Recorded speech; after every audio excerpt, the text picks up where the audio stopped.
been keeping up with the Ethan Klein and Hassan debate and the iDubbbz thing, and God, it's so... I've never seen a more unwell man flipping out. I think that Ethan Klein has a lot of valid points, and even I'm like, go on holiday, brother. Take one day off. Streaming is not for you, man. Streaming is not for anyone, but it's absolutely, definitely not for Ethan. Compared to wait. I don't think I've watched. Ethan is like more unhinged than Hassan. In that debate, Hassan absolutely he was. Him talking to Hassan, it was just him bullying him. Yeah. Exactly. Like it was not a totally, debate like, at all. He composed and everything, but like Hassan, like anytime you fucking put him on and watch him, it's him screaming at his chat. That is and true. Losing his shit. That like, is very true. That but Ethan he's talking. Klein is like needs a vacation. Like Ethan Klein takes vacations all the time. Like they have vacations every year. He's specifically talking about the debate. And I would agree with him. I don't know. He looked strung out. The way he was has acting Tourette's, was bro. strung out. He has Tourette's. No, fucking Jesus Christ, no. Yes.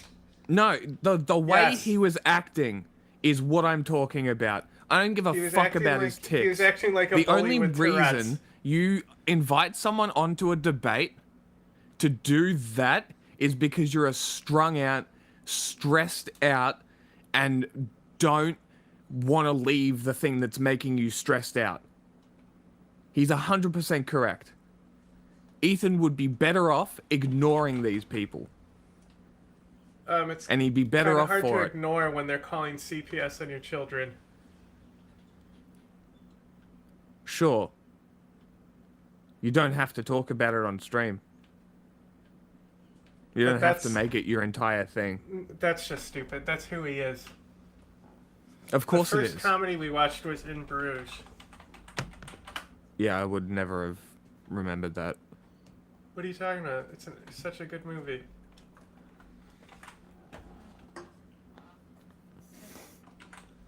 But I would agree with him. Turn the fucking camera off. A more... I don't... The problem I is... don't agree at all. The problem is... just, like, silly. Because the problem is that it's now tied to him making money. So he can't stop. Ethan. Ethan? He so takes he has to breaks stream to all make the time. Money. No, I know, but you have to stream to make money, and it continually comes up because the chat, you know, subjects that surround Hassan. Is the other one too. Huh? 4 Lions. Yes, of course.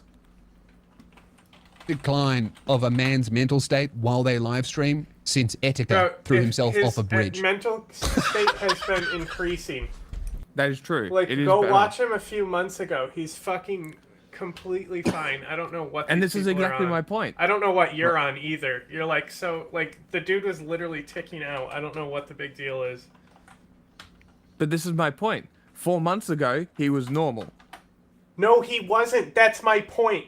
4 months ago, he was a fucking train wreck.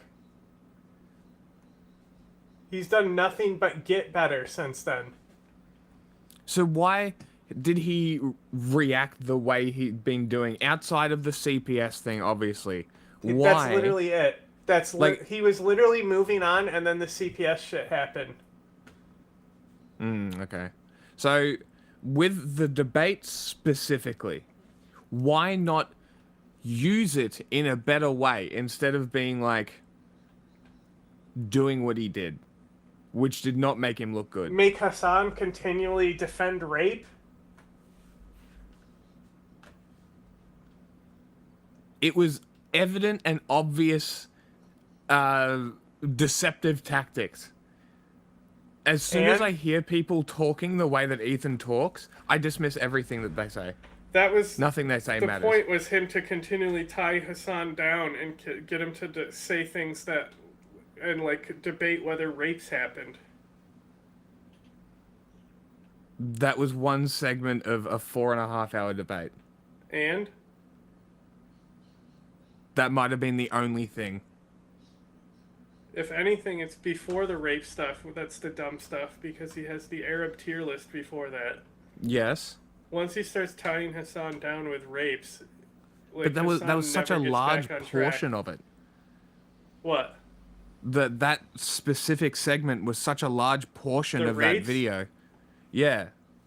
Yeah. Well, you make up your fucking mind. You literally were just saying that section didn't matter, and now you're saying it's an important No, section. I'm saying that it was one section of the whole video, but because it was the biggest section, it makes it seem like it was half the video. It wasn't. It was just the one section that stood out. The rest of it was mediocre. The rest of it was just Ethan being a fuckwit.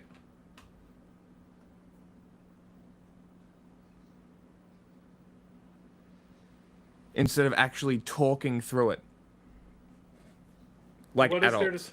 What is there to talk about adults? They agreed on everything. Exactly. So So talk what it is through. there to debate? Exactly. So why is it happening? It's all for views. Exactly. But to act I don't think I've watched it someone. personally affected Ethan is just fucking retarded.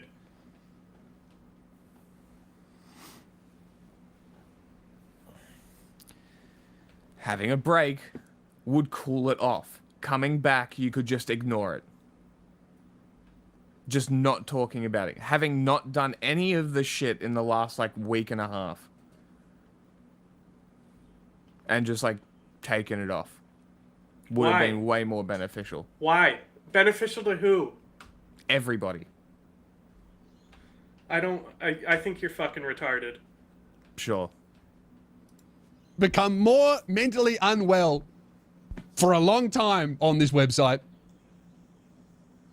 I don't know. I don't know how you can stream for 5 hours every day about a genocide and insane psychos calling CPS on your fucking children,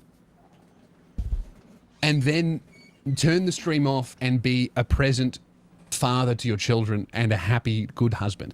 I don't think This is also possible. retarded. How the fuck do you projection. de-stress? Suddenly he's not a good father because he has a job. When did you say that? A lot of dads have stressful jobs. You think they can't go home and be present for their children? This is fucking retarded. After work, when all you He has do a on lighter stream is job than argue with almost, people like, that want to see you kill 90% yourself of the country. for 5 hours. Like, his job is not fucking stressful. He shows up and he fucking trolls people, tells some jokes, and then fucking goes home and plays Xbox with his fucking kids. Hassan can't shut his shit off. Like, Hassan That is literally true. cannot function without fucking chat on. Both of them would have benefited. I think the Twitch suspensions are always temporary. Not necessarily. Unless we watch an Amazon movie. Hours and bemoan the fact that no one has any. Also, Also, I like, think about it to like act this. like every Money. day Ethan is doing these types of shows, when he has fucking shows that is about, like, whatever fucking celebrity drama is going on with, like, whoever, you know, Ariana Grande and shit. Like, there's entire why Ariana even give it- Grande episodes. But why even give it airtime? Why even legitimize these fucking people? Just be like, these scumbags called CPS on me Because and Hassan give didn't- nothing to them. Hassan didn't call CPS on him. Obviously, it was the Hassan fans. has nothing to do with the CPS shit. The whole point of going after Hassan is that he's the largest left-wing political commentator, and Ethan hates that he's constantly defending Hamas and shit. And all he did was continually get fucking Hassan to praise terrorist groups, talking about, like, what would you do with the Houthis? Which, like the Houthis have accomplished nothing. Mm-hmm. All they've done is, like, further exasperate the suffering of their own people. For what? What have they actually done and prevented? Virtue And signaling. Hassan literally is fucking, like, defending the Houthis on stream like that. Like, it but this is literally nothing was new. just nothing but Hassan defending terrorists and constantly getting baited into fucking defending terrorism. But this is nothing new. Yes. Like, everybody already knows that Hassan does this. Yes, but when you go and watch his stream, he fucking explains it away and waves his hand. When Ethan continually talks over him and bullies him, it makes him look a lot worse. I guess. Hassan definitely looked worse on talking to Ethan than he does in his day-to-day. Sure. If that's the metric you want to go by. Any sympathy for you. Was that not the When point? really what you should be doing... You were just saying, guess. what is the point? I And don't now know. you're upset with the point. I mean, Like, make Sure. up your fucking mind.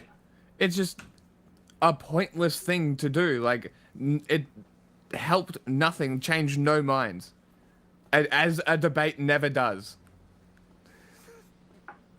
Have you seen any difference? Anybody has been like, you know what? You changed my mind from that 4.5 hour video. I definitely got convinced. I'm not that online to actually look at how numbers are shifting for individual people. I highly doubt that it did anything. Watching got TikToks Hassan of to people be defend a silly lot and of go, rape. that guy's It dumb, made him let me look tell you really, why. really bad. That is true. And that, as I said, was the one And thing. the only thing that people are fucking gravitating on Ethan for is that he has Tourette's. And they're saying that he's on drugs and looks strung out like this fucking idiot who doesn't know what Tourette's looks like.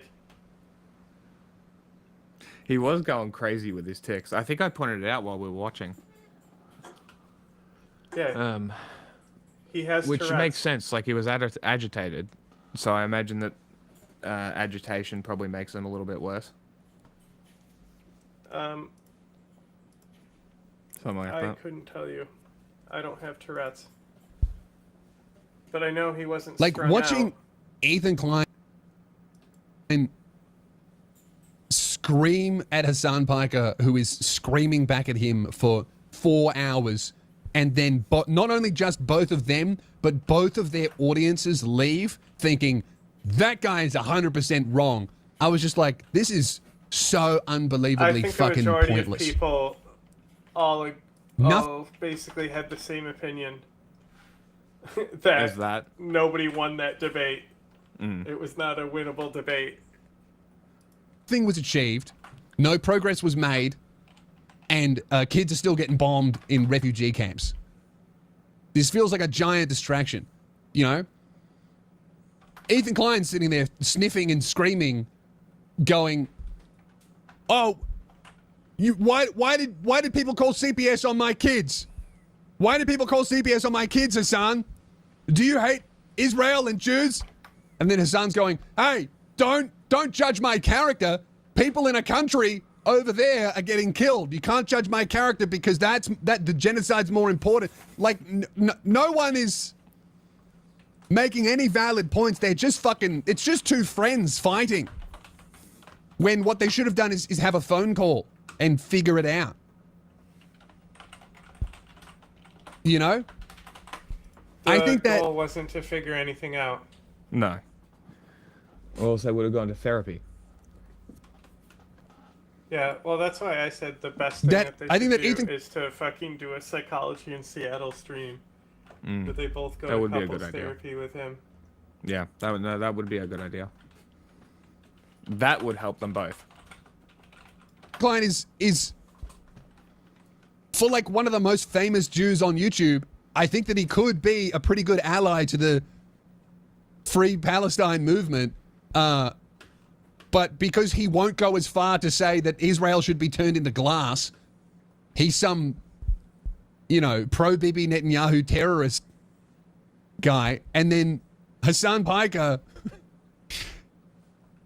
is like, pro-Palestine, but because he won't acknowledge the damage that was done to Israeli civilians, he's seen as like some fucking Hamas-supporting terrorist, and the cycle continues literally on is, forever. though. He literally Yes. unequivocally supports terrorist organizations. Multiple too. It's not just one. And like literally, he literally said in the debate, 10 toes down. Like, I support the Houthis. He said it multiple times. Well, I'm saying this specific 10 toes down thing. Like, No, you're Ethan right. is just annoying. Yes.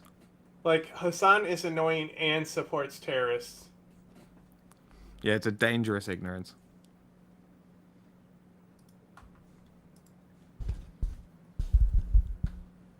I don't know. I just think that it's such a distraction from the actual fucking issue. And like, you can't go on the internet now to make up your mind about Israel, Palestine, or help anyone without looking at some guy who did a really bad black dye job to hide his greys wearing a merchandise that a toddler would wear. But, Just bro, Tourette'sing a 5-hour rant about some fucking Twitch Ethan streamer. have like a shaved head? Not Like, at the he moment. dyed his hair for their subathon, and he purposely did it bad with a like just for men Oh, black really? dye kit. That's But funny. I'm pretty sure his head's shaved right now. Because the black dye kit looked so stupid, and he was about to go do these debates, so he shaved his head. It's pretty short. It's also rather grey. So, Yeah, It is. again, I don't know what the fuck this guy is talking about. It seems like Outdated he didn't joke. really do anything and is just making a video for his own views. well, I think this is from his podcast. Talk about that contributing nothing. didn't even call CPS on his kids. And or you get to watch that Twitch streamer like play terrorist propaganda and be like, dude, how cool is this music? And then be like, what do you mean this isn't productive? to the conversation. What do you mean this doesn't help my cause or any civilians? I don't know. Here's what I think, right? I've got the answer. I think that they should stop killing each other. How? No idea. But I do think that Hold on. that maybe my tax dollars shouldn't be paying for the bomb. I know. Let's see if I still have it. Hi, do you want to know how to fix this? Stop. That are landing on the children. That'd be a great start. I'm not stoked about that. You know? How about this? Why don't we just give both Israel and Palestine the Iron Dome? and then they're allowed to kill each other, but it has to be with swords. You know, you have to do it face to face.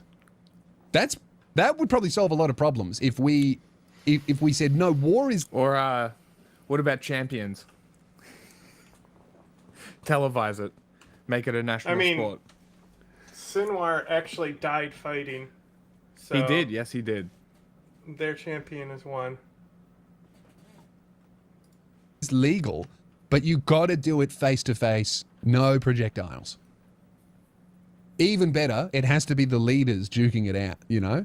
Like it just has I to be agree. Bibi Netanyahu versus leader of Hamas, Well, right? And we can do it in a tunnel. We can do they're it. I dead. don't think there are any left. they're dead. So I would love to see Sinwar fight BB though. That would be great. I've long proposed this idea as an opposition to war. Is if a president wants to wage war, they have to fight in an arena against the leader of the other country. Suite of weapons to the death. We get to watch it for free. Any countries that aren't participating, so let's say it's America and Russia. Russia and America get it for free. Everybody else is pay-per-view. Winner gets the gets the Fuck, I profits. was just looking at chat. Most unbeatable debate tactic: having Tourette's. But like that's literally all I've seen people fucking stick on with Ethan. It's so wild that that's what they go with. Like, are we really so stupid that we're playing on things that he can't control? It's because Ethan really didn't say anything. He just continually, like, he would be like, ask me a question, and then, like, answered it very basically. And then Yeah. would get Hamas, or Hassan, to defend more rape and Hamas shit. What's up? In a refugee camp, wherever you want to do it, but it's got to be fisticuffs, and whoever wins, wins. Instead of all of these fucking people getting blown to bits over essentially what an old book says is their territory. Oh, come on. It's just another like fucking retard. every time I take. talk about it, I'm like, this is just This guy is fucking it feels retarded. very This guy silly should that it's refrain happening from at all. talking on this ever again, honestly. To fucking equate the Israel-Palestine conflict with the fucking Zionist, which only like a few Zionists actually argue that the fucking book tells them that they deserve the land. The fucking I thought Jews that was, were like, the expelled main- from every country on earth, brother. Except That's for why they're Vietnam. there, not because a book said they should be there. Like, Except for what Vietnam. the fuck, bro? It's like just the most brainless fucking argument. And I think that it should stop. And when more people are talking about two fucking influencers having a hissy fit on a live stream over Discord than the actual fucking people getting blown to bits, it's like, what the fuck are we doing? That's a fair point. And then somehow iDubbbz and his boxing event is fucking wrapped into this as well. Yeah, maybe I seems like the shut biggest- the fuck up. The biggest civilian casualty is Creator Crash 3 out of this The this best- whole.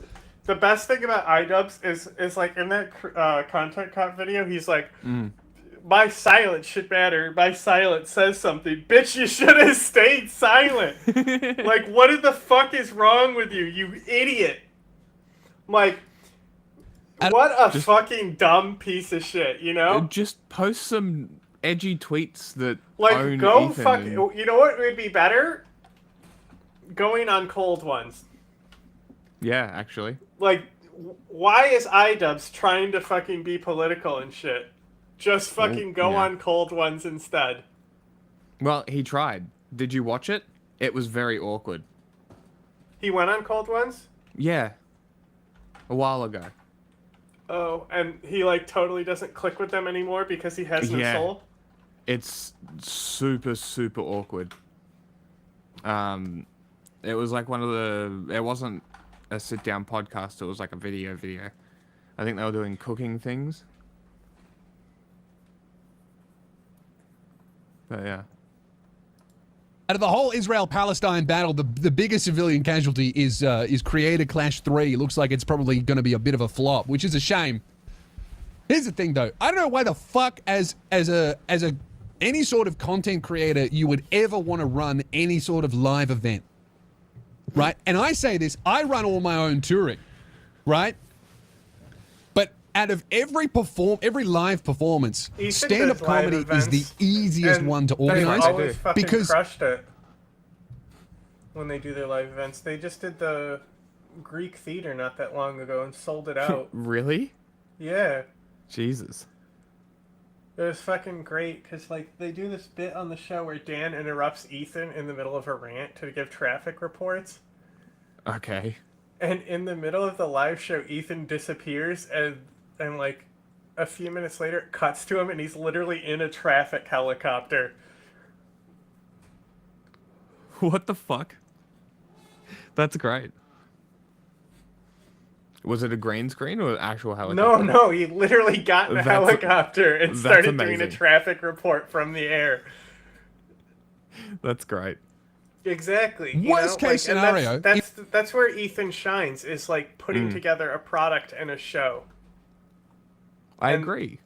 And this is why... This was him putting together a product. It was exactly Sure. what the people wanted. That's why it fucking is doing numbers. He understands how to Marketing. fucking do production. That's always been his thing. I mean, no. If there's less than 200 people, You know what I reckon? He definitely didn't always understand how to do it. I mean, look at the early podcast and shit. Oh, the podcast. Sure. But like nowadays, like he has it pretty locked down. He knows how to fucking It's a formula. get a show into together and stuff. People at the show, I probably could do the show by yelling no microphone. And I'm tall enough to not need a stage. You guys could sit on the floor. I could yell for 55 minutes. Do it like and Grimes, we'd call where it a you sit day. on the Everyone floor would with have your fun, gear right? So around you. absolute worst case scenario, I reckon maybe even if there were 500 people in a room, I could yell loud enough for the back to hear. You've heard this podcast, right? But I would have to say that boxing or any sort of event that has violence in it would have to be absolutely the hardest event to organize, because there's the legal shit and insurance and boxing commissions and this and judges and this and all that. Yeah, that's why they lost a Shit. shitload of Add money, on because to the fact that it's going to be live streamed, which is a production headfuck, and filmed, and it's not even really your event. You got to organize the last Creator Clash 20 was a different disaster people to because come together, and you got to make sure that they can't they don't know how to put on an event. The first one went pretty hard. The first one was okay. Like, And it was the only one I watched. I'm not sure if I watched any fights from the second one. I don't remember it. Yeah. I just remember Ian after fucking having bowling balls for eyeballs. Why? What? Because his face was all fucked up. So his eyes were all black and blue and like out to here, and he okay. was like doing press after.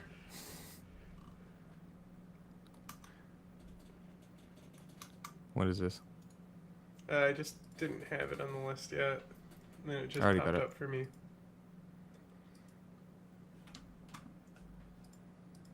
that they're training, and you got to sell the tickets, and you got it's.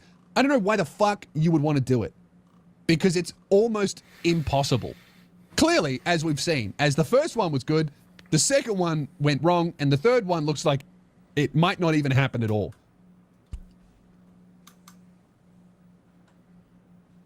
And then to wrap in your event that isn't really supposed to be about you with the biggest fucking drama that's happening online that is inseparable from a fucking genocide happening over in the Middle East.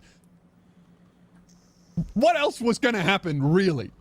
The only way to bring back the Creator Clash 3, man, is to have Hassan versus Sam Hyde. That's the only thing that's going to revive this event. Is that him calling out anti-Semitism should have nothing to do with Israel. That's true. And that's been his point from the start, is that these people constantly are saying that anti-Semitism has nothing to do with Israel. Then why does him calling it out have a problem then? That's been his point from the start, and you're just giving credit to his point. People attend and view. I don't know. I think that it's weird and unfair, the amount of criticism that Ian has copped, and especially his wife Anissa. It's very unfair how much shit they've copped. I mean, no one called CPS on their kids, so they can be grateful for that. But they don't have any. Maybe if they have a kid, they'll be getting a knock at the door. God forbid. But it is also man, if you are running an event that big, yeah, you can't make videos. You got to pick one or the other. The only way to do it is to do it like what KSI and Logan Paul did, which is just to fucking completely give the organizing away to a third party that's done Logan it before. Paul is actually a decent fucking personality in WWE now, because he was able to fucking do these fake ass fights with KSI where they built drama around them. Mm-hmm. Maybe wrestling was the goal all the time. I mean, I've seen very little of him in wrestling because I don't watch it. Yeah. Apparently, he's a top guy. Interesting. He was in the Elimination Chamber, I think. Which is just crazy. Being to think that Logan Paul, the guy who filmed a fucking hanging body, would be in an Elimination Chamber. Yeah. What a world. I love you know it. What the Elimination Chamber is? Vaguely. I do love when it's pieces of shit only, are rewarded for doing piece of shit things. It's very cool. Elimination Chamber and probably the Royal Rumble would probably be the only like wrestling matches that I would sit down and watch if they were on. But it's not like you just turn it on because it's pay-per-view. You know what I mean? Yeah. Unless you watch, I think is it Netflix? Yeah, but that's not Elimination Chamber is now? a once-a-year thing. Ah, okay. Like the whole chamber itself is like a lot of production to even like haul in. Yeah, okay. That is kind of interesting. All right. Moving on. Who's this idiot? Elbows.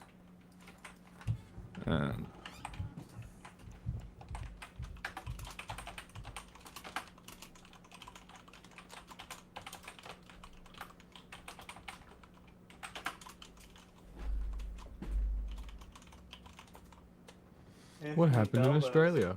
Popular fascism rejected? Welcome to 7:30.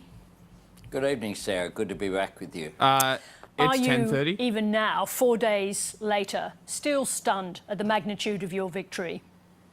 It was a great endorsement by the Australian people. And How I did this am, guy win? Oh my humbled God, and I will be already forever don't care. I humbled already by don't want to the listen to outcome. him I also anymore. had that sense of responsibility that comes with this endorsement. You see how I And actually we won't drooled take there? the support that we received on Saturday for granted, not for a single day. Political analysts are saying this win makes you virtually unbeatable at the next election.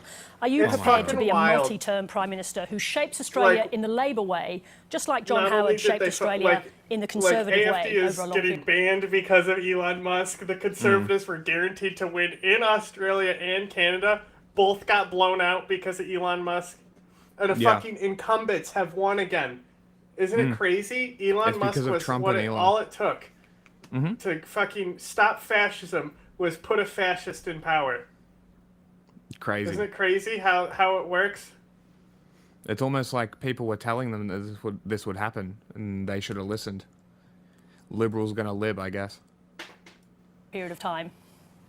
Sarah, I take nothing for granted, and some of the commentators will always overreach. That's something that my government isn't going to do. We have received a clear mandate, but I You're not also gonna give know me a from reach around? experience that a strong mandate doesn't What do you think of this guarantee you tie? another term. I hate Just it. ask Campbell Newman, Fucking who Cruella went de from Vil ass having tie. an I was literally just looking at it, going, I fucking hate that tie. That's awful. Cruella de Vil ass opposition that couldn't form a You hear cricket people team are mad under at Anastasia GTA 6 Palaszczuk because to tie. You fuck a girl in it, apparently. Okay. Isn't that every GTA? Yeah, but like the protagonists are like in a relationship, Oh, And they're no. like- mad about it. It's Sure. like, look, it's literally a fantasy that you'll never achieve. The I have people who are crying a about it solution for these people. Don't buy die. it. That too. But you can just not buy it.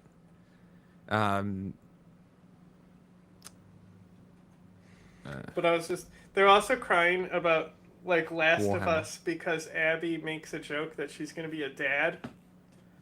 Like That's she's funny. gay. She's making a joke that she's gonna be a dad. People are like, "What is this trans bullshit?" And I my was God. just like, "Bro, if these people were around and Twitter was around when SpongeBob was around, they'd be losing their minds all the time over SpongeBob." Like, Yes, they they're would. such little whiny bitches. It blows my mind that these are the people who think that they defend free speech and shit. When I they bet you they whine love about American Dad. everything. I bet you they love American Dad. And one of the main I characters guarantee you they don't even is know a what that rabid is. cross-dresser. They don't even know what American Dad is because they can only see 2 feet in front of them. And what their algorithm says to be mad at. What's that Like Twitter? literally an animation? algorithm is controlling your outrage. It's great. Absolutely pathetic. It's pretty easy to live that way. Pretty cruisy. Premier Palaszczuk winning 3 Gamers, elections. wise up. So What a we cunt. take nothing for granted. We are going to continue to pursue the agenda that we have. I think Labor should be Gender. the natural party of government. We are a political movement that enjoys No, you're support not. from working people. We No, also you don't. engage constructively with the business community. I've said for a long time, I think people Yeah, have conflict like, fatigue. There is common interest. Gas and oil companies, which you let sell our gas for 100% profit by not taxing them at all. Very cool. Wonder how much of Gina Reinhardt's money goes into his pocket. You know, there's like $150 million a year is spent on government, so specifically MPs and prime ministers and anywhere in between. About $150 million a year is spent on their pensions. I should fix tags because there's still Helldivers tags in here.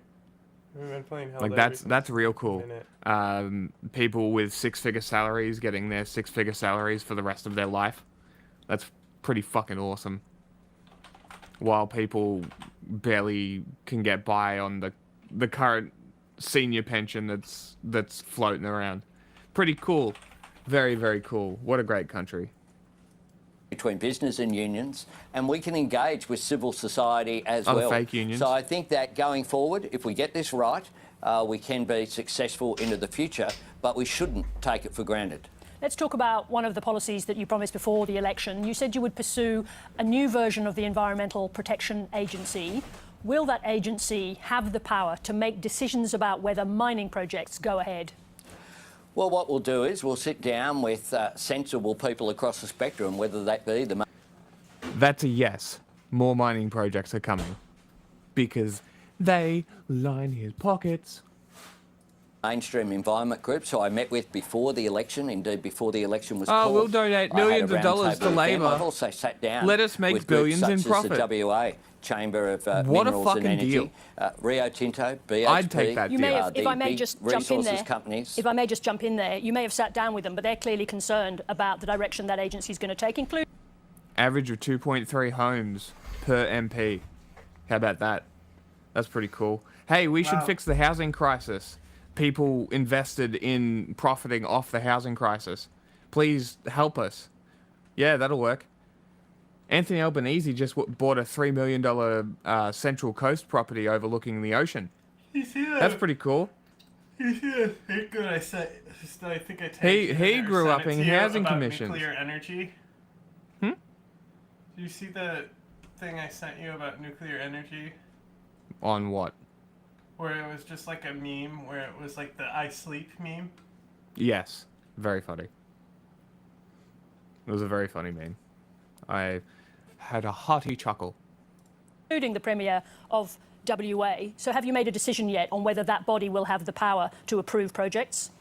Well, indeed, I've also sat down with the Premier of WA, and Roger Cook and I are great friends. We're on the same page. We want to make sure that a federal EPA can support industry and jobs and provide certainty, but also produce sustainable outcomes. You can protect the environment whilst you're also standing up for jobs and certainty for the resources sector.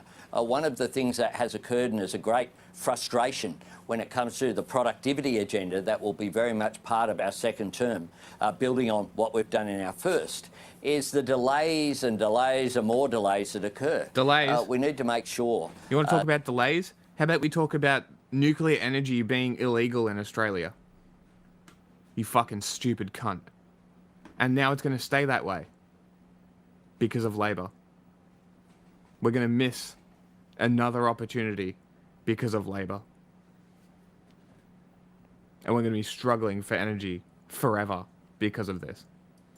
That there is more sensible decision making. Forever a net that energy I'm committed importer. to. It's something as well that conservation groups want to see, where a project clearly doesn't stack up. There should be an easier way to make decisions. Does a more sensible way of making decisions mean that you need a different minister in charge, not Tanya Plibersek? Well, we'll make all the decisions down the track about who's in what portfolio. I made that clear. We have a caucus meeting on Friday. I respect our internal processes and I'm not about to preempt them. I will then take over the weekend and into next week, I'm going to have a swearing in of ministers. Next Tuesday morning is the tentative proposal that I've put forward to Her Excellency the Governor-General, so that we'll have plenty of time to work through those issues. Did Tanya Plibersek do a good job in trying to bring forward an EPA during your first term? Well, she was dealing with a Senate that was a Senate of blockers, whether it be the Greens or the Coalition, not wanting to look for solutions, looking to play politics. It wasn't just in this area, it was in the area of housing, in so many areas. Just practical positions that were put forward were blocked and delayed.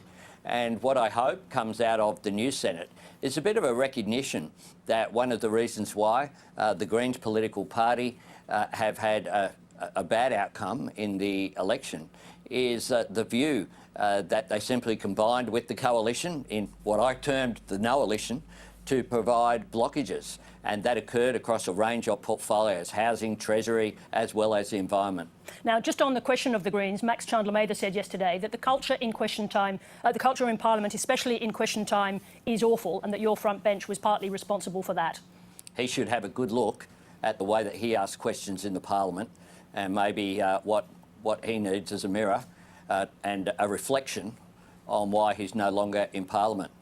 His attitude, this is a guy who stood before signs at a CFMEU rally in Brisbane describing me as a Nazi. So I think he should have a look at the way that he conducted himself in question time, including the questions that he asked of me, which I found pretty offensive and which some of which were ruled out of order. So I think it's a bit rich for him, of all people, who has been rejected by his own electorate after just one term. And indeed, the seat of Melbourne is very much under a cloud is the best way that you could put it. Adam Bandt hasn't conceded yet, but it's very difficult to see a pathway in which he will resume his seat in Parliament. I understand you don't want to comment on individual ministers with the reshuffle coming, but does the authority given to you by the size of this victory mean that the normal rules for handing out ministries to the factions no longer apply? Well, the leader always gets to allocate portfolios under our system, but I'm someone who's consultative. Part of the reason for our success at the election is the way that I have brought back cabinet-style government. We've been elected for 3 years. We need to conduct ourselves in the same orderly fashion that we conducted ourselves in our first term, because that's what appealed to Australians. I think they were sick of the chaos that was there from the replacement of prime ministers and the revolving door of ministers as we went through. I said during the election campaign, we've been the most orderly government in its first term in the post-war period. That's very clear. We had no resignations, no scandals in which people had to step aside, and certainly no replacements of elected prime ministers, which occurred, of course, on 4 occasions in the recent period. In the phone call that was posted by Indonesian President Prabowo Subianto, you were pushing him to make your first visit to Indonesia come very quickly Monday week. Why is Jakarta a more urgent destination than Washington, D.C., given we're in the throes of a trade dispute with America? We have no more important relationship than Indonesia, just to our north. We have an important economic relationship with them. They will grow to be the 4th largest economy in the world. We have an important defence and security relationship with them as well. It was my first bilateral visit as Prime Minister in my first term, and it will be my first bilateral visit next week. He is a good friend of mine on a personal level, as well as our countries being close. And I will travel to Indonesia next Wednesday. That will be the day after, literally, my government is sworn in. And that is, as well, I think, a signal to our region of the importance that we place on this region. We live in the fastest growing region of the world in human history. Final question. Are you worried about hubris? What I'm concerned about is making sure that we seize the opportunity that we have to take this country forward. We have an opportunity to renew faith in our democracy. I think it had suffered with the turbulence, with the revolving door of prime ministers over essentially the last almost 20 years. And we have an opportunity to repair that. I want to make sure that we do that we build confidence in our democracy, because it can't be taken for granted. And I want to share the optimism that I have for this great nation of ours, Australia. I think if we get this decade right, we can set us up for the many decades ahead. And it's a great privilege to be able to play a role in that. How about getting Prime Minister, thank you very this much year indeed for right joining us. instead of being like, hey, this Yeah. decade might work out. I fucking hate this 10-year plan shit that these fuckers are always. What are you, fucking Kim Jong Un? Well, they don't have 10-year plans, though. Plan? They don't have 10-year plans. I know. They have I know. It's all 3-year bullshit. plans. It's all political bullshit. I just fucking To the election. You know, 10 years from now, the country might be better than it is now if we're in power. Fuck off. They always say this. I know. Is projected to lose the seat of I've been in Melbourne. politics Labor's a Sarah long Whitty time. leading with 53.2% of the vote. Meanwhile, the race for the seat of Kooyong is heating up. Independent Monique Ryan's lead dwindling, now sitting at 50.2%. And the Liberals' Tim Wilson has claimed victory against Zoe Daniel for the inner Melbourne seat of Goldstein Zoe Deschanel. in a tearful speech. 3 years ago, we were written off. 3 years ago, people said that Goldstein could not be won. Who's this fuckhead? Can't you read? Is he going to cry? Yep. Yeah, indeed. What an you odyssey cry? for him, but also just this whole election. Right? And the focus on the two leaders that look like they're going to lose their seats. So Dutton we know, but Bant as well. Yeah. All this is happening because of preferences. And this is where it gets really fascinating. So we have a preferential voting system. We didn't have one until 1918. So we've only, I we didn't googled this start that on way. Saturday Pricey was because I was born. confused. Yeah. Well, and in the UK, they still don't. He Googled it on election day. He could have found our video. And Yeah. it can affect the way an election shakes out. So, for example, what we've done here is this is a graphic Is John Cena that shows you here if yet? we were Britain, what it would look like. So on the left is the projection, which shows Labor on 93. In Britain, it's just whoever gets the most votes wins the seat. There's no preferences. And so you'd see the coalition would have done better and Labor would have done worse and the independents would obviously not get as many seats. Now, this is artificial because, you know, once you have a preferential system, people change how they vote, right? If you know Totally, yeah. that it's just first past the post, you might vote differently than if you know it's going to be. But John it did Cena's play out in the worker. certain seats. So this is telling Peter you, Dutton's you seat, know, for example, in it's 'cause we Dixon. You fuck see, with Peter the Dutton chili got the sauce. most votes. Yeah. Just, yeah. Yeah, but he actually lost pretty comfortably once the preferences shook out. Or look at Adam Bant's seat. He got the most votes Wow. by a lot. Yeah. It But- really would change things. And so what happens is all Liberal about chili voters sauce. probably preferencing Labor get Labor over the top. Yeah. The teal seats, we heard a lot about the That's great. So what would have happened here is the Liberals and One Nation would have put Greens last, meaning that these votes all went to Labor. Or the majority of these votes went to Labor instead of the Greens knocking him the fuck out. That's hilarious. teal seats. In just about all, in fact, in all the teal seats, like this one in Kooyong, Well, also, John Cena can only be a lurker.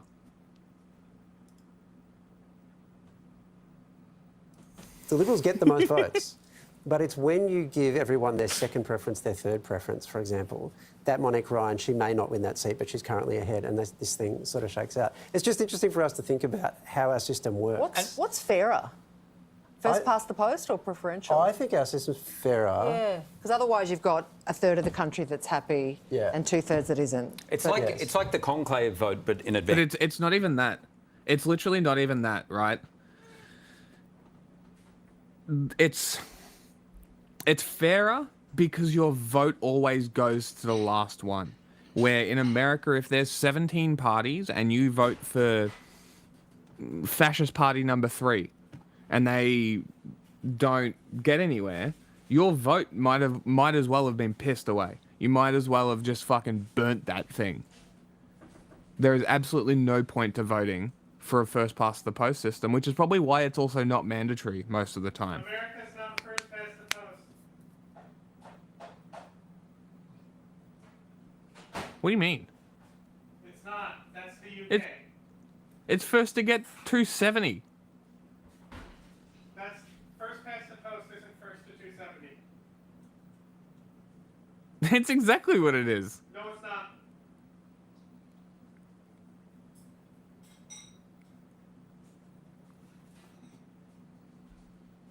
So the actual state democratic elections, when somebody hits 50%, it's not called? First past the post is something else. It's the British system. With Yes, the that's preferences. exactly like what you it just is. do it all before. Also, in the UK, they do one thing that I wish we still had. I know we kind of got rid of their system. Yeah, yeah. When you have an election, look at this. Everyone that stands has to get up when they announce the winner.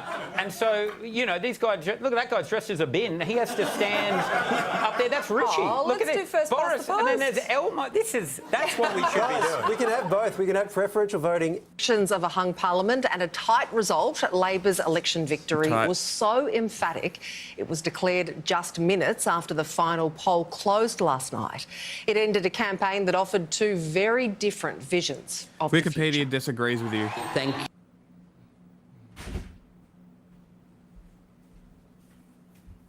What does First Wikipedia preference say? plurality.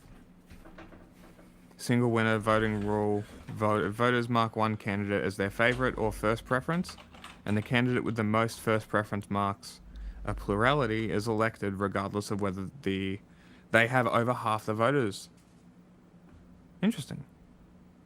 Wait. Is elected regardless of whether they have over half of the votes? Sure. It literally says in the Wikipedia, however, the combination of partisan primaries and a two-party system in these jurisdictions means that American elections effectively behave like a two-round system in which the first round chooses the two main contenders. And then it's a first past the post.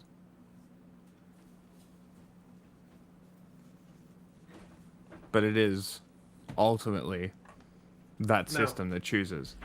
It's not.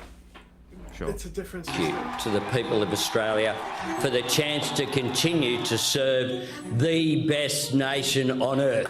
Last night, an emotional Anthony Albanese became the first Prime Minister in 2 decades to win a second consecutive term. It was a rough night for Peter Dutton, leading the that Friendly coalition Geordie? to its worst Prime Minister in 2 decades to win a second consecutive term. Kind of looks like it. It was a rough night for Peter Dutton, leading the coalition to its worst electoral result in history, running even losing his copyright own music? seat, Why ending you do his this? parliamentary We career. can't hear It's it. not There's our night, nothing as I behind point it. out, and there are good members, Oh my God, why is good it there? candidates Stop who it. have Next. lost their Next. seats, and I'm Presidential PMs. While both had their stumbles, they presented voters with very different takes on leadership and strength. Oh my God. Are they going to keep playing music through it? By booing the welcome to country, the opposition leader said, I think a lot of Australians think it's defence spending all shaped the campaign. For the opposition, many policy cut-throughs were negative. Peter Dutton's apparent backflips on work from home and electric vehicles tax breaks, as well as his doubling down on nuclear energy, a plan experts had called expensive and impractical. Is this the end for nuclear? I don't think. Well, the fucking problem is that he did it privately with fucking Gina Reinhardt. Of course it was going to be expensive. Like, there was no way that his proposal was in any way going to be practical. We've already spent $600 billion on nuclear reactors. Just make state-funded, fucking state-owned nuclear energy. I don't know why this is not in the discussion. So stupid. I think nuclear was the reason we lost this. I think this was a smick campaign by Labor, destroying Peter Dutton. And it was the opposition's seemingly ill-advised embrace of the culture wars that framed the final week of the campaign. I think this whole woke agenda has to come to an end. Just 2 days after a neo-Nazi disrupted an Anzac Day ceremony by booing the welcome to country, the opposition leader said, I think a lot of Very Australians cool. think it's overdone, and it cheapens the significance of what it was meant to do. and it seems many voters felt some of his policies, like cutting 41,000 jobs from the public service, were an echo of Elon Musk's American government slashing Doge, the shadow of Donald Trump, looming. Is this not what I said in the video? Did I not say this about these fucking parties, that they're just emulating American politics? Did I not say this? This is why you should listen to me. Hello. I don't recognize that name. Is this new? How fucking dare you? Rude. over the whole election. We saw you wearing a Make Australia Great Again hat at a time when Donald Trump Cringe. was... Goodness, Cringe. Donald Trump doesn't own those 4 words. We do not seek our inspiration overseas. We find it right here. So, as Labor takes a victory lap and the coalition faces the electoral wilderness, what should voters make of this historic result? As always, Party? our first preference vote goes to speaking with Sam Maiden from news.com.au. Sam, it is an emphatic victory for Labor. Clearly, they now have a mandate for government, but what is this a mandate to actually do? Well, it's a mandate to implement the policies that they took to the election. So, obviously... Ultimately, yes. Ultimately, yes. At the end of the day, like, depending on what you're asking, what is right about, in the moral aspect, he's 100% in the right. He got CPS called on him by these psychos. Like, he won. That's the second that he won. That is John. John, say hi. Hello. Obviously, that will mean a whole bunch of policies in the area of housing. They obviously want to roll out all of those changes that they proposed in terms of... I said, I don't think Ethan is in the right. In what aspect? In what I said? Like the moral aspect of it? Yeah, I think that, like, other than the CPS thing, there's really not morality to be applied to it. That's why I say that is when he won. Because like, they did. Ethan wants to be this, like, arbiter who's, like, standing up for what he sees as a minority. And Hassan is ultimately doing the same thing. Yeah. That is true. Well, we've said this a few times, is His when Israel takes aren't really that atrocious. No, like the main example is, like, who could sit Trisha Paytas down and explain the Israel-Palestine conflict? Who could do that? Could Hassan do that? Anyone who acknowledges that it's a genocide in Gaza is not wrong. They're already on the right side. Ethan is not on literally Ethan and Hassan are on the same side.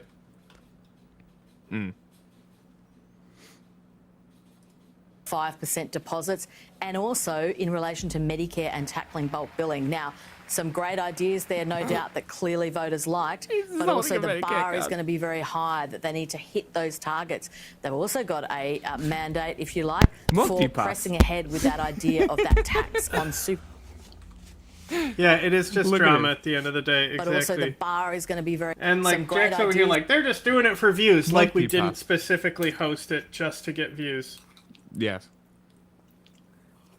Look at him. He's doing the meme. Where is the there, Ethan no doubt, Klein that in the clearly right thing? voters liked, but also the Was bar that in is the going to be very titles? high, that they need... No. It When was I just a tweeted? question. No. Hold They're on, like, what is do the you YouTube think title? Ethan Klein is in the right? Oh. Was that in one of the titles? The YouTube one. It mustn't have saved? I will edit it. I'll do tweets again. Okay.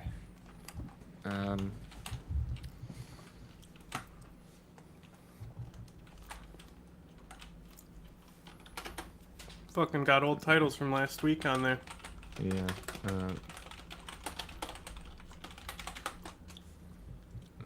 There's gonna be some stuff about Russia. I'm just doing a general title.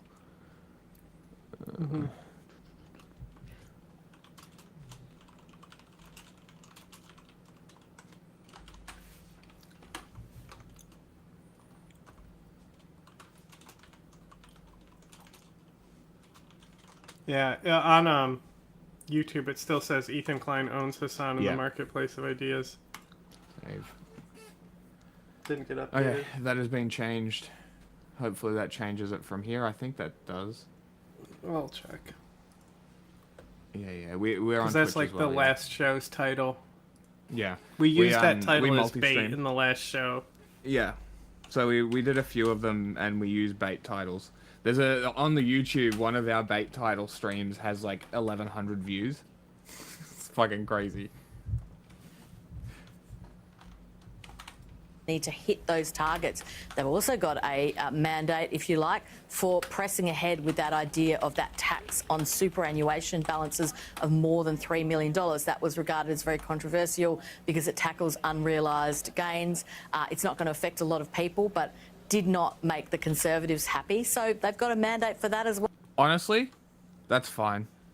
I didn't $3 even million look at the in title when I super? made the post. Like, I just always assume that it's good and just copy pasted it brainlessly. If I saw it, I would have said that it's the wrong title. Yeah, I swear it's saved. That's alright though.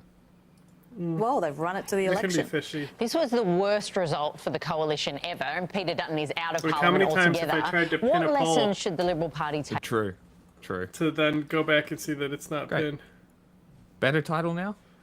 There's generally YouTube. We use a more general title, and what we're doing on Twitch is swapping between topics now, just seeing how it works. We're just trying to figure out what works, and YouTube's kind of fucked our channel, so Twitch it is. Take away from this. I But think you there are should some pretty subscribe. big lessons for the Liberal Party in relation to this result.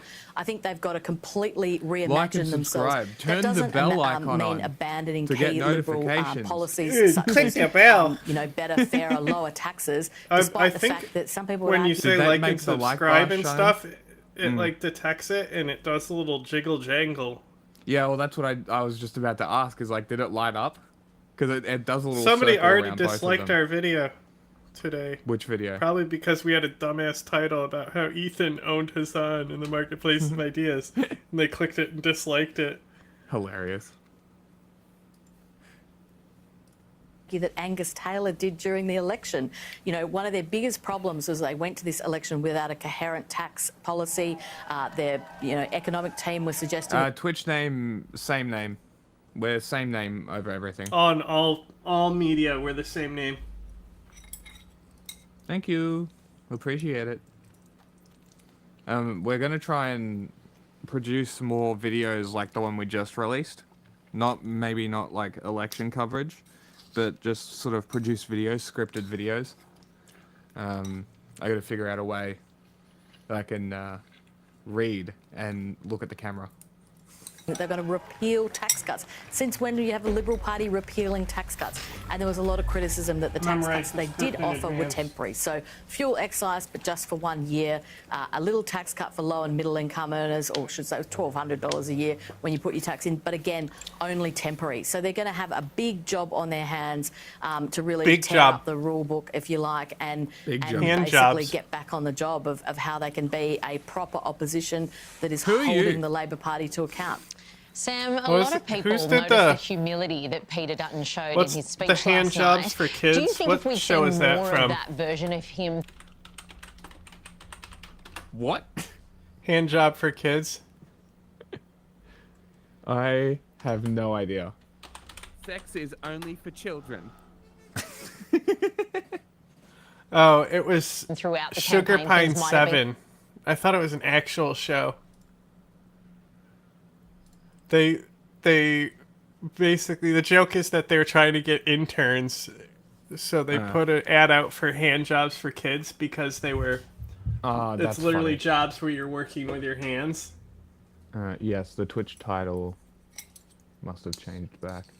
I wonder if I can change it also from the restream. What You should. the fuck happened? If you only change one in the restream and hit save, it's going to default what the other one is. You have to change them both.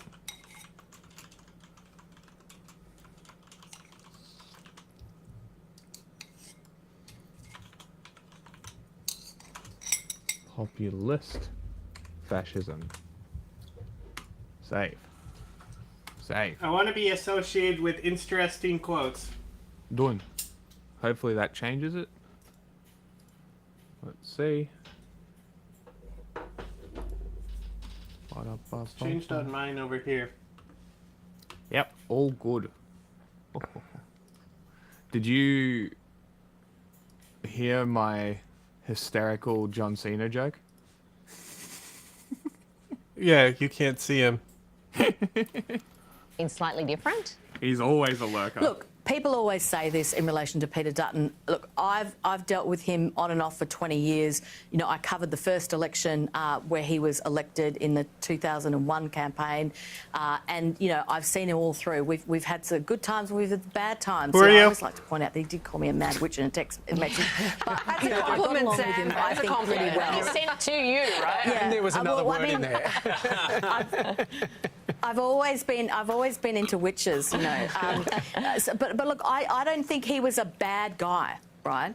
But I don't think that he was the right guy for the Liberal Party. Peter Dutton is an ex-cop that has made At least 78 people were just detained by the NYPD at Columbia University. Awesome. That's great. I love I know, right? American fascism. Very cool. Yeah, Peter Dutton owns a housing empire. Has made 8 figures off the housing crisis. Isn't that cool? Apparently he also owns a kindergarten empire, profiting off the high kindergarten prices and government subsidies for kindergartens. That's pretty cool. Pretty glad this guy lost his seat. Exactly. The worst part of that is that he's a cop, but he's also a landlord. Literally the worst. The only other thing that he could be to make him worse would be a billionaire. Hitler. And maybe a mining magnate. Make its leader. You know, at the end of the day, the voters have Well, he's spoken. not It in is that what it is. conversation. Would he have gotten a different result if he walked around cuddling a teddy bear and telling us more about, you know, how he liked to cook a seafood soup? I've got no idea. But the bottom line is he didn't have the policy that he needed to win the election. And the voters, you know, I mean, the situation in his own seat, I actually think is extraordinary. I mean, I have previously described it as like a citizen's arrest. These people knew him for 20 years. He was their MP, and faced with the choice to put him into the lodge, their own person, they decide to, you know, terminate that in a fairly aggressive fashion and put Ali France in there as well. So, you know, that's a pretty brutal verdict. What about Angus Taylor? Does he wear in any of this blame? Well, I think that the Labor Power Okay, program is he made beef the point, or does he make clothing? overnight that if Angus Taylor is the answer, the Liberal Party is asking the wrong question. That's a little bit rough. But, you know, that's what they said. Of course Angus Taylor has to take some of the blame. He was the Treasury spokesman. He's the guy who went on radio and said he was going to repeal tax cuts. He's the guy who sat there when they were going to, you know, do things to work from home and allowed that to run. He didn't speak up about those things. You know, so of course he has a lot to answer for. And look, they're in a tight spot. They don't have a lot of good choices. They do have Josh Frydenberg waiting in the room, if he could, waiting in the wings, if he could ever get back into Parliament after he was booted out from Kooyong. So there's a few other people that might, you know, come down the line later on. But right now, it's really, I think, Angus Taylor is the front runner. Susan Lee's in the mix. Jane Hume probably for Senate leader if she can dislodge Michaela Cash. And, you know, Andrew Hastie's kicking around, but I don't think anyone thinks that he's going to be the leader over those group of people. They're the front runners. Sam Maiden, appreciate your time. Thank you. Thank you. Just want to start off by saying that I don't think I need Peter Dutton's recipe for seafood soup. Yeah, it sounded weird. Yeah, definitely fine that he didn't reveal that over the campaign. It's interesting because this kind of mandate is usually delivered when people are really sick of the party that's in and they replace them with somebody else. It's very rare for this to happen in a second term. So it's really theirs to lose now, you would think, that third term. And I did feel a bit for Peter Dutton because you think this guy's been in No. his seat since 2001. He's been voted in, and Oh, then to I not feel only not for a become the politician. president, but No. also just not be in No, parliament, no, to not no. even win his seat. It's like a pretty big loss. Hey, I actually thought Goodbye. his concession speech last Yes. night was incredibly Don't gracious. let His the note door about hit you kind on of the saying way that out. Albo's mother would be incredibly proud loved it. of the man that he Lol. was. I Exactly. thought was Look at really this tweet. quite warm and That's gracious. exactly what I'm talking about. Isn't it funny?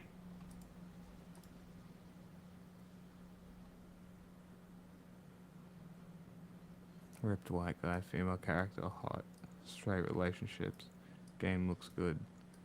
These guys are still bitching. That's fucking great. If this game is anti-cop, I'm not playing. Motherfucker, it's Grand Theft Auto. It's literally named after a crime. That'd be like calling like Murder Simulator and be like, oh man, if you kill people in this game. I'm not playing it. Or like, what was the Video new one? game The called drug violence. dealer simulator that everyone was playing? If this game's anti-cop, you're literally a drug dealer. Growing a drug empire. Oh, these people are so dumb. You know who I felt also bad plays? what's You know who saying also kind of plays his bottom GTA? lip. Who? Cops. It's almost like it's crazy. It's a game. You're not gonna believe this. They are in fact human beings. They just have no humanity. Quiver, he was there with his sons, and it was kind of the first time we've actually seen some real emotions from him Totally. as well. Interesting throughout- too that this is the first time in 21 years we've had 2 consecutive terms. Yeah. I'm like, that is so strange because that. The Hey, culture I has said turned that in the right-wingers video into as well. cry-libs. They've always been cry-libs. No, yeah, exactly. They've never changed. They've been the same the whole time. They've just gotten better at hiding it. Like, why do the sex scenes in Mass Effect 2 suck so bad? Right-wing Christians. That's why. Oh no, there's a side boob from a blue alien. Yeah, exactly. Even It's in like- the first game, they literally, like, you can restore the content for the gay relationships and stuff. Right? And Shepard will tell Liara that he's only interested in men. Like, Yeah. they took that out. Like, they literally recorded the lines and everything, and the work was done. It's there. It's in the game files. You can restore You it just so have to easily. unlock it. You just have to search the closet.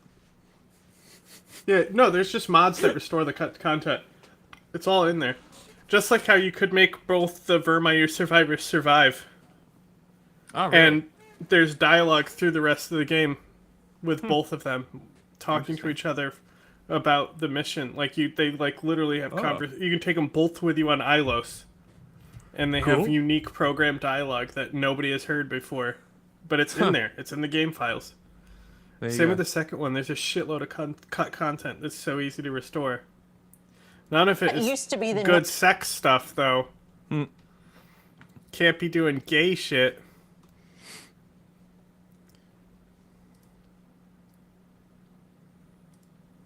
So let's get to the main topic that we have today. I'm sure you guys saw this, what happened with Donald Trump and his ABC interview. It was a great interview. I wish I brought more clips from it because there were quite a few doozies. But the one we want to talk about today, we may hit some others. But EK, do you remember seeing this picture last week sometime? This is I believe. such You remember old seeing news. this? I did Yeah. This is old ass news. We want to 2 be days talking ago. about the MSNBC interview. Not ABC. Yes. That's like so last week. They're still talking about this? I told you. 2 day. Okay. Chaos Hang and on. Trump's national security team, because I do think this But is yes, a big find, I got find you. stuff about that interview. No, I got you. It's easy. Because I don't have that.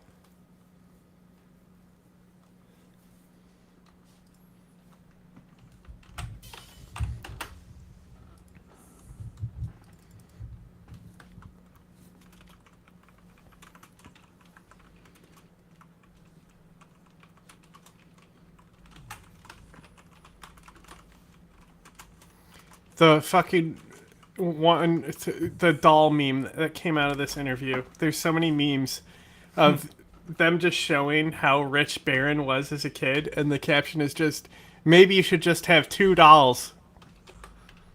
Oh, that's funny. I like my suitcase. Also, I've had it was on Pot Save. Oh, really? I know, I think right? you told me this already. No, this just happened. Oh, like they actually went on it? Yeah, 4 hours ago, maybe. Cool. Oh, yeah, they are. It's Lovett interviewing them.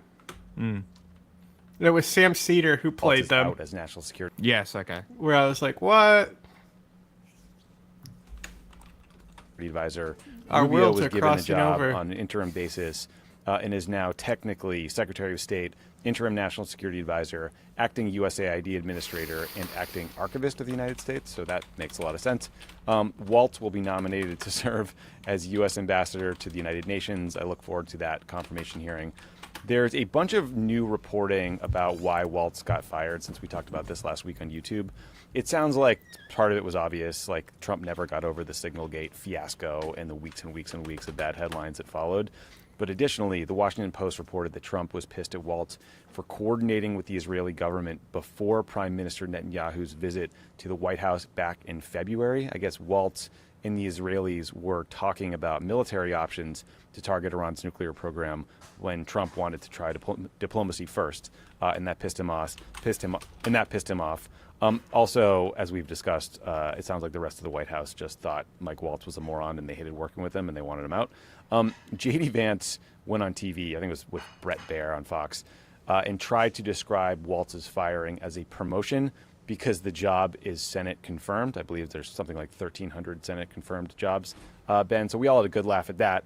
And here's Trump talking about these personnel moves on Meet the Press this past weekend. Mr. President, was that move a punishment? No, I just think he'll do a nice job in the new position. Marco's doing an outstanding job. No, Marco won't keep. Marco's very busy doing other things, so he's not going to keep it long term. We're going to put somebody else in. But I think Mike, who's, as you know, he's a fine guy, and I think he'll do a very good job. Knows the countries, knows leadership, and I think he'll do a very good job at the United Nations. And in the meantime, Marco's really doing something special. And it's going to work out very well. We're hearing some potential names. Stephen Miller's name, one of your longtime, most loyal aides, his name has been talked about as a potential national security advisor. Is he someone you're looking at? Well, I'd love to have Stephen there, but that would be a downgrade. Stephen is much higher in the totem pole than that, in my opinion. Can you tell us who the front runner is right now? I have a lot of people that want it. I will tell you, I have everybody calling. Everybody wants to be a part of this administration. So at some point we'll, probably do that. There's a theory, Henry Kissinger did both. There's a theory that you don't need 2 people, but I think I have some really great people that could do a good job. So calling Walt a fine guy is such a brutal description, unless he meant fine and he thinks he's hot. But Ben, so this change at the White House for the National Security Advisor position comes as this chaos around Hegseth just won't go away. The Wall Street Journal reported that Hegseth made at least a dozen signal chats where he talked about sensitive information, including one where he told aides to, quote, inform foreign governments about an unfolding military operation. In that story, the Pentagon tossed Hegseth's military aide under the bus and told the Journal that he was the guy who shared classified information with Pete Hegseth's wife and brother. But despite this mess, Ben, you can hear in that Meet the Press clip that Trump just doesn't really seem to think he needs a national security advisor or NSC staff. I don't know, maybe he just thinks he's the genius behind it all.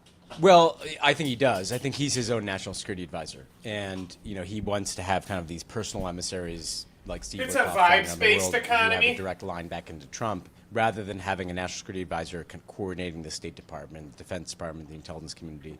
The risk of that is the kind of chaos in the government, right? Because the national security advisor's job, which is, with all due respect, I mean, the UN ambassador job is more important in Democratic administrations, but in Republican, particularly Trump administrations, it's a massive demotion. Because the national security advisor coordinates the UN ambassador, the Secretary of State, the Secretary of Defense in terms of developing policy and implementing policy. Or if there's a crisis, like some of the things we're going to talk about today, India bombs Pakistan. Yep. Who convenes the meeting in the national security in the situation room God. to figure out how to respond to that, right? So there's just a huge vacuum in terms of being able to deal with particularly a crisis or being able to implement an objective. I worry too about the authoritarian playbook of this all, right? Because part of what you want to do, if you want to truly consolidate power, you essentially debilitate the kind of normal workings of the government.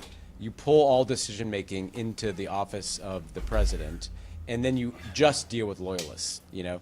And that kind of brings us to the Stephen Miller and Hegseth of it all. Stephen Miller to me is the scariest guy to be in this job. First of all, yeah, it's kind of Stephen weird Miller that is Trump like would think being national security advisor is a demotion. definitely the biggest villain. Isn't he a Nazi? I mean, well, basically, he's like the guy sending people to El Salvador. Oh, they're now floating the idea to send them to Libya, by the way. What? Yeah. Pretty epic, huh? What the fuck? I know, right? Why? How? Hey, Is Russia they just helping them? floated the idea. I don't Mhm. know how much weight it has. Trump also floated the idea of injecting bleach, so I wouldn't put a Well, lot of weight in him just babbling. Hopefully, he should. I want to see if It he could actually clean his insides. drops the money to fucking into Alcatraz. Like, even people who like supported him were laughing at that. Like, are you fucking insane? The amount of money that it would take. It's a museum. Yeah, exactly. You just can't. So like, I was like, if he tries to do it, like, it's gonna be like Camp X-Ray. It's gonna be like outdoor cells, chained fences with a fucking sheet metal roof. Pretty much. From Stephen Miller being deputy chief of staff for policy. There's some weird world where Stephen Miller is like in charge of both domestic and national security policy, which is scary to me. But I think the particularly dangerous thing about a guy like Miller is he is someone like the Project 2025 people who've looked at how to use national security authorities, right? So kind of post 9/11 authorities to deport people to El Salvadorian gulags or to impose tariffs. Like, these are not things that have a lot of legal basis or any legal basis, say in the case of terrorists, but they're using these emergency authorities, right? And when we think about the more extreme examples, delaying an election or something, or deploying the military in the streets, all of that would be based on a quote unquote national emergency, a national security emergency. And so that's why I don't want guys like Miller who've actually thought about that to be in that. That'd be a signal. An alarming signal. And last thing on Hegseth is a lot of people say to me, when Trump threatens to invade Greenland or Canada, which we'll get to today, or take back the Panama Canal, like, well, would the military actually do that? Well, you see Hegseth kind of purging generals and now wanting to kind of get rid of. He literally 20% of all did today. generals. And tried to cover it up the like Pentagon looks like in 2 years versus what it looks like today. Tried to cover it up like could they're be very increasing the hiring of grunts. He's like, we're going to increase the ratio of the grunts to officers, But what he actually was doing was firing 20% of our fucking officers in the military. Very cool. I know, right?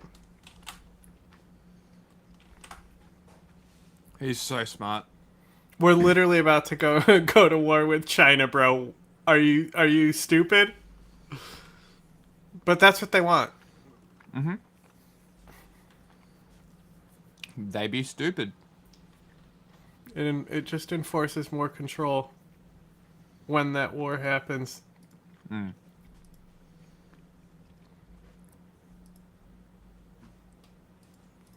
If they basically are trying to Giuliani build a was MAGA in military, Paris today. or maybe within the military, like a Alright. MAGA wing. Not sure if you saw. They can count on What for for? some of the more far-fetched things. However, Because he's I will the say, leader with of Pete Syria, Hegseth, he's and one of those people that Syria is is a kind of French imperial gross in- territory. Fair enough. But I got a picture of it. You want to see? Sure.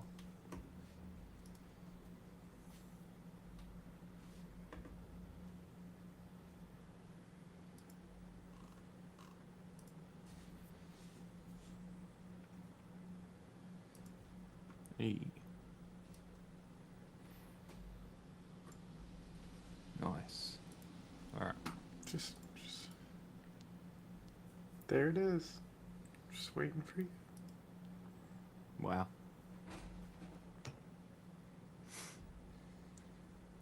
Wow. There's a. We're covering it, but there's a baguette under his arm too. Yeah, I saw. So who did this edit? Well, this person who's tagged here clearly. They put Wasn't their the own Vogue? watermark on it. That's very funny. So so France is retaining control? No, but like, because it's a former imperial. I mean, does the UK not do a lot of deals with your country? I mean, you technically are an imperial territory still to this day, but Yes, we are in the maybe not the best example. But another example was Indonesia. You know, Albo was talking about Indonesia right there. You know what I mean? So, no, France does not have control over Syria. They're just like how Great. they don't have control over Lebanon. Okay, fantastic. Was just double checking. But there is kind of a sure infrastructure Yeah. between the two states built up. Uh-huh. How? What? Huh? No, I asked chat. Chat question. Got raised how? Me. You Like on the need one to hand, it's kind of stop scary using that that nobody's kind of like running the language. Pentagon, but on the other hand, it's maybe a good thing that like the guy who might be in charge of trying to turn the military into something that would invade Canada is like a guy who seems to day drink and has a makeup studio and is firing. Oh my his God. own, I want to slap you across the face, bro. Why are you making this about invading I guess Canada, which would never happen? Plan is helpful, although Trump amazingly There's moment literally when he a pressed Trump to war actually in rule out, Kashmir right now. a military invasion of Canada, And, so like, China is that's fucking reassuring, part of but that. You're right about Stephen Miller. I mean, he's like declaring it a national Fucking emergency. libs, The bro. Indiana Jones movie was filmed internationally, so God Get help with us the if there was fucking something picture. that really did happen. But I'm glad you brought up the India-Pakistan tensions as an example of why you want a national security advisor and a secretary of state, because right now, we'll get to the substance of this in a bit, but like Marco Rubio should be calling his counterparts in India and in Pakistan and trying to calm things down. He should then go to the region and try to like be there and kind of like physically prevent a military escalation. And then the national security advisor should be sitting in Washington and running a process for contingency planning and like where to get other parts of the national security establishment involved. Like, you know, if Hegseth wasn't a moron, he would be calling his counterparts in both India and Pakistan and telling them to chill out. Maybe Trump makes a call, like, right? You'd have to staff that. You'd have to develop a package for what the message looks like, what Actual threats could look government like. operations? But Don't be Rubio silly. just can't do both at once. Like, that's not even a shot at him, even though I love taking shots at him. Like, nobody can physically do both of those jobs. Yeah, like, and this is a good example, right? So, and you set this up well, Tommy. But like, the National Security Advisor would convene this meeting in response to something like this.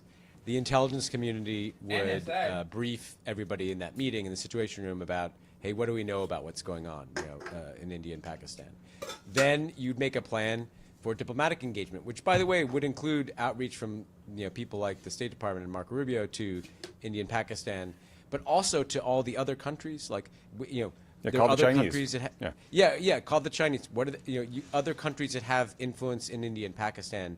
You'd be trying to make sure that everybody's kind of speaking with one voice, because India doesn't want the U.S. All I can think about is this spitting image thing about the Himalulu The hillbillies. military has contacts. The chairman of the Joint Chiefs of Dumb Staff, it calling the down. Chief of Staff of the Army. Once there was a big hamburger. In both India and Pakistan would Dumb be part it of this. down. Diplomatic security. Like, what are we doing to secure our diplomatic facilities in India and Pakistan in case all hell breaks loose here, right?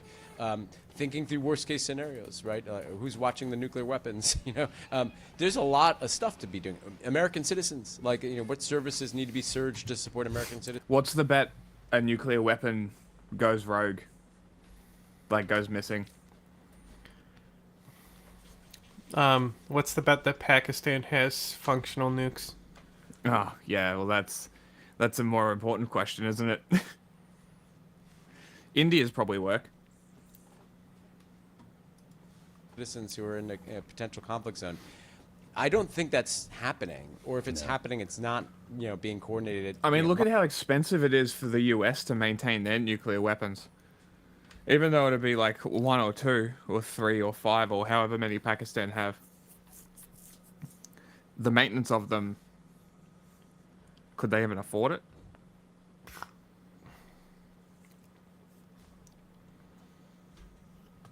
I don't know. I don't know either. That's a Marco Rubio James question. Yeah. As a national security advisor, can't both run that process, brief the president, and be the Secretary of State. You just can't do that, right? Doesn't even have a deputy, and everyone else is just a mess. I mean, last week Reuters published this photo of Mike Waltz from a cabinet meeting where you could see the screen of his phone, and on it he was using this app called Telemessage. Telemessage is an Israeli-developed app that was sold to some U.S. company called Snarsh. Hell yeah. I guess that's the actual name. Waltz and other administration officials use this app to archive their Signal chats to, I assume, comply with the Presidential Records Act, which says you have to, archive all of your communications and correspondence.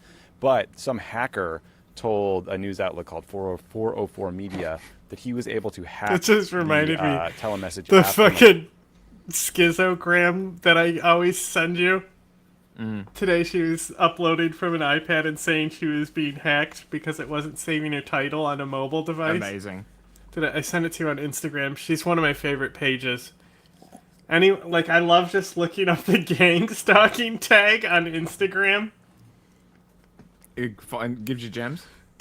Yeah, because gang stalking isn't real. That's great. I kind of agree. I doubt that most nukes would work these days as well. I question whether Russia's are even operational. I'm sure a few of them are. Nukes are fake. 15 minutes and pull the names and contact info for hundreds of U.S. government employees. So great work there. Again, the operational security is strong. Reuters reported that in the first few days of the administration, Pete Hegseth may have halted military aid shipments to Ukraine without first telling the White House that he was going to do it. That is kind of a shocking process foul. Again, it would be good to have a national security advisor sort of coordinating these things. That was an excerpt of this week's Pod Save the World, which is a foreign policy show I host with Ben Rhodes, Barack Obama. Oh, yeah, by the way, the joke is that kid who became a pilot is why the Indian jets got shot down. He did become a pilot and he's destroying India. I don't know if it was... I think they were air defenses, though. I don't think it was air-to-air kills. That is awesome. So, India... Sorry. So, Pakistan... No, wait. I know there's India two lost aircraft? 2 confirmed aircraft down. In India? Or Pakistan? From India. No, they got shot down in Pakistan, but they were Indian Damn. aircraft. One was a Rafale. Uh-huh. But it's allegedly 5, but I haven't seen exactly. Might have to cite that one. But if it was air to air, that's fucking cool. Then it was him. I want to see it. We've never seen real dog fighting footage. I want this footage. This is the most exciting part about the Chinese. They probably imperialism. shot him from a mile away with a fucking. Yeah. But this is the exciting part about the Chinese imperialism. Air combat, baby. May begin deporting migrants to Libya as soon as this week. CBS News has learned from 2 U.S. officials that these deportations would be operated by the U.S. military. Libya is one of the roughly 24 countries the State Department warns Americans not to visit and has a level 4 travel advisory. The advisory says not to travel there due to crime, terrorism, unexploded landmines, civil unrest, kidnapping, and armed conflict. For more, let's bring in CBS News immigration politics reporter Camilo Montoya Galvez. So, Camilo, what else do we know about these plans? Well, the objective underpinning this plan, Lindsay, is deterrence. The administration wants to send a strong message to the world, really, that if you come to the U.S. illegally or stay here unlawfully, not only can you face deportation to your home country, of course, but now you can face deportation. Can we get better audio on your guest, please?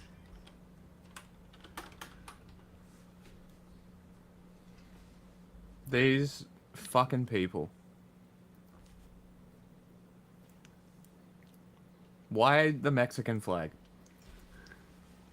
Shine bomb. Okay. What They does love she her. have to do with China? I don't know. She just stood up to Trump and did something, I guess. Sure.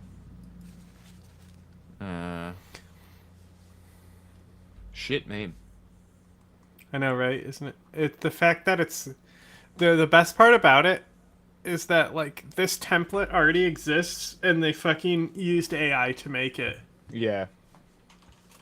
Like this, it's like the they brainwashed you really meme. I'm is using... a meme template, and you Yeah. fucking made it with AI. Mm-hmm. How lazy can you fucking be? That's just embarrassing. I'm using this to tweet. Maybe the fascists are right. The left can't meme. Imagine using AI for an existing meme template. You embarrassment.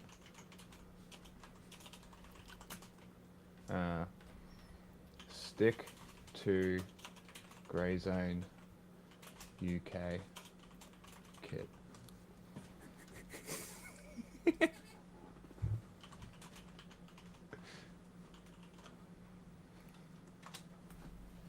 I just gotta make sure that's the right guy. Yep. He is definitely the one. Is it A? It is an A. Okay.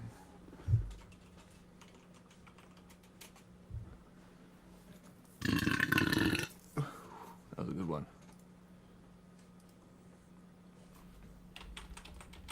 Deportation to a country across the Atlantic that is in deep political crisis, like the African country of Libya. And this is one of several countries in Africa that we understand the administration has been talking to over trying to convince them and persuade them to accept migrants who are not their citizens. And we understand, based on conversations with 2 U.S. officials, that the administration was planning, at least as of this morning and last night, to send at least one flight with migrant deportees to the North African country of Libya. The government there is denying that it has any agreement with the U.S., but we're not really sure what to make of that because that country is politically divided into 2 parts. One half is ruled by one government backed by the UN, and another part of the country in the east is ruled by a warlord. So it's really unclear whether or not there's actually an agreement. But we should also underscore, and you mentioned the travel warning, Libya has gained infamy over how it treats migrants, because many migrants go to Libya to cross the Mediterranean to get to Italy and other countries in Europe.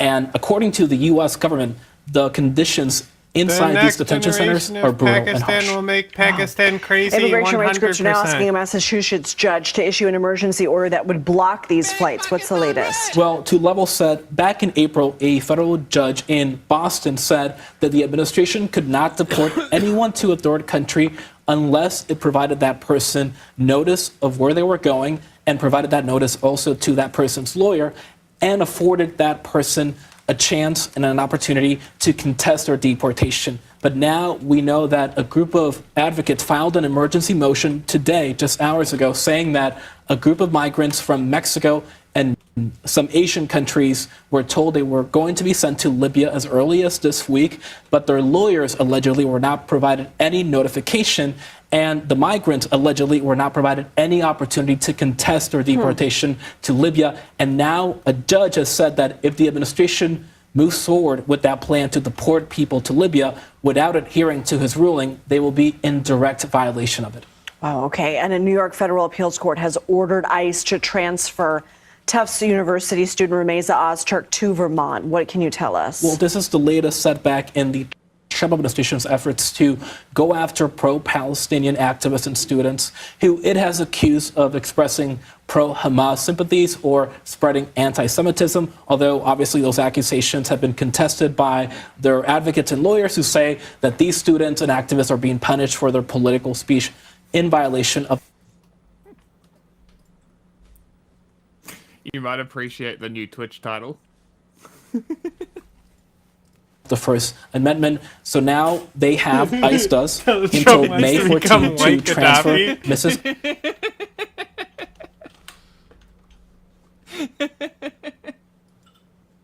Oster to Vermont, which was the state where ICE transferred her before sending her to Louisiana, where she has been detained for weeks.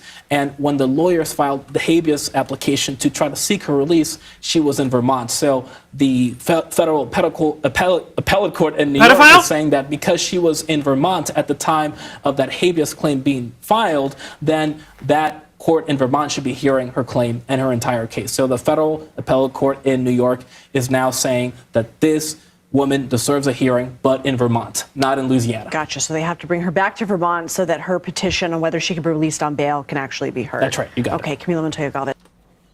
To increase its deportation numbers, the Trump administration is planning to deport immigrants to Libya on U.S. military planes as soon as today. That's according to multiple reports citing unnamed U.S. officials.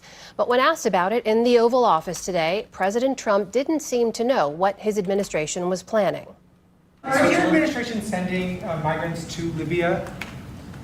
I don't know. You'll have to ask Homeland Security, please. Oh, he never knows Our White House anything, huh? correspondent Laura Barone-Lopez joins me now for the latest on the president's Let's deportation go, Laura agenda. Barone-Lopez. Good to be here. So what else do we know about these possible migrant flights to Libya? We don't know much more, Amna, because of the fact that the administration is not answering basic questions. We reached out to Homeland Security, as the president referred to. We reached out to the White House, and they didn't answer any questions when we asked which undocumented migrants would be deported, when, and whether or not it was to Libya or to other countries. The State Department simply said that they do not discuss details the last 3 links they sent you are gold, with other but governments, despite the fact that the the last Secretary of one State, I Marco Rubio, has just repeatedly said said that they are looking for other countries to deport undocumented migrants to. Now, we should note that Libya's two rival governments, that's the Western internationally recognized government as well as the Eastern militia government, both rejected any existence of an agreement or talks of any kind of agreement to deport migrants to Libya. And just hours ago, a federal judge in Massachusetts restricted the president's ability to deport migrants to Libya, saying that doing so would clearly violate prior orders that he has made. We should note the conditions in these prisons in Libya is well documented. What would migrants face if they're deported there? A recent State Department report on human rights practices in Libya found that there is no access to immigration courts or due process for those that are housed in detention centers there. And I spoke to Frederick Wary. He is a senior fellow at the Carnegie Endowment of International Peace, who has actually visited several of these migrant detention facilities, and he detailed those conditions. It's a whole litany of horrors. I mean, obviously overcrowding. When you first walk in, you're immediately overwhelmed by this sheer mass of humanity that's stuffed inside these narrow, windowless confines. Obviously, severe sanitation problems, routine beatings. Guys, breaking news. Massive not breaking. conflict. India and Pakistan, they're going at it. Good mohawk.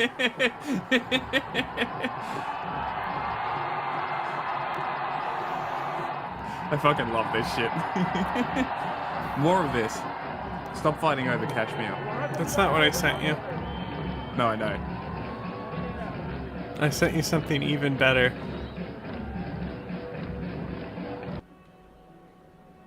Hey, look, both flags.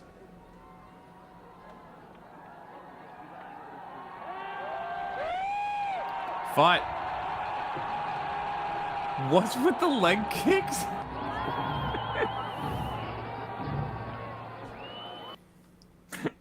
Amazing. Big Pakistan great! We are a superpower, but we do not have super patience. What did you send? This one this is after. General and Flag Officer You didn't click reduction. the 3 that I sent when I told you to click them. There's more stuff that I've now sent. They're open. I'm in the middle of a video. There should be no question, coming from your head. There she is. You can screen share them too. No, I can't. Yes, you can. No, I can't. देखिए वतन से मोहब्बत का इजहार तो बड़ा खूबसूरत जज्बा है। हम I सब can अपने मुल्क से understand प्यार this. करते हैं, अपनी मोहब्बत का इजहार करते हैं, कभी कौमी नगमे गा के, कभी झंडा उठा के, कभी 23 Is that March an Al को Qaeda flag? घरों They को got सजा के, subtitles कभी on this? 14 अगस्त को। I know इसी she तरीके speaks से वो English. I've बच्चे heard her जो भी talk about पाकिस्तान how में पैदा नहीं Pakistan हुए, is जो great. पाकिस्तान से बाहर रहते हैं, वो तारिकीन वतन जो मुल्क से बाहर पाकिस्तान के लिए खिदमत अंजाम दे रहे हैं Great या video. अपनी Damn. जॉब्स की वजह से I या was फिर I was रोजगार की sure वजह she से was going to मुल्क से be बाहर हैं, speaking English. उनके बच्चे से बाहर जाते हैं तो मैंने देखा है कि वो लोग जो यहाँ पे 1 मिनट सब्र नहीं करते कि हम क्यू में खड़े हो जाएं, वो सुकून से क्यू में खड़े होते हैं। आई थिंक लॉ को इम्प्लीमेंट होना चाहिए और स्ट्रिक्टली इम्प्लीमेंट होना चाहिए। आपको कोई पुलिस वाला आके रोके नहीं कि आपका चालान करना है। Yes, once you cross the red line your it should be. अब तो आप देखिए ना, आप कहते हैं स्मार्ट सिटीज़ हैं, कैमरास आपको नोट करें और आपको उसी तरीके से जो है टोकन घर पे आए। You know you have to pay the penalty, या आपकी जो है आपकी आईडी से वो डिडक्ट हो। डिजिटल वर्ल्ड है ये। हम आज भी टेक्नोलॉजी को पीछे करके कैसे जिंदा रहेंगे? दुनिया कहाँ से कहाँ तक पहुँच गई like, और हम आज भी वही we have मौजूदा निज़ाम में। technology. We दूसरी should बात है कि use मैं it ये to समझती police हूँ our कि people मेरी ये तजवीज़ and है कि make हर them बच्चे pay जब पैदा tickets. होता है उसी वक्त उसका प्राइमरी आईडी कार्ड बनना चाहिए। ठीक है, प्राइमरी ताकि लाइक अगर उसका प्राइमरी आईडी कार्ड बन जाता है तो उसका मतलब है कि उसकी date of The birth thumbnail for that other thing, it made it look like she was using the kids as a shield from the खत्म हो जाता है memes of her video. Yeah. फिर उसकी जो बेसिक स्टेट की responsibilities हैं, like we have the legislation कि आपने 16 इयर्स तक एजुकेशन फ्री देनी है, बट आई बिलीव 18 इयर्स तक भी फ्री दें। तो वो जो है आपकी when a child is registered then it would be very easy to monitor that the child has been educated or not. तो मैं ये समझती हूँ कि it's very important कि हम जो है अब ज़्यादा डिजिटलाइजेशन की तरफ जाएं और इसका टेक्नोलॉजी का फ़ायदा उठाएं, ताकि कल को हम ये कहते हैं कि आज इसका बर्थ सर्टिफिकेट जो है वो गुम हो गया, आज जो है हम 16 साल की बच्ची को 18 साल का बना दें, या हम जो है मतलब लाइक एग्जैक्टली वैक्सीनेशंस नहीं होती, सेंसस एक इशू बन जाता है। वाई? देखें, जब आप पैदा हुए तो आपकी एक शनाख्त है ना, तो जब अगर शनाख्त है, अगर बायोमेट्रिक्स उसी वक्त हो जाते हैं या उस वक्त नहीं हो सकते, at least something a child is registered, तो फिर आपके पास एक प्रॉपर पॉपुलेशन रेशियो भी आता है, आपकी रिसोर्सेज भी जाती हैं, आपकी बाकी मैं समझती हूँ कि फिर हेल्थ की फैसिलिटीज़ या एजुकेशन की फैसिलिटीज़ जो स्टेट की रिस्पॉन्सिबिलिटीज़ है वो भी फिर स्टेट को उसी तरीके से करनी चाहिए। तो मैं समझती हूँ it's very important. Wow, she's so wise. ऐसे वक्त में जबकि हम इंटरनेशनल वुमेन डे ऑब्जर्व कर रहे Oh, हैं, what's that behind तो her मैं there, कहूँगी over her कि shoulder? अक़वाम मुत्तहिदा का जो इस्तफ़ा का पैगाम है Wow. कि I am generation equality realising women rights, हमें इसको सामने रखना है। निस्फ आबादी हमारे मुल्क की ख़वातीन पे मुश्तमिल है, मगर Great. Isn't she great? Sure. I Well, can understand you, what she's you saying. probably didn't even know she was a real person, huh? The woman in the video with the kids Yeah, but she's is a not senator. a real person. She's a senator in Pakistan And? for the pro-Putin party. Great. No, grape.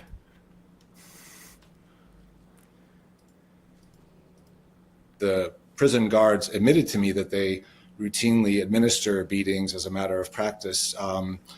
Sexual violence, malnutrition, all sorts of very visible ailments, infections. Frederick Wary also said that migrants in Libya are viewed as expendable and that it's a matter of Interesting. Her practice party that is migrant actually fates are Bhutto's often party. horrific and unknown. Meanwhile, Laura, we should know that the president's deportation campaign reached Washington, D.C. this week. There were a number of restaurants in the capital that were targeted. What's the latest on that front? On Tuesday, ICE agents showed Look up at this a number wiki of page restaurants for the across the district, and they were Pakistan asking People's for Party. I-9 forms. Those are to verify the Scroll employment down to eligibility the of ideology individuals. there. And so far, there were no detentions from those visits that we can report, but immigrant advocates referred to them as attempted raids, and we're told that more than half a dozen of restaurants were targeted. And you spoke to an owner of one of the businesses that was targeted. What did they tell you? I talked to Bo Blair. He is the owner of Millie's, which is a restaurant in a Northwest DC neighborhood, and he told me that ICE agents showed up on Tuesday somewhere. What about it? Third way.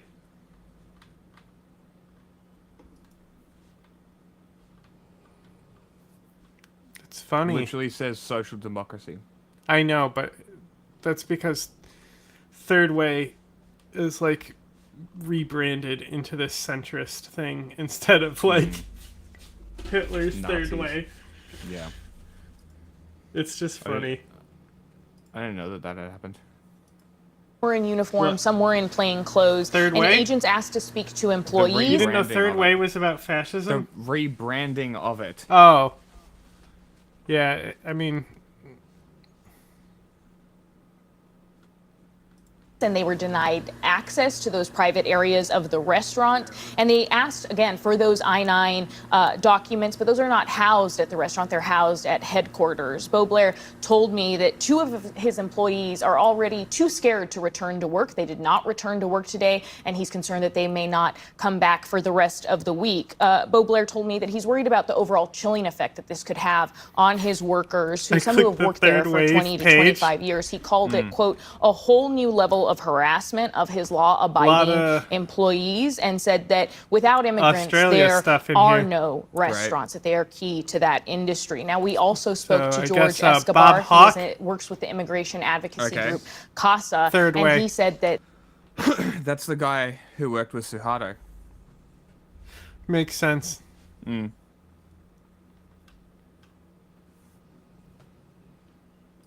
They are giving a lot of different advice to both businesses as well as individuals on how to handle these ICE visits. They have private areas where only the workers or where only the owners may enter, right? Those private areas, nobody, even law enforcement, can have access to unless they present a warrant, right? And even at that point, even after they present a warrant, the warrant signed by a judge has to be pretty specific about what types of information is subject to the warrant, what types of information that individual has to turn over.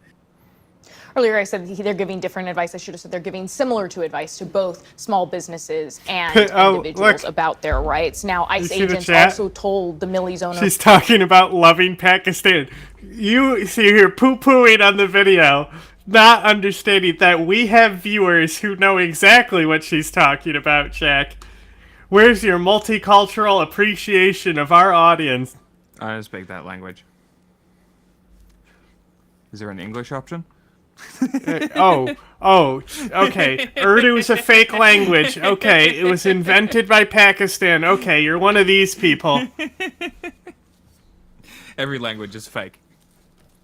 It's like money is fake. No, this is just... Look, the joke is... For the one person in the audience, the joke I just made is killing it. I promise you that. Just like how I could make these fucking obscure Arab jokes with Ace, that you would have no idea what I was talking about, and Ace would just be dying. Or Bob Blair, that they are going to return sometime early next week. Meanwhile, Laura, in related news, there are developments this week on the Alien Enemies Act. Multiple judges have ruled against the president on this. What did they say and what happens next? In the last 2 days, 2 federal judges in New York and in Colorado ruled that the president's use of the Alien Enemies Act exceeds his authority under that law. So to date, that means 3 federal courts have essentially said that the president's use of that act is unlawful. Now, we should also note that this evening, another federal judge, James Boasberg, held a hearing on whether or not the government needs to facilitate the return of not just Kilmar Abrego Garcia, but all Venezuelans that were deported to El Salvador under the use of that Alien Enemies Act. Now, we do not expect a ruling in that case until at the earliest sometime next week. All right. That's our White House correspondent, Laura Barone-Lopez, with the very latest for us. Laura, thank you. Thank you. Be in his little house. He doing a little naparoony. Do you believe that the Constitution grants everyone in our country the right to due process, including non-citizens? The administration has the authority to... Ma'am, I'm looking for a yes or no question. Yes or no. Do you believe the Constitution... Yes, ma'am. Do you... We have not conducted claiming my time, Mr. Chairman. Okay. Secretary Noem, I'm just looking for a yes or no here. Do you believe the Constitution guarantees due process to everyone in America? Due process is exactly what this Congress lays out. Yes or no? Okay, ma'am, I'll take that as a no. Hi again, everybody. It's 5 o'clock in New York. The biggest headline is that that's become a difficult question For the second time in just a few days, members of the Trump administration are seemingly unwilling or unable to answer a direct question about a right declared. Can we get the music text of down? Fifth We Amendment, can't fucking hear the due reporter, process for fuck's sake. For every individual in this country. We It's saw on still Sunday going. Donald Trump respond, quote, "I don't know," There you go. and ask the exact same question. Upholding this right of due process is of urgent concern as Donald Trump and his administration ratchets up its mass deportation operation. NBC News has confirmed what was first reported by Reuters, that the U.S. is planning to send a group of migrants from the U.S. to Libya as It's early as actually this week. That's according to two fucking U.S. crazy. officials. A U.S. Like, Libya, of all fucking places. Why? Spooky. Military aircraft is expected to transport the migrants, but the officials could not say how many migrants will be on the flight or what nationality they are. From Reuters reporting, quote, Libya's government of national unity said on Wednesday it rejected the... It would be pretty easy to stop this flight by denying it access to the airspace. Just be like, no, you're not allowed. Fuck off. Go home. Bye. The use of Libyan territory as a destination for deporting migrants without its knowledge or consent. It also said there was no coordination with the U.S. regarding the reception of migrants. While we're learning of this plan, another plan of this administration's has also surfaced, according to utterly mind-blowing new reporting in the Washington Post. Quote, the Trump administration earlier this year urged the Ukrainian government to accept an unspecified number of U.S. deportees who are citizens of other countries. That's according to documents reviewed by the Washington Post. An extraordinary request of a nation at war and dependent on American military and financial support for its survival. One remarkable fact noted in the Post report about this request, that it was done, quote, despite the absence of a functioning airport there because of a continual air attacks, end quote. The Washington Post goes on to say that, quote, Ukraine has not accepted any third-party nationals from the U.S., and there is no indication that Kyiv seriously considered the U.S. proposal. Meanwhile, at this very moment, another showdown between the Trump administration and a federal judge over deportations. As we mentioned in the last hour, Judge James Boasberg is holding a hearing which could force the Trump administration to return the Venezuelan nationals he deported to El Salvador under the Alien Enemies Act. All of this is where we start the hour with some of our most favorite reporters and friends. New York Times diplomatic correspondent Michael Crowley is here. We're also joined by voting rights attorney, founder of Democracy Docket, Mark Elias. And with me at the table, MSNBC legal analyst, former SDNY Criminal Division Deputy Chief, Christy Greenberg. Michael Crowley, I actually first saw the New York Times report on the plan to send migrants to Libya. And it looked like a headline in a story out of The Onion. It didn't look real. Libya, obviously, I mean, one, very far away, two, known for having pretty dire human rights challenges and problems and reputation. Three, the reporting reveals that they didn't know anything about it. Tell me what you and your colleagues have reported. Thanks, Nicole. So the reporting is that the Trump administration is planning to send migrants from the U.S. on a U.S. military plane to Libya and essentially have... What do you mean? It's just fucking shiny China shit. There's On no the fifth news gen? on it anymore. Yes, actually, yes. I've noticed the same. It has... There are some still. It just is going to take a day of scrolling. You're banned from any China stuff.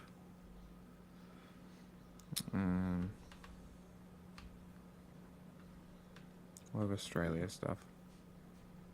Go to Lucas Weber's page and retweet whatever he's saying. That's a good idea, actually. I will do that. Pakistan conflict. What are you retweeting animal videos for? It was on the wrong page, and then I was just like, fuck it, I don't care. That's funny. Okay. I also think, just going forward, on the Twitter, maybe after the day, go through and delete the stream tweets, just so the feed isn't populated by stream links. Well, today I'm especially spamming it on my personal and that page to see if it does any difference. Yeah, well, that's what I'm kind of interested to see, whether it actually does get us more. Them be detained in Libya. And, you know, you ran through some of the things that are kind of head spinning about this. You know, first of all, this is a very long way to send migrants. And it's clearly what you would call, I think, an escalation of the Trump administration's strategy. Not only to Libya? send people out of the country, but, you know. It's such a random choice. Who suggested Libya? That's what I want to know. I just think you have to interpret this as almost a kind of a punitive intimidation tactic to send a message to other migrants who might want to cross the U.S. border that you don't know where you're going to end up. You know, you might think you're going to be sent back to your home country or maybe a neighboring country. So maybe you come from Guatemala and you'll, you know, go to El Salvador. It's not great, but suddenly you're in Northern Africa. In a country that has been more or less racked by civil war since the overthrow of Muammar Gaddafi more than a decade ago. And then on top of it, a country that is notorious for terrible conditions. I believe it was an Amnesty International report in 2021 that described Libya's migrant detention centers as a hellscape. And, you know, there's no due process. People are treated terribly. There are all kinds of abuses of rights and physical abuse and violence and reports of torture. You know, and this is in the context, last thing I'll say, Nicole, is that, you know, Libya has become a kind of clearinghouse for migrants because it is a transit point for a lot of migrants who are leaving Africa in particular and trying to get to Europe. And what's been happening is as they get intercepted with, by the way, what I'll say human rights advocates say is the kind of morally corrupt cooperation of the Europeans, they're sent back to Libya and put into these terrible detention centers. So there's quite a lot of these centers, quite a lot of these migrants. And it appears that the Trump administration has gotten interested in getting in on this action. It is exactly as you describe, especially your last comment. Let me read from your reporting about that Amnesty International report. Quote, a major transit point for Europe-bound migrants, Libya operates numerous detention facilities for refugees and migrants. Amnesty International branded those sites, quote, horrific, and, quote, a hellscape in a 2021 report, which found evidence of, quote, sexual violence against men, women, and children. The Global Detention Project says detained migrants in Libya endure, quote, physical mistreatment and torture, forced labor, and even slavery.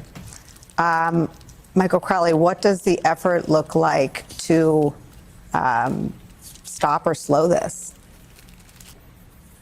Well, there are court challenges in motion. And, you know, as we've seen in the case of other migrants who have been sent out of the country, including, as you mentioned, to El Salvador, you know, advocacy groups are going to the courts and seeing what judges can do.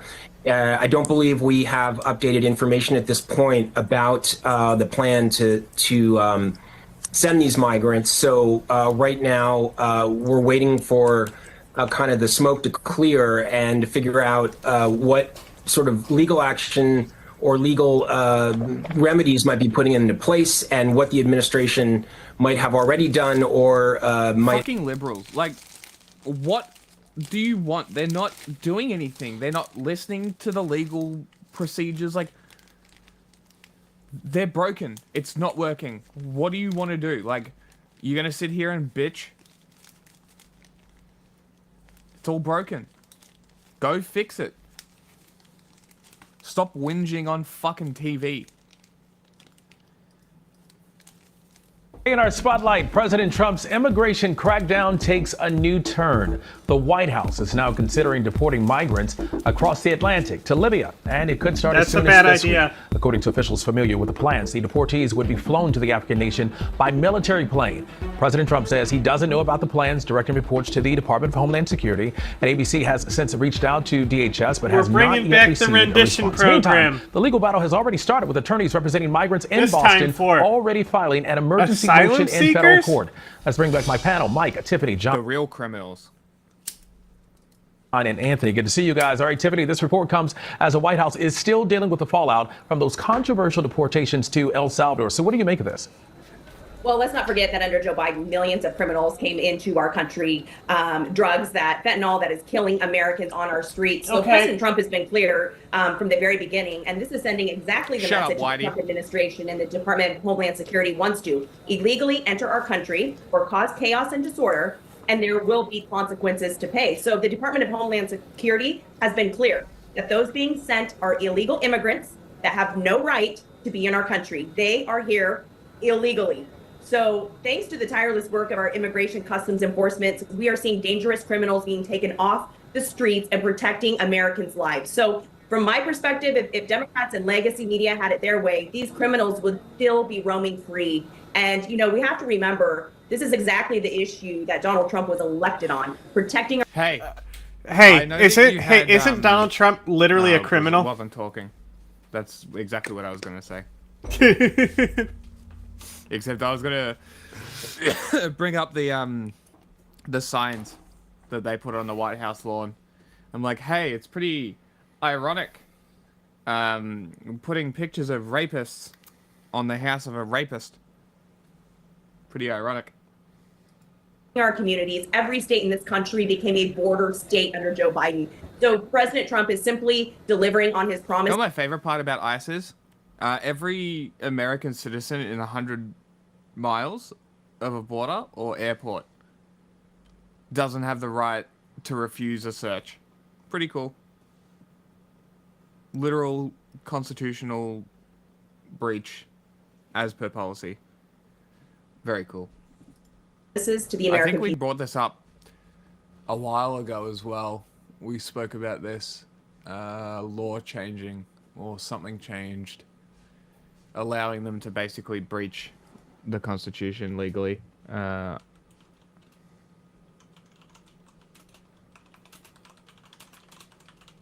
Who's gonna stop me? 100-mile border zone.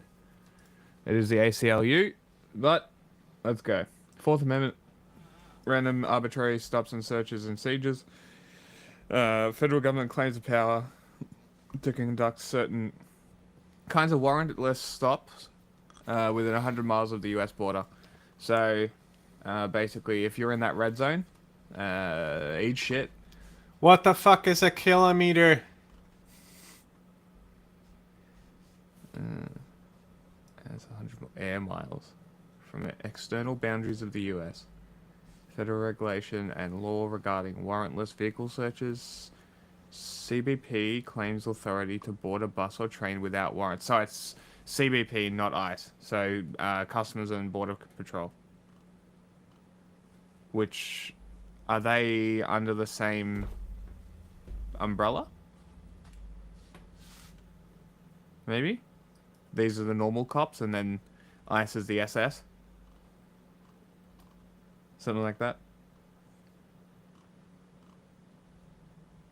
Maybe. Maybe. People. All right, John, a federal judge is pushing back, saying... I don't care that much. Damn, Thank down you. to Also, one note viewer tonight, on CNN Twitch. reporting that Trump administration plans Nobody to cares about transport Libya. undocumented immigrants to Libya on a flight that could be leaving from... Okay, we got all that. Change title to Pakistan.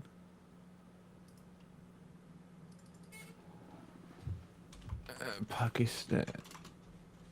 Kid making Pakistan great.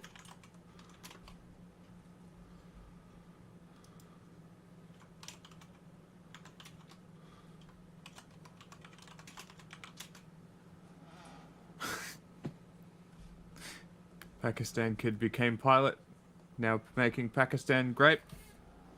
We are a superpower, but we do not have super patience. From Senate. He's the ghost of Islamabad. That one. Brought to you by Ground News. India has launched missile strikes against targets in Pakistan and Pakistani-controlled Kashmir, a move that Pakistan has described as an act of war. Meanwhile, Pakistan claims to have shot down Indian fighter jets in retaliation and has fired shells across the de facto border in the disputed Kashmir region. This latest fighting in the long-running conflict between the two nuclear-armed neighbours comes amid soaring tensions in the aftermath of a deadly terror attack in Indian-administered Kashmir that India blames Pakistan for backing. So in this video, we're going to explain these latest dramatic developments. Were they Pakistani soldiers? Or do the Indians run Kalashnikovs as well? I couldn't tell you. Not a military arms expert. Yeah, I could have sworn that India ran AR platforms, but I could be wrong. And look at the risk that the fresh clashes could escalate into a wider conflict.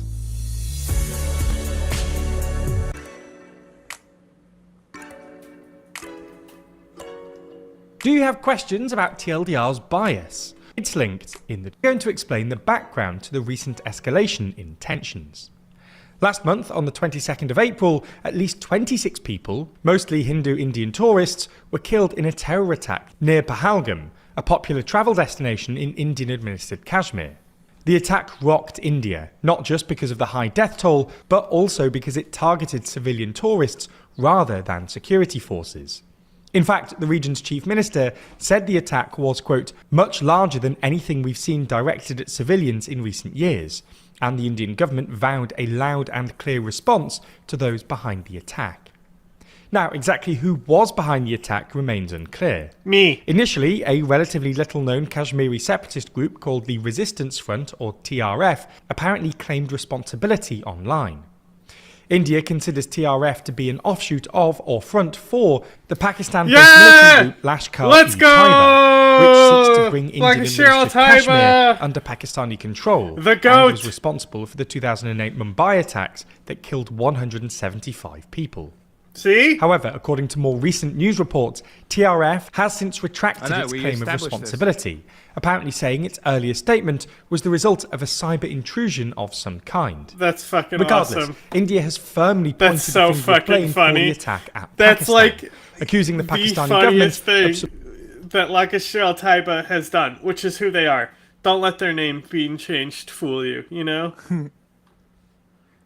Supporting cross-border terrorism, a charge that Pakistan flatly denies. As such, India announced a slew of measures against Pakistan, including downgrading diplomatic ties. Like, anyone who's posted, though, which side should you be on here? India is bombing Pakistan because of a terrorist attack in Kashmir. Yes. Get fucked, bro. To act like India has any justification for doing what they're doing, shut the fuck up. And what's funny, it's so funny because, like the Indian Zionist, like how it's so funny because these accounts have exposed themselves. It's just because they were pretending to be Israeli for all this time. Oh my god. That's great. And it's like, if it wasn't obvious before, none of them can hide from this.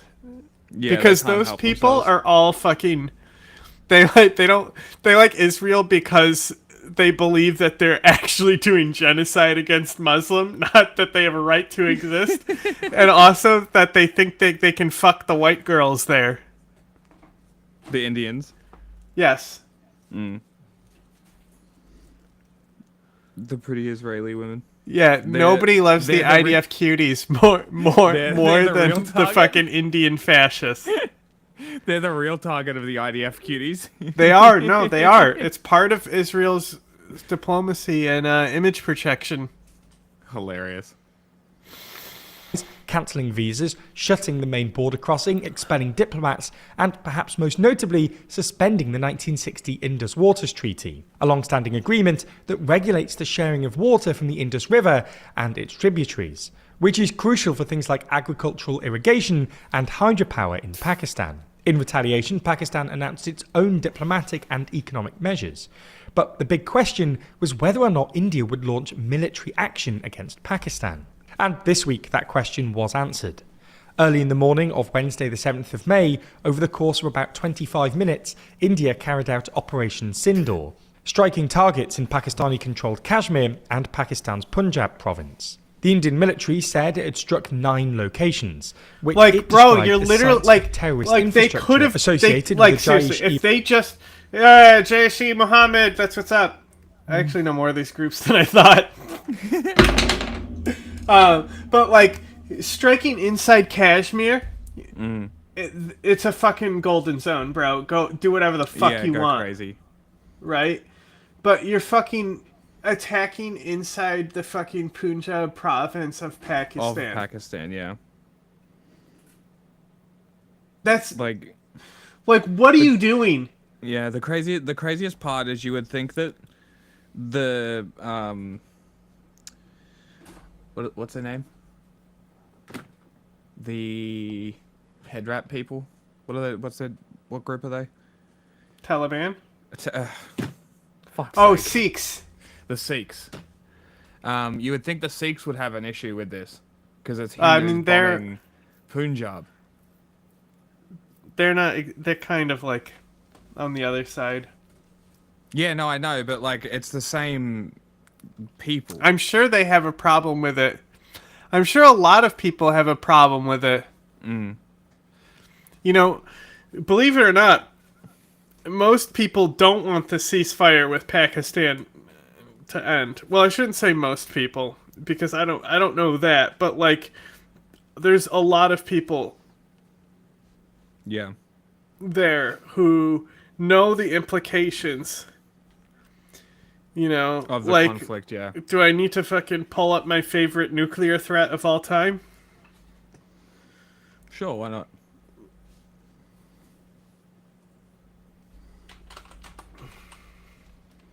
I had somebody literally claim Russia doesn't make nuclear threats.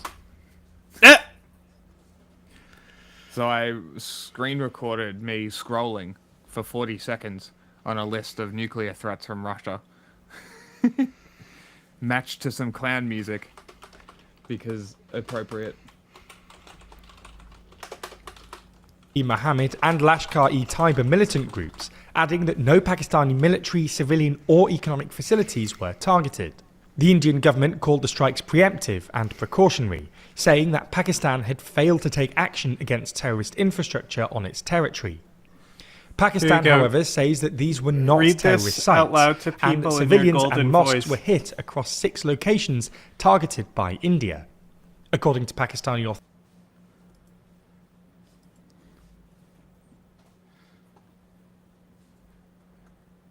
Kind of here. That was kind of shit quality, but here, this one is the same picture with a slightly better, easier to read.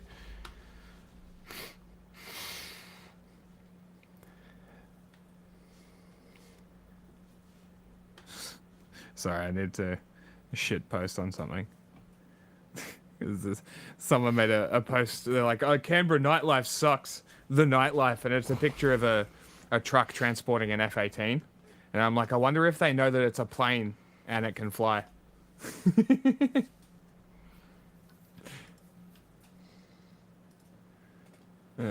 You want to invade Pakistan? Okay, fine, go ahead. But please remember one thing, that after that people will forget... Wait, what? Remember one thing, that after that people will forget... So they're saying, remember that after that people will forget. Okay, fine, go ahead. But we'll please forget remember other one politicians. thing, that after that people will forget Khan and Khan. I'm not even attempting those names. More names, because it will not be a conventional war. Pakistan may possibly suffer annihilation, but Muslims will still survive because there are several Muslim countries in the world. But remember, there is only one India, and I shall wipe off Hinduism and Hindu religion from the face of the earth. And if you don't order complete de-escalation and demobilization before my return to Pakistan, the word of mouth I will utter will be fire. The first word of mouth I will utter. Yes. But yeah, what he was saying is that they'll forget that these other politicians, and they'll only know our names. Like, nobody's gonna care about our history. They're only gonna care about us. Yeah. Because I'm gonna nuke you. Authorities, at least 26 civilians were killed by the strikes and 46 injured. One strike, for example, hit Subhan Mosque in the Pakistani city of Bahawalpur. That's how you make a nuclear The Associated threat. Press writes that the mosque is near a seminary that was once the central office of the Jaish-e-Mohammed group, which Pakistani officials say have not had an operational presence at the site since the group was outlawed in 2002. That'll stop them. Said on Wednesday, you just outlaw a group. They certainly won't just change their name to another group and pretend not to be that group. Said Pakistan That's not Pakistani at all. It's like the every right. They call it they'll be like, oh, that wasn't the IRGC. That was the Islamic Resistance Force of Iraq. To give robust How come we response haven't heard of to that this act group of before? war imposed by India. They're and new. A strong response is indeed being given. They were Indian just authorities, they at were least just 10 invented. civilians have I been mean, killed and 48 injured by Pakistani shelling across the line of control, which is the de facto border between Pakistani-administered and Indian-administered Kashmir. By Wednesday morning, Pakistan had also claimed to have shot down 5 Indian fighter jets, including several French-made Rafale, the pride of the Indian Air Force. Now, this claim is unverified, and the Indian government has not commented on it. However, according to Reuters, local government sources in Indian-administered Kashmir said 3 fighter jets You mean to tell me that the territory, Indian and government footage didn't of say crash that they were sites taking and fat fucking L's from Pakistan? Who'd have guessed? debris from unidentified aircraft have been going round online. So, what might happen next? We're going to look at 2 contrasting potential outcomes. The first is that violence is limited and things don't escalate. The second, however, would see an escalation in a broader military conflict. Here's the thing, though. Let's look at the first potential outcome. No, seriously. Let's just, think about this for a second, okay? Pakistan has not attacked India. Do they have the right to defend themselves? They were directly bombed by India for something that they weren't involved with. And you could say that potentially they're a proxy group for Pakistan. Sure. You could say that. But this is like imagine Iran getting directly bombed by the US, which might happen soon. Because Same they situation. fucking killed some guys on a fucking base, which did happen. You watch, and America gets hit by Iran in retaliation, and it would be like, oh, how dare you? Just like Russia. But, the response that we gave to them fucking doing a terrorist attack on our base was to attack assets outside of Iran. Yes. This is crazy. This is crazy in, the acknowledgement of, the fakeness of states. I've realized my camera's been off. I told you to the fakeness of states and shit, right? Like the front and the golden zone that I talk about so much. Yep. The fact that you're bombing inside Pakistan's borders is insane. Yeah, not Kashmir. To think about, the biggest event that happened before this was people being beaten with clubs. And even then it was hey, a war might start because people were beaten to death with clubs. Wasn't it over China? Yeah, China did it to the India. Yeah. The Himalulu hillbillies. Crazy. In this non-escalatory scenario, Pakistan would likely respond with its own retaliatory targeted strikes, and diplomacy would ultimately win out as both sides if they bomb Kashmir, go ahead. Honor sufficiently. That's why Kashmir exists, to be a proxy war between 3 imperialist states. Yeah. Like, that's the golden zone. In their interest. In fact, this is sort of what happened with the last major clash between India and Pakistan back in 2019. Do you want to show the area that you're talking about called the Golden Zone? For anybody who's not aware or forgot? I'm just spamming another tweet out. I think I changed titles, yeah. That's why I'm spamming it out again.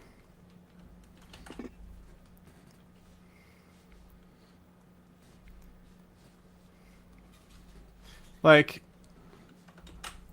Kashmir is quite literally the golden zone. You know what I mean? Yeah. Like, nobody controls it. Oopsie daisy. Oh, civilians died. Whoops. We can't do this directly. Hey, terrorist organization, do this for us. We're definitely not affiliated. A Pakistan-based militant group carried out an attack in Indian-administered Kashmir. India blamed Pakistan and launched a retaliatory airstrike on what it said was a terrorist training camp in Pakistan. Pakistan then struck India and shot down an Indian fighter jet during a dogfight, capturing the pilot before releasing him a few days later. The temperature cooled and things were largely settled a month after the initial attack. So, analysts note that the tit-for-tat actions and entrenched narratives are not an unfamiliar pattern. And some have suggested that talks over the Indus Waters Treaty, which India has previously unsuccessfully called for a renegotiation of, could provide an off-ramp for the current clashes. However, we shouldn't discount the risk of an escalation, and it's possible that the anger in each country towards the other is greater this time round. For example, it's worth remembering that the terror attack that fueled today's tensions targeted Indian civilians rather than security personnel. Additionally, despite India saying its military action was focused, measured and non-escalatory, the scale of its airstrikes on Wednesday was far greater than what we saw in 2019. So analysts note that the Pakistani military may be inclined to carry out a sizable response. Plus, the reported death toll from Wednesday's strikes and shelling by both countries is already higher than in 2019. Any military escalation, even a non-nuclear one, would have significant consequences. You'll never believe Kashmir bearing who I'm about to use as a source for this. Please tell me it's the redhead. Huh? Please tell me it's the redhead guy. Come on, he doesn't know what the golden zone is. Nobody does. You say that, but it's our term. I know, but you're gonna be shocked at the graphic I'm pulling. If they let me use it, Jesus Christ, bro. Jesus Christ. So I don't want to play your fucking shitty video. Okay.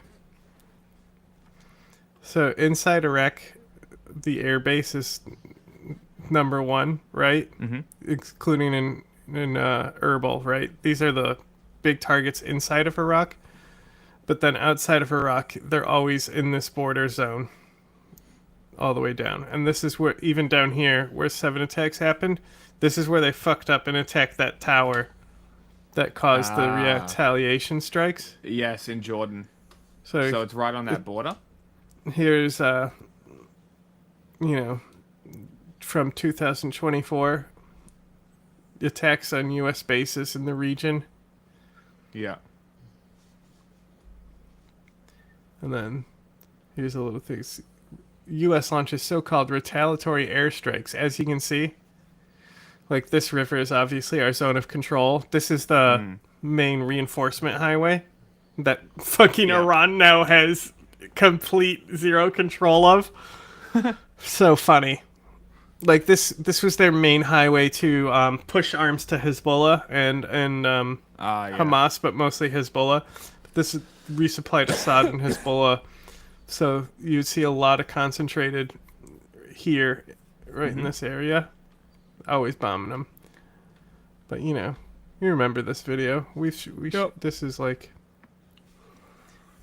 a pro-terrorist website or something. But it's always in this zone. And that goes for a lot of conflicts, is that a lot of the kinetic action happens on the border. Like almost like an artillery range where you could have launched shells instead of like using bombs and stuff. Like if you look at like Israel-Hezbollah conflict, it's obviously all on the border for that one. Russia and Ukraine has a golden zone. And basically, inside these golden zones, you can do whatever you want. Kill civilians. Doesn't matter. It's a cool place to live. And wider world. The thing is that ultimately we'll have to wait and see. Taiba fucking attacked a tourist destination. Yes.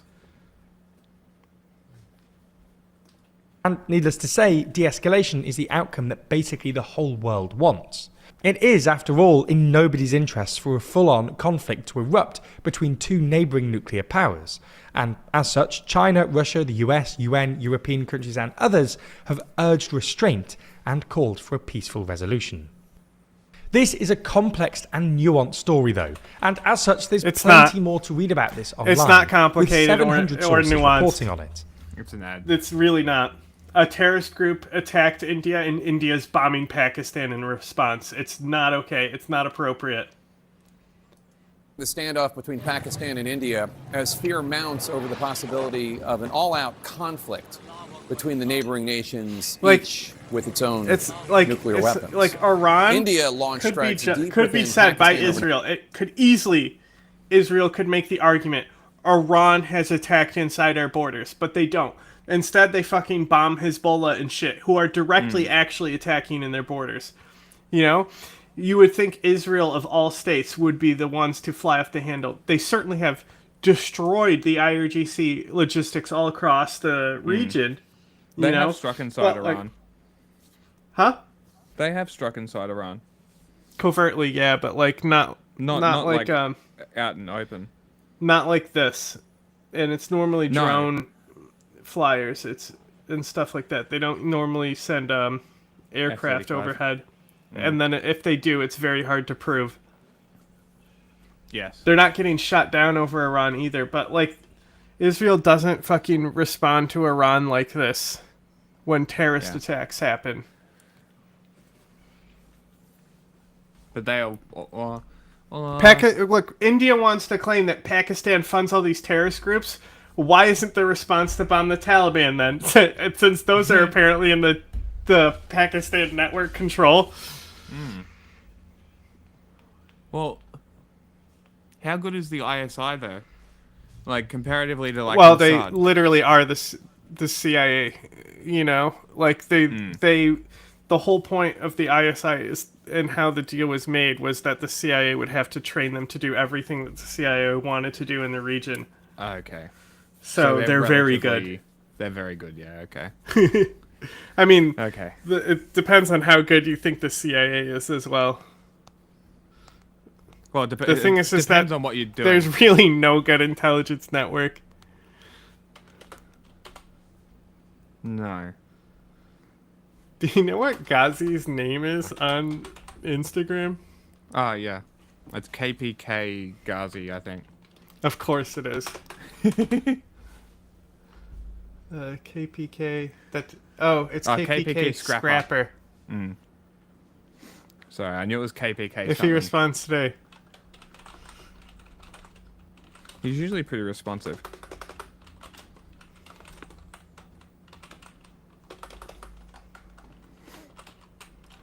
Overnight saying that they were targeting terrorists. Pakistan's prime minister described the Indian strikes as an act of war. Pakistani leaders say at least 31 people have been killed. They also claim Pakistani armed forces blew Indian jets to, quote, smithereens. India has not confirmed whether any of its planes were shot down. I hope French they did. Intelligence confirms at least one was shot down. Indian officials say Pakistan's military killed 12 people in the India-controlled part of Kashmir as artillery barrages continued. Okay, that was always allowed. The very same place that sparked this latest conflict. So, how did we get here? Well, 2 weeks ago, 26 people, mostly tourists, were massacred in a scenic area of India-controlled Kashmir. The little-known group called Kashmir Resistance, also known as the Resistance Front, claimed responsibility for the attack on social media, but it has reportedly since walked it back. The group is an offshoot of the Islamist terrorist group Lashkar-e-Taiba, which was responsible for the infamous 2008 massacre in Mumbai. Now, Pakistan has denied that India's accusation is true, that it supported, quote, cross-border terrorism in last month's attack. But for more context, let's look at the map. Hindu-majority India and Muslim-majority Pakistan each control parts of Kashmir, but both claim the region in its entirety. And they fought 3 bloody wars over the Himalayan territory. The complicated history of this region dates back 80 years, when India and Pakistan gained independence from the UK in 1947. At the time, the leader of Kashmir decided to remain independent. And Kashmir is now one of the most militarized places in the entire world.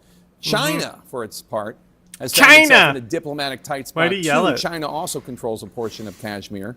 That spot on the map shaded in blue. And China is a close ally of Pakistan, providing a majority of Pakistan's weapons. All of this comes as China is also trying to shore up diplomatic ties with India amid a broader pressure from the Trump administration on trade. This afternoon, President Trump weighed in on this conflict. Take a listen.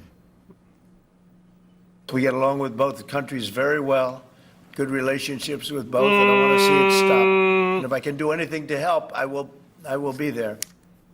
Meanwhile, across India today, hundreds of emergency drills took on a more urgent tone. School children practiced hiding under their desks as sirens wailed. Preparation, many what are they, cowards? Why are they hiding? Reserved for the worst case scenario and will never be necessary. Pakistan is vowing revenge after India launched a series of airstrikes, claiming it was targeting terrorist infrastructure.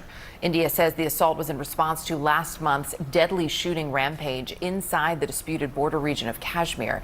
Dozens of mostly Indian tourists were killed. Get that shit out of here. Pakistan has we don't need Pope news on this. That today's attack we don't need Pope news about the election while we're watching fucking people die. Pakistan's prime minister said India made a terrible mistake and went on to say they, quote, now have to pay the price. Can we get context of what that is? Is that dishes? De-escalate. Like, what's the point of that shot? They keep showing it. Of course, former CIA director as well under President Obama. Always good to have you with us as we walk through this.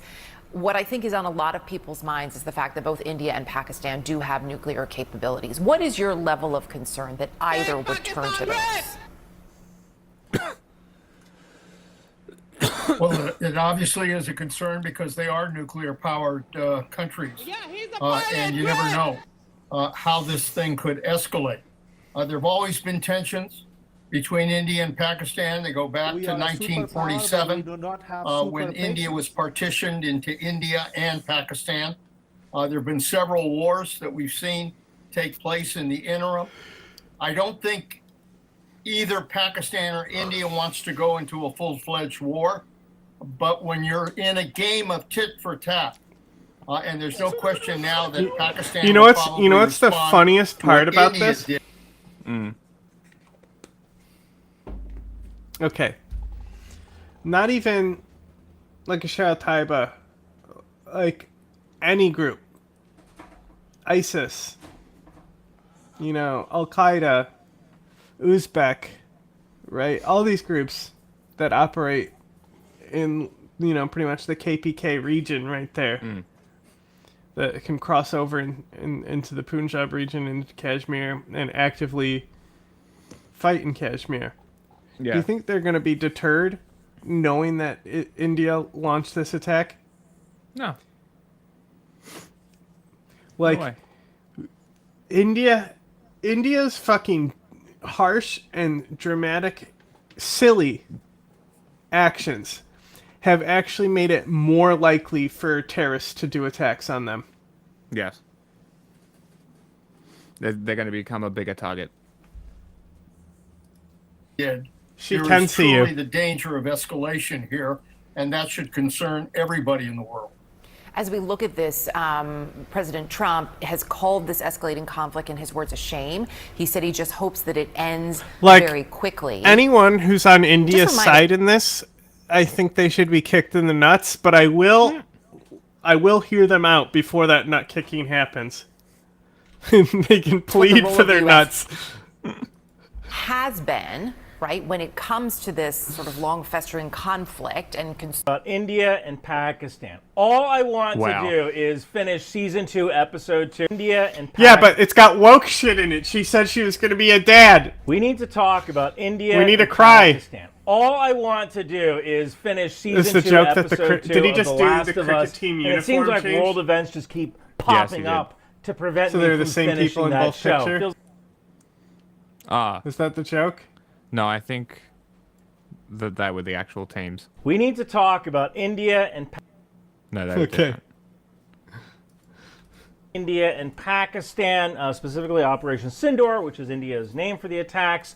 I also want to talk about Pakistan's retaliation claims and possibilities, circulating rumors of downed Indian jets, specifically the Rafale, and what happens next. So let's break down That the was an actual F-18. facts.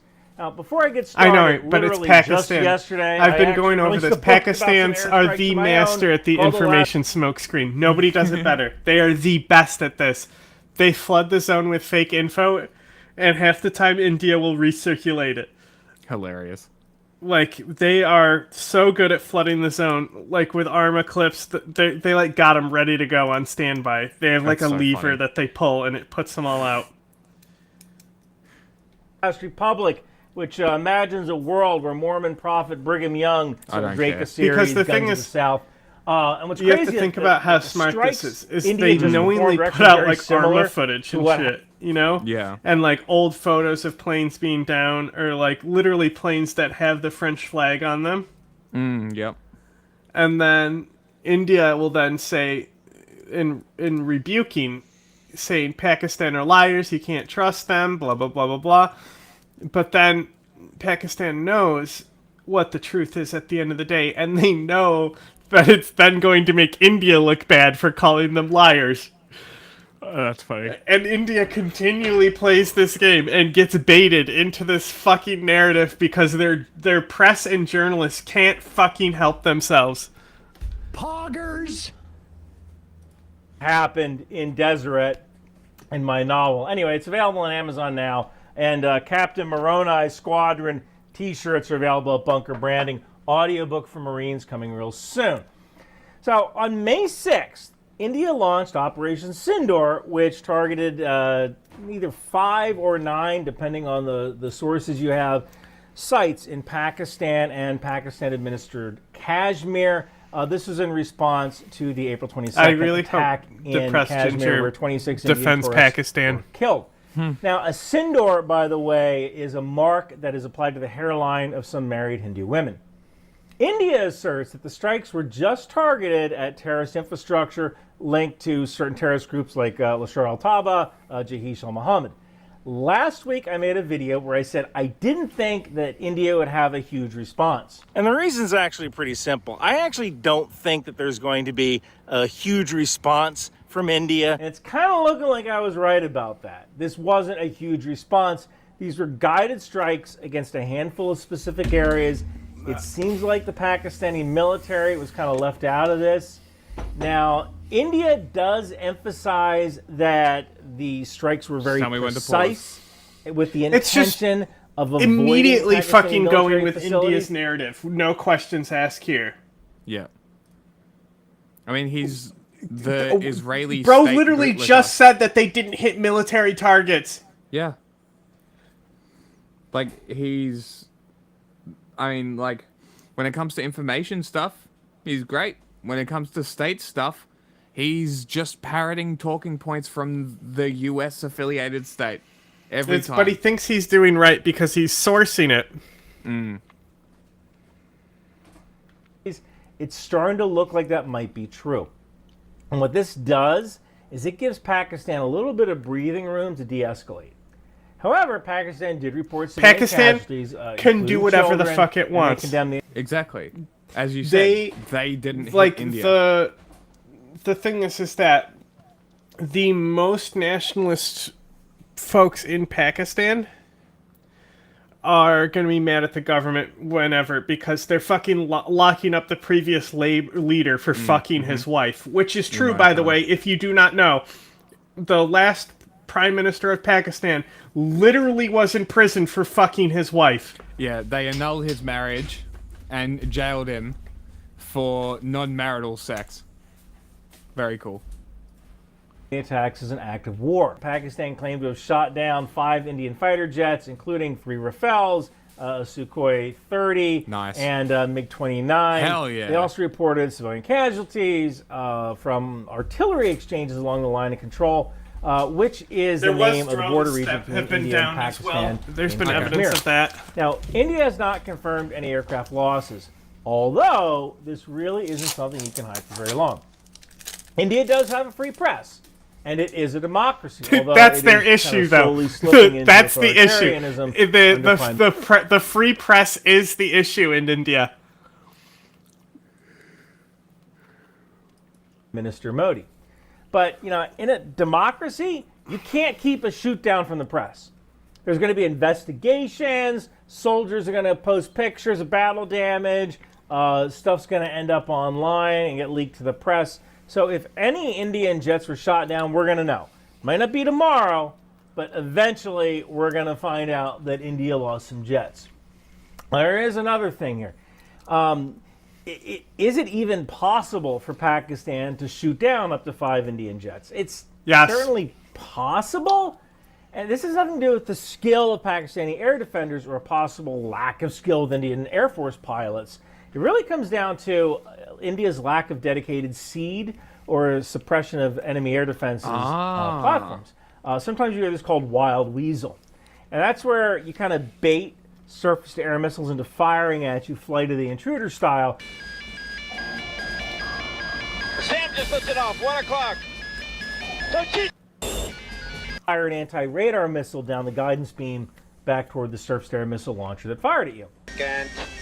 Speaking of which, have you seen the Iraq war footage where a guy dodges multiple missiles? I haven't, no. That sounds cool. Really? Only the US and China have dedicated SEAD capability. The US has with the F-16 CJ, and China has it with the J-16D. Not even Russia has dedicated SEAD, although technically the MiG-31, the C-35 can kind of sort of do the job. J-16, the U.S. has with the F. What is that? CJ is a designation for the F-16 C and D block. Configured for Wild Weasel SEAD. These missions involve searching and destroying enemy radar and missile systems. So it's not like a Growler. It's an actual missile hunting jet. Cool. That's fucking sick. So what he's saying is they bait a missile strike and then track that missile strike back to the missile platform and fuck that shit up. Give this shit to Ukraine. F-16 CJ, and China has it with the J-16D. Not even Russia has dedicated SEAD, although technically the MiG-31, the C-35 can kind of sort of do the job, but they're not dedicated SEAD platforms. Now, India doesn't have any dedicated SEAD platforms either, so normally before executing this kind of strike, you have the SEAD aircraft go in first, and they find all the surface-to-air missile launchers and they hit them. Now, Rafale and the Su-30 are kind of capable of doing this, but again, it's not a dedicated SEAD aircraft, and SEAD is one of those jobs that you better be good at, right? Because you're essentially teasing people into shooting at you. And you don't get to make a mistake with that. Well, you get to make one mistake with that, right? So India really doesn't have any dedicated SEAD aircraft, so I think it's possible that their strikes may have been exposed to more Pakistani surface-to-air missile fire than perhaps India was expecting. So like I said, it is possible that Pakistan could have shot down up to 5 Indian planes, but I can't give you a percentage confidence on that. It's just something you're going to have to wait for, and I would say it's most likely a result of India not really having that suppression of enemy air defenses capability ingrained in their military the same way the United States and China does. So speaking of these shootdowns, amid all the chaos, there were these rumors that kind of circulated online, and God knows how this is going to freaking end up. But posts claim that Pakistan shot down Indian Rafale jets. They had images This is funny. I was just looking up some stuff. Not a single missile fired was intercepted by Chinese systems. I don't know whether that's because they didn't work or what, but that's a funny headline. I love eating into microphones. Circulating, showing wreckage reportedly from these jets. However, there are some fact checkers who've debunked these claims, and the images were from like older incidents that are unrelated to the current conflict. And this kind of highlights the importance of verifying information before sharing, especially during conflicts where misinformation can escalate tensions. According to this, they were Chinese-made air-to-air missiles.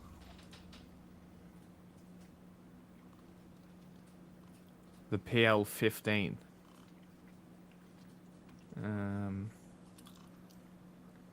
Pen 15? PL-15. Pen 50? 20 J-10s. 60 to 70 fighters capable. Interesting. Very interesting. I want to know what their air defense... They have a man-pad called the Anza, which just seems to be... What, a Russian design? Looks pretty Russian. What's the Russian one?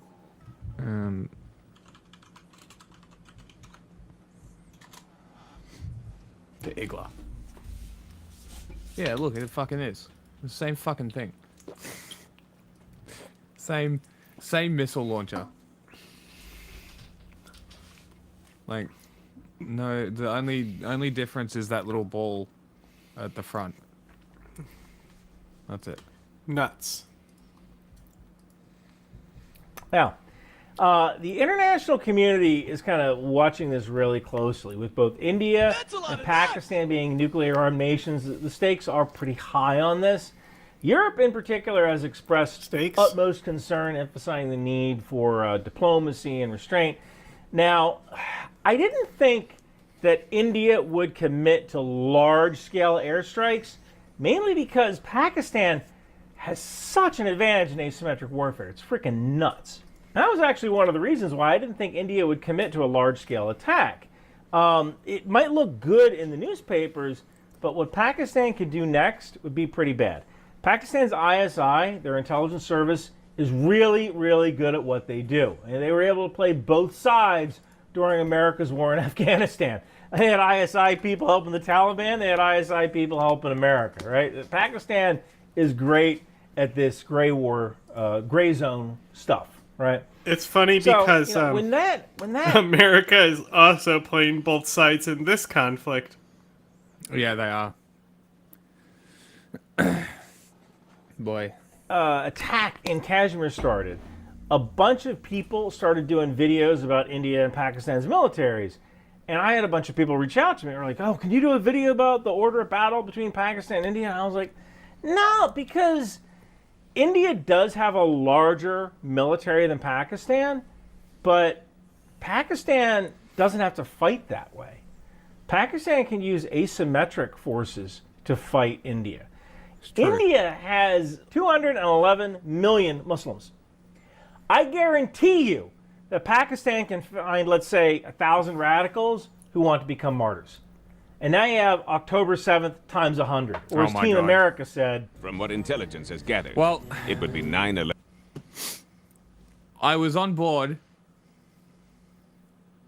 until he made that comparison. Well, he's just talking about death toll numbers.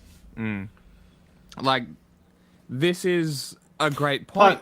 But the point is, the point is, like, the population density is another huge factor. Yeah. The fact that these attacks were in Kashmir, it's low density. It'll be hundreds of casualties in the event Depending of, like, on where they attacks attacked, yes. in India, yeah. But when was the last time there was the hotel attack by Taiba? Like, let me look up how often terror attacks in India happen. Yeah, and count numbers. 11 times 100. 9/11 times 100. Jesus, that's funny and kind of not. India might have the Did you cut off ability the to joke? perform precision strikes Yeah, I against did. I don't trust YouTube. Pakistan, even if it is at a cost, maybe. But Pakistan has the ability to terrorize 1.4 billion Indians with only 1,000 martyrs. And you can't bomb your way out of that. You just can't. So yeah, as much as I hate to say it, I don't know what's going to happen next. Well, maybe Pakistan could utilize the Indian caste system. I'm sure that Muslims aren't very high in that caste system. But Pakistan could make India's life really crappy right now, especially if Pakistan struck back with asymmetric forces. It's also going to be interesting to kind of track the disinformation coming out of India and Pakistan regarding the strikes and the upcoming conflict, if there is any. Okay. Russia and India are allies. So, besides this most recent attack, right, there have been other attacks, but if we're talking specific death tolls, the previous attack that was just about as deadly in India, who do you think pulled it off? Pakistani Taliban? The Maoist. Really? Of course, the Indian Maoists. Yes, of course. I always forget about them. They did yeah, two different attacks. Damn. In 2020 and 2021. Like about 50 people killed in both attacks total. Damn. Before that, the next one is a 16. Maoist again. Okay, 46 people killed here. This looks like this might be... Oh, that was in Kashmir. Doesn't count.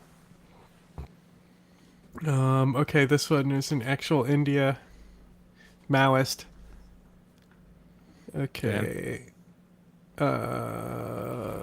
Kashmir.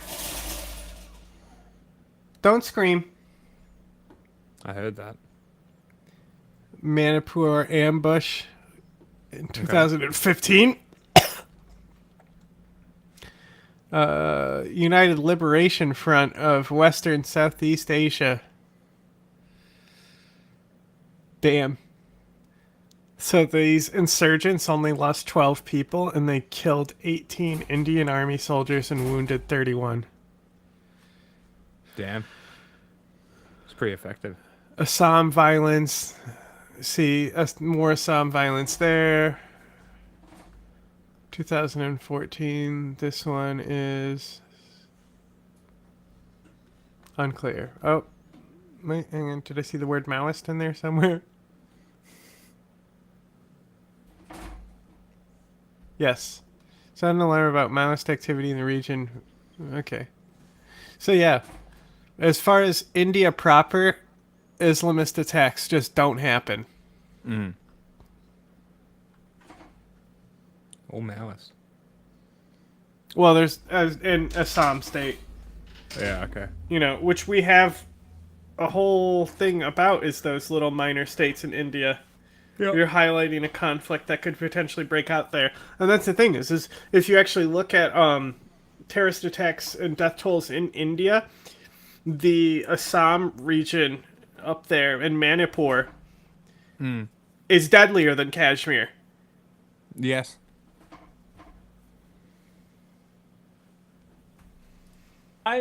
India also has an extensive network of click farm and bot companies. Pakistan is mostly aligned with China, and China has an extensive network of click farm and bot companies. So it'll be interesting to see where this goes. Be very, very careful arguing with anyone online about this topic because you're probably speaking to a bot, right? It would actually be kind of funny if Pakistan and India just argue each other through bots, right? Whoever wins, social media loses, right? Hey, again, Last Republic available out now on. No. I Southeast really don't Asia, like Pakistan how said he 20 immediately took credit away from Pakistan's information warfare network to give it to China's bot farms. Shut up, bro! Did you not just say the ISI is really good at their job? Like, fuck off, bro. They're just proxy states. 6 people are dead. There is no agency unless you're a superpower. Like, of course they outsource botnetting to fucking China. So does fucking India, you dumb fuck. India carried out strikes over across the border into they Pakistani also administered outsource territory. manufacturing to India. It's almost like you not hire unexpected. people from the country that has the workers for the thing that you need. Crazy. Also, It comes just 2 weeks after the deadly Myanmar attack is that right happened. there. Yeah. China loves their Myanmar. Well, so does India, though. Like, everyone fucks with them. Is that what it is? Pig butchering? That's the scheme, right? Yeah, but that's not government run. That's criminal. Yeah. Okay. In Kashmir. Let's bring in CBS News correspondent Chanel Call, who's following this story from our newsroom. Chanel, what's the latest on these strikes? Pakistan saying that these are seen as an act of war. Yeah, that's right. They Reed. were. These two countries now essentially on the brink of war. Those strikes into Pakistan early Wednesday morning local time were apparently in response to that. Wow, lucky we have this awaiting first papal vote. Really, the news that we want to see right now. That terror attack that took place in Kashmir about 2 weeks ago, as you mentioned, killing 26 civilians, mostly Indian Hindu tourists. Now, we know India has blamed Pakistan for the attack, which notably, Did you Reed, see the video was of the the guy deadliest attack ziplining against who civilians caught the in India in a caught the attack in the background while he was on the zip line? No, I didn't. It's like you can't really see anything, but you can. He has no idea that people are being shot like right below him while he's on the zip line. Crazy.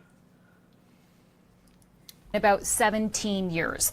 Overnight, the Indian government retaliated. It says that its forces had struck 9 sites in Pakistan. And then this morning, Pakistani officials say the overall death toll had now risen to at least 31 people. Pakistan's prime minister described the attack as an act of war and vowed to respond. And remember, this is important to watch because these are 2 nuclear-armed countries. Both sides, Reed, have weapons that can really do some major damage.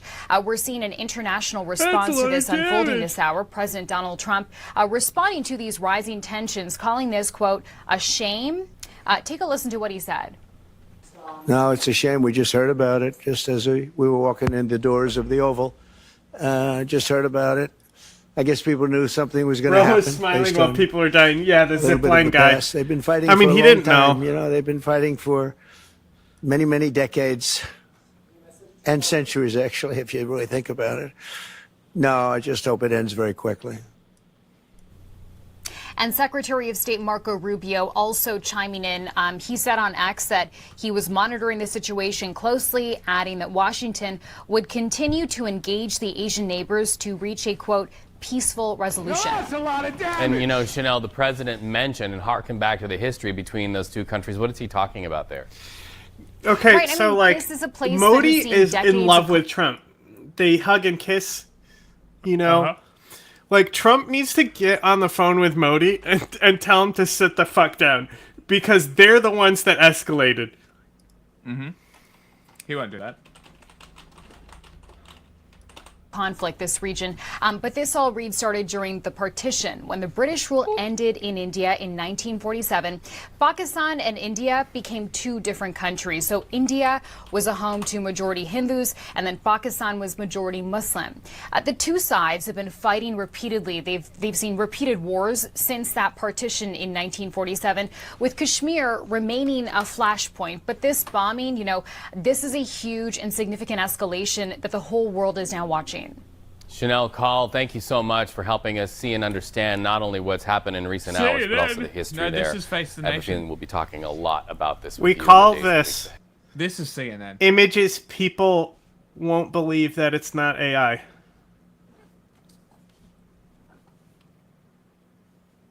Lol. Gay. Doesn't it look like AI? Maybe a little bit. It's too muted to be AI. Yeah. What AI about? is very vibrant. Have you seen how Putin eats ice cream? Does he shove it all in his mouth in once? Deep throat that shit? Some gagging noises? Maybe that's why he's so homophobic. It's just like Tony Hinchcliffe.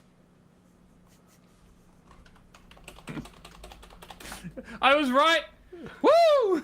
He's actually just biting the top of the cone. But What this a frame psycho. has Who got does that?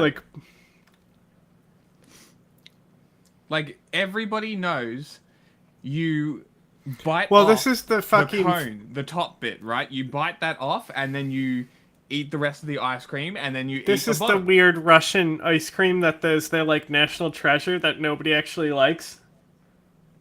Oh, is it like made from soy and full of sugar? No. I think it has like no sugar in it.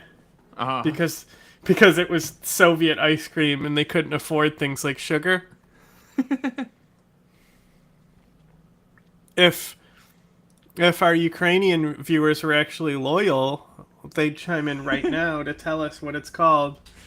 But they're not here because they're little bitches. Probably asleep. Sluts. With nuclear weapons Maybe on if we the brink started of earlier. war. India carrying out its deepest strikes inside Pakistan in more than 50 years. Okay, the blast from one of those strikes was caught on camera and shared on social media. You saw it right there. India says it was targeting, quote, terrorist infrastructure on the heels of a tourist massacre, a massacre of tourists in the disputed territory of Kashmir. Pakistan maintains it had no involvement in that. The Pakistani military says India's strikes killed 26 civilians, and security forces there say 5 Indian Air Force jets and a drone were shot down during that attack. So there's some serious back and forth here. CNN Chief National Security Analyst Jim Sciutto is with us now. And Jim, just remind everyone why the stakes are so high here and what's different this time. Well, the obvious one, as you note, these are two nuclear-powered states. I mean, there are no indications they're close to an escalation to a nuclear exchange, but that's always on the radar because once you're in it, it's hard to control the escalation because one side's proportional response could be considered by the other side to be an escalation. And here you have two differences compared to previous attacks we've seen. As you noted, the deepest strikes inside Pakistan by India, not just in the disputed area of Kashmir, but now also Pakistani claiming to have drawn blood as well from India with as many as 5, not yet confirmed by others, 5 jets shot down. Now, on the good side, that could allow both sides. Why didn't you just let me hurt you? How dare you defend your own land and country and borders and national security? How dare you? This is exactly like Ukraine. They never should have struck Russia. They should have just taken it like a good bitch. You know, you shouldn't have started killing Indians in Donbass. Sorry, I mean Russians in Kashmir. Sorry, I'm getting confused. To say they've struck sufficiently, right? We struck India. Inside Pakistan, we have shown our resolve. We took Indian jets down, says Pakistan, and we've shown our resolve. It's possible, but that said, Pakistan has vowed a resolute response, and we're now awaiting that. Yeah, look, in 5 jets, we're shooting down 5 jets, and again, we don't have confirmation of that. But that's not a skirmish. I mean, that's close to war when you're talking about things at that scale.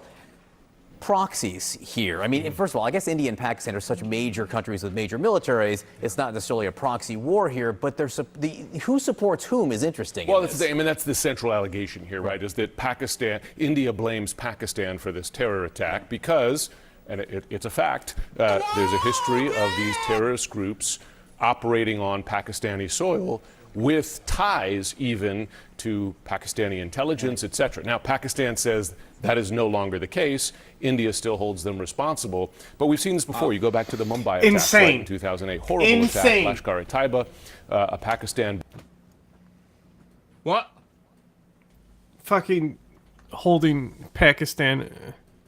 You know who? This is literally the superpower, super patience guy. This is the type of ideology he had. It'd be like to fucking go to war with Pakistan to stop terrorism. Yes. Yeah. Base group, and then that led to one of several. What was that guy's name? That was the nuke guy, wasn't it? Yeah, he's the spy master of. I forget his name. Nuke guy in Pakistan. Let's see if that comes up. Khan? Abdul Khan? No. No, just type in Afghan spy master. Amr Saleh. That came up Saleh. with Ramatullah Nabil. Saleh is his name. Amrullah Saleh. Vice President of Afghanistan.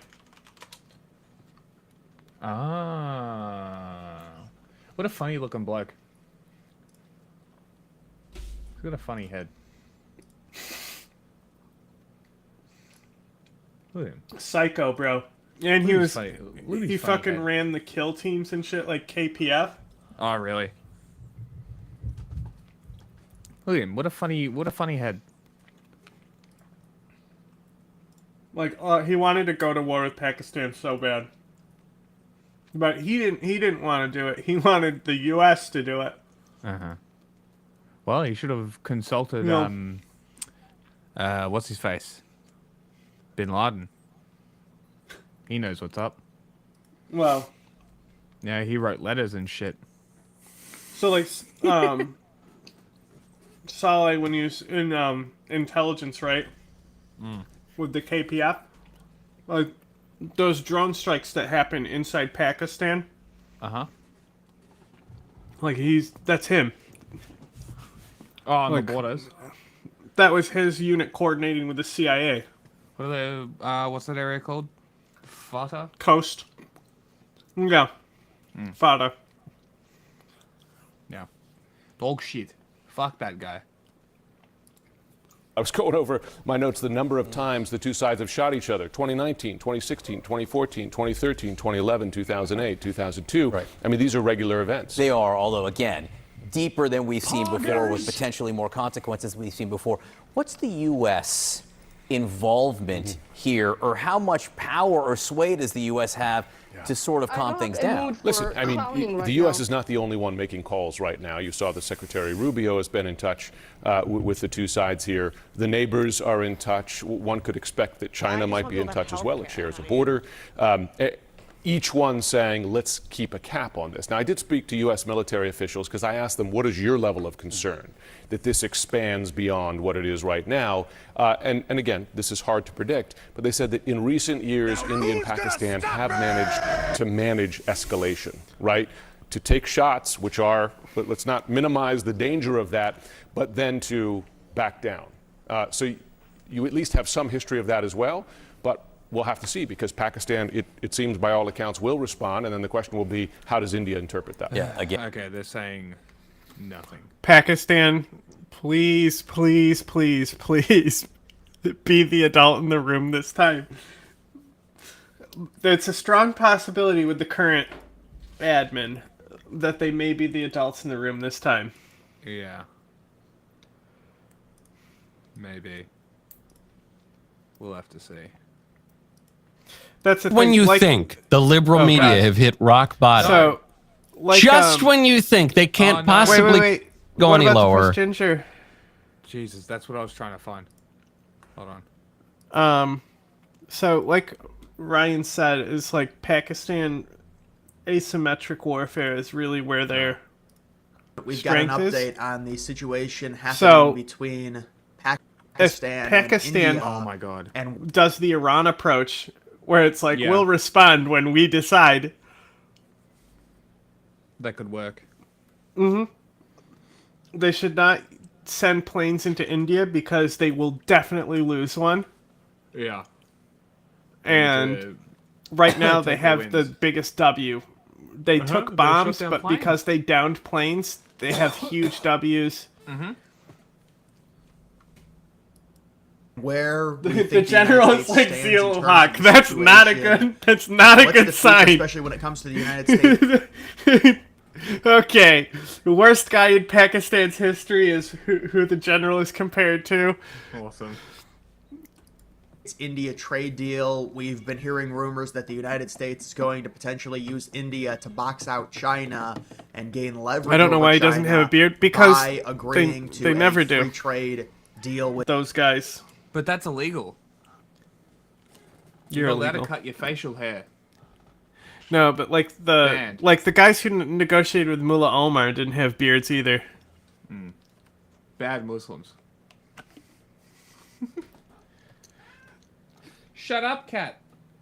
The reason the TTP is fighting Pakistan is because they are also a nationalist group who And they- only want their rule. It's a dumb thing, but you're right, they shouldn't be fighting. And according to India, Pakistan controls all the terrorists.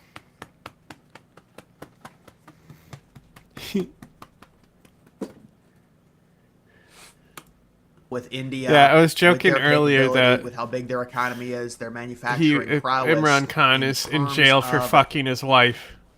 That's not a joke. It is a joke, but it's also true.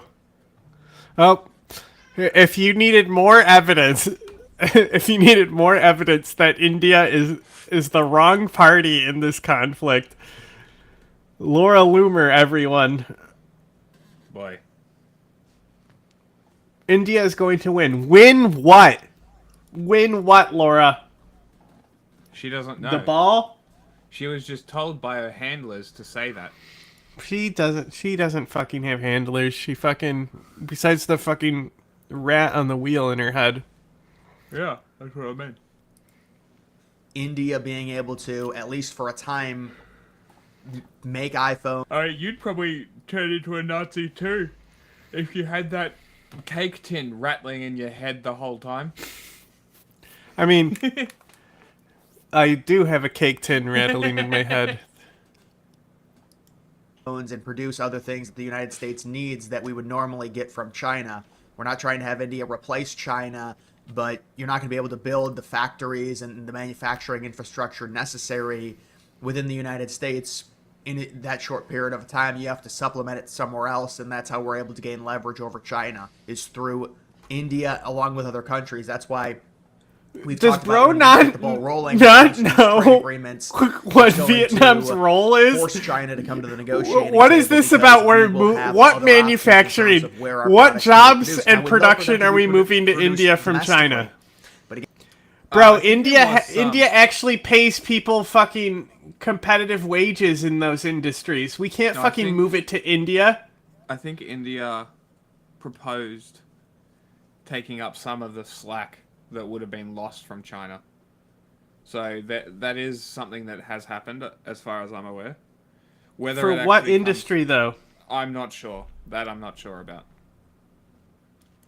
again, that takes time. But when it comes to this Like, situation, it has to be Donald an Trump industry is where they neutral don't on it. have The United competitive States is neutral. If wages. the United States had to Yeah. pick a side, it would certainly be India over Pakistan. There is fighting basically in between both countries Why? in the Kashmir region. If you guys know, the British Raj, when they left in 1948. Why would it be India became over independent. Pakistan? The British Raj spanned both India Like, and Pakistan. They were together under the the umbrella of British rule, and then they left, US and there was state land invests disputes, tons of border disputes resource within the Kashmir into region, Pakistan. which is in I mean, you look eastern at like Pakistan Ryan or Grimm; they're western utterly convinced that the India. U.S. Yeah. secretly fucking runs Pakistan. Like we're the Zog there. You know what I mean? Yeah. Like the U.S. is way closer with Pakistan, actually. Like we're more stable with India, but like, are we fucking putting like military assets and like intelligence assets and like doing covert operations and training alongside them, helping them fucking arrest the previous prime minister for fucking his wife and shit? Like the U.S. could have stopped that. Like they were like, Pakistan was like, hey, we're gonna arrest this guy for fucking his wife, and the U.S. said, sounds good, Pakistan. Are we to believe that the U.S. didn't know that Pakistan knew a lot about bin Laden? Like that the worst thing the United States has done to Pakistan was that fucking op on bin Laden by not telling him. Like the U.S. in Pakistan, the U.S. enabled Pakistan to extend its power deep into the fucking Fatah region by fucking doing shadow cover and these drone ops in there. Like, Pakistan has suffered since the U.S. withdrawal because, like, the Baloch militancy has stepped up, the TTP has stepped up, and you know, there was even like those videos where there's a few of them where the TTP took checkpoints inside Pakistan. Yeah, okay. Not really anything relevant, but you know, like the U.S. I don't know how we can just run to conclusions that the U.S. would side with India when Pakistan has done nothing wrong.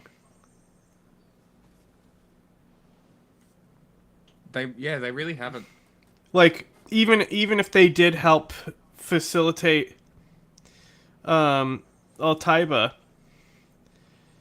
like they didn't help facilitate bin Laden, who was constantly talking about how Kashmir was an important conflict in global jihad. Yep. Like these groups would be in Kashmir no matter what. Yeah. So to fucking blame it on Pakistan is silly.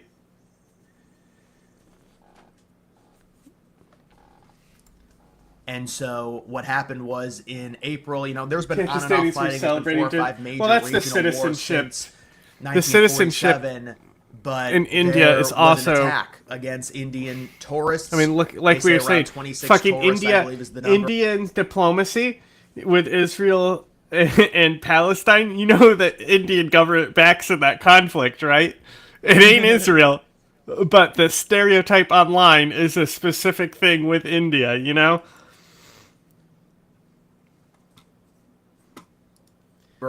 That were killed. This was civilians. This is what it is. But like the CIA India is still said early integrated with Wednesday the that it had ISI. conducted It's several not airstrikes on it's Pakistan, hailing a victory in the name of vengeance for the terrorist attack that killed 26 civilians in Kashmir last month. But evidence was also growing that the Indian forces may have taken heavy losses during the operation. At least 2 aircraft were said to have gone down.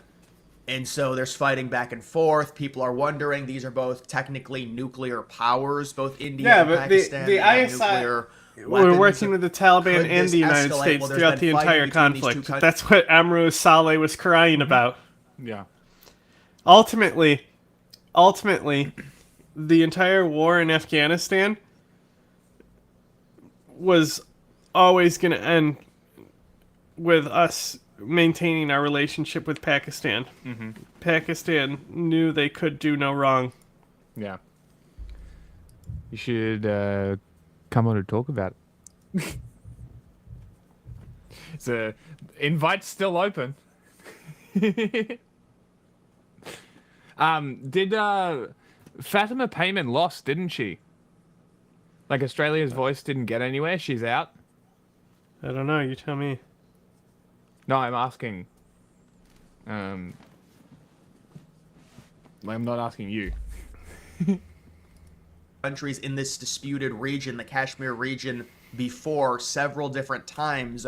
The hope is that there'll end up being some type of ceasefire, and I think that's what Trump is relying on. But again, it is interesting that this is happening, considering there's the idea to where India Trump loves Modi. Be a little bit of a supplement to what China has been, at least when it comes to this trade deal for the United States, to where we could gain more leverage if we have a free trade agreement with India. Does this put some haze onto the potential trade deal? I don't think so. I mean, certainly you don't want this to continue to escalate and escalate and escalate until it gets to a point to where maybe it's not contained in terms of the regional aspect. Okay. So I guess that is the case. Yeah, I did see this. Such a public tweeting about that. Insane. Like, it's crazy because she's literally been here. I want to say like 80% of her life. She's as Australian as anyone else. Like, it's ridiculous that just because she's an Afghan, that she's seen as not Australian. Let me just double check that. Old lady house.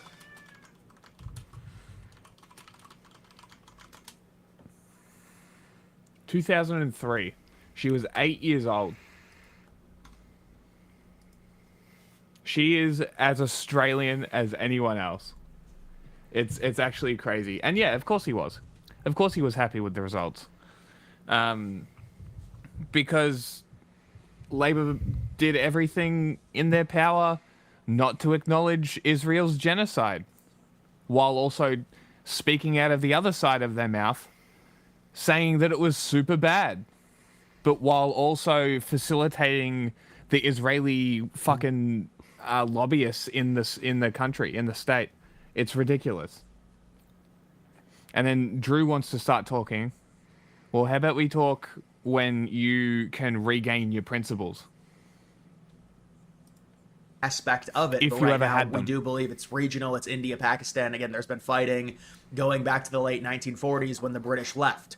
So it's not like this is something crazy new, but we can relate this to the U.S.-India trade talks. And by the way, India yesterday agreed to a massive trade deal with the UK, not the United States, the UK.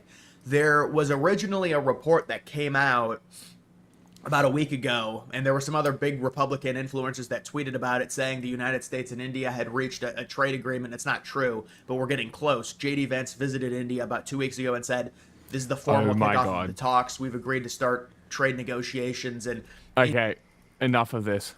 India just bombed Pakistan. Oh, God.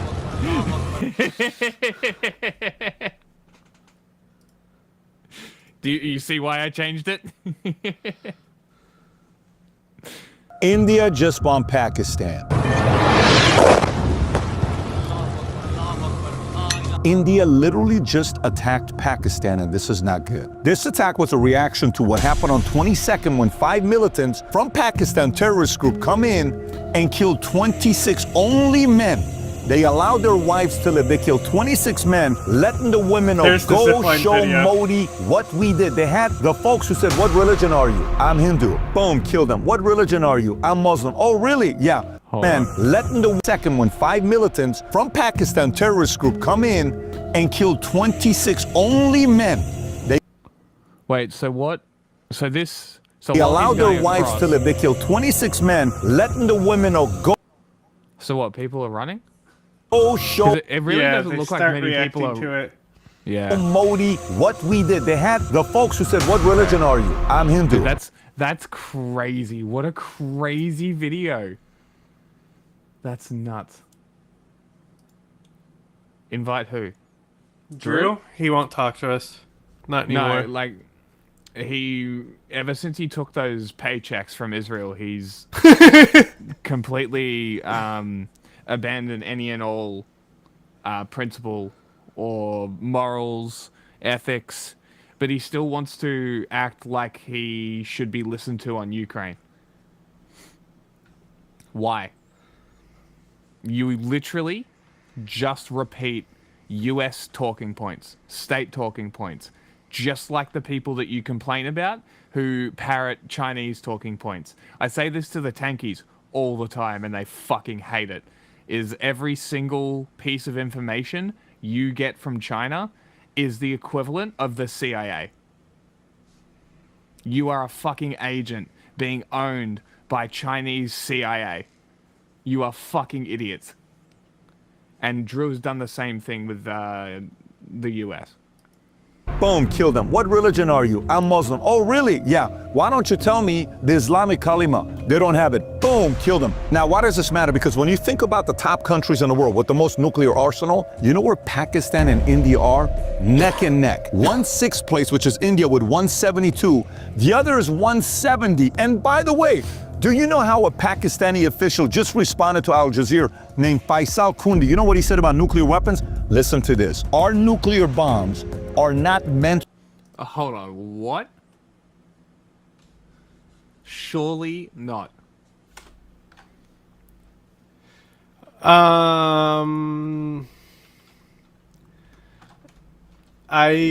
That seems a little sensational. Yeah, that's my initial It makes reaction. sense to me, but it also is like, seems a little extra. Do you like want to be a fucking, like it's a fucking terrorist attack?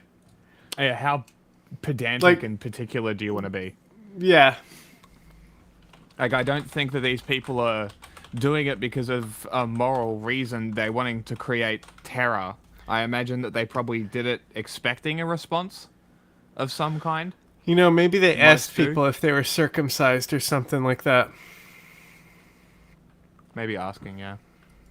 to be displayed in museums. We will use them if attacked by India. All is fair in love and in war. He said this on April 30th. Today's the attack by India. This could escalate like this. And the reason why this has happened, a lot of people are talking about going back to, hey, when you think about, is this like a World War III possibility? Because we can't have those two guys go at it. Or is this more like Cold War, what happened where Russia was communism and they were behind all the Korean War, Vietnam War, all the, you know, even some of the war that was happening with the Iran-Contra.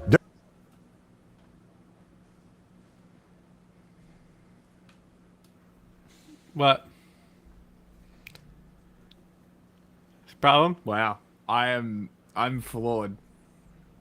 I've never heard somebody say that the Soviets are responsible for Vietnam. Blame the Soviets for Vietnam and Korea. I know, right? Like, get it right. It's France. Well, France, but also China. You come over to my house.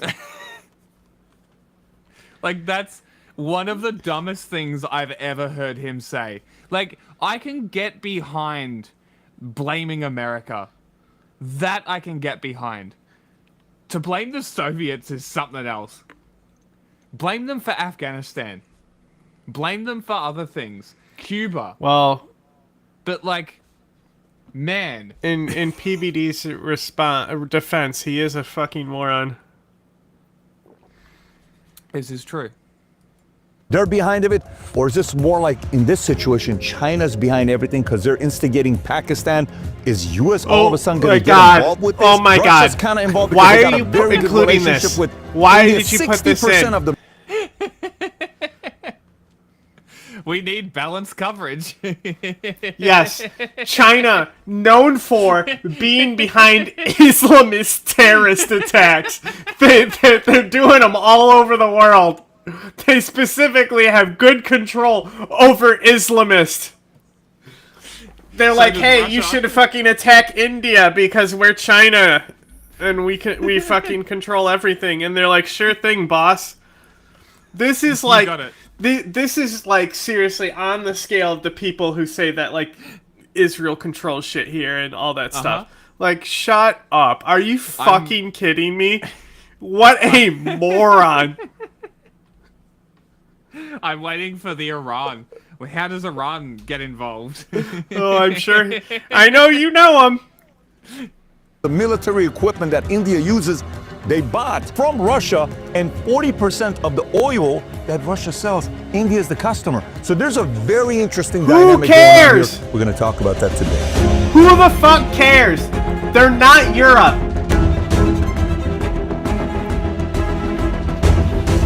Like, oh my god, an Asian country is buying shit from an Asian country? Hold the presses! Oh my god! You mean that it's easier to transport oil over land? Whoa! And subscribe to the channel. If you want the notes, stick around till the end. I'll tell you how to get it on a circle that we have on Monex. So why should who you is and I India care about supposed this to buy the American? gas If you're a from? business owner, China? you're an entrepreneur. Why should you care about this? The reason why this is a little bit scary for a lot of people is because China is not happy with what's going on with tariffs. Trust me, no one is feeling the pain more than China. Did we just bring tariffs into this? Those Muslim terrorists I from hate these Pakistan people attacked the so much! Oh my god, they have to fucking center it around Donald Trump and all this shit. Like, or else their viewers will just click off. I don't know what the Himalulu hillbillies are. I'm turning this shit off. 26 people and kill them. 25th, Apple comes out and announces we're moving our 60 million iPhones away from China and we're going to go to India. Even though they had announced it on April 7th earlier that they're thinking about it, but the 25th, it becomes official. You think they're happy? Then Dell, HP, bunch of other people are announcing that they're leaving China. This is not a good thing for China. China's sitting on saying, holy moly, what are we going to do about this? By the way, some people are calling this as a possibility India has of the a pretty last good, time the Wuhan cell phone production. You know who you really need to hit now that all these problems are happening? America's strongest ally, India. lab. A virus has leaked out of the Wuhan lab, but China didn't do it. We don't know the definitive answer to that. It comes from China. And then the entire world shut down. This could be one of the ways of China's temper tantrum, saying, you don't know what kind of power we got? Oh my God, he's bringing COVID into it now? We're going to poke Pakistan into going and attacking India. We're going to make your life a living hell. Behind closed doors, proxy type of wars that may be happening. So, before we go through all these points that I have, I think it's what are you talking about? Is this what you want? I will become Italian brain rot. I tried playing the game before I trained, and this is what happened. We'll intersect PBD's stupidity with brain rot. I know. It's embarrassing. Okay, you showed enough. We get it. I suck. We gotta train. Starting with easy mode. Chimpanzini cocosini. Wah wah wah. Chimpanzee cocosini. It's gotta be just. It's gotta be him. Now I see why this is easy. What is it? Is this what you want? Oh my gosh, dude. Are you I happy love this now? one. Liri li lari la. Elefante nel deserto che cammina qua e là. Lila, there's no way the names could be this long. Liri li lari la. Lila. Elefante nel deserto che cammina qua e là. What did he say? Elephant in the desert, you moron! Elefante nel deserto che cammina qua e là. Alright, now let me try. Lila. Elefante, elefante capita. Close enough. Well, we know it's the elephant. Oh my gosh, wait a second. Wait, why is this guy so freaking sick with the camera? What is happening? This dude's got the biggest toes. Oh my gosh, look at this. Is that Daniel Larson? He looks like a villager combined with an iron golem. What? Patapim, il mio cappello è pieno di slim. Nel bosco fitto e misterioso. They sent a crying emoji. Is this not what you wanted? I've watched enough Italian brain rot on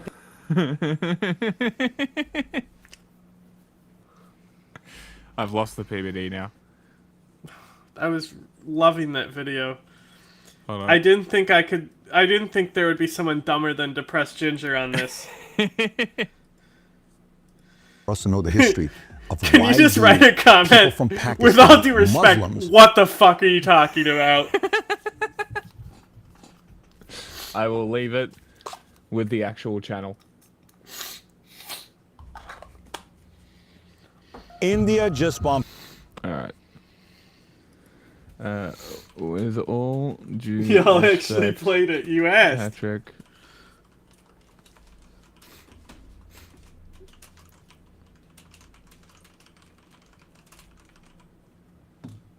Does that work?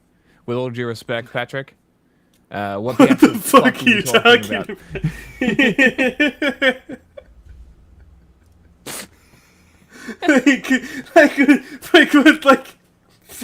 like bringing tariffs and shit into it. Like, you could not be misinforming people more on this.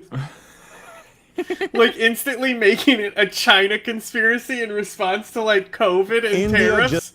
Crazy.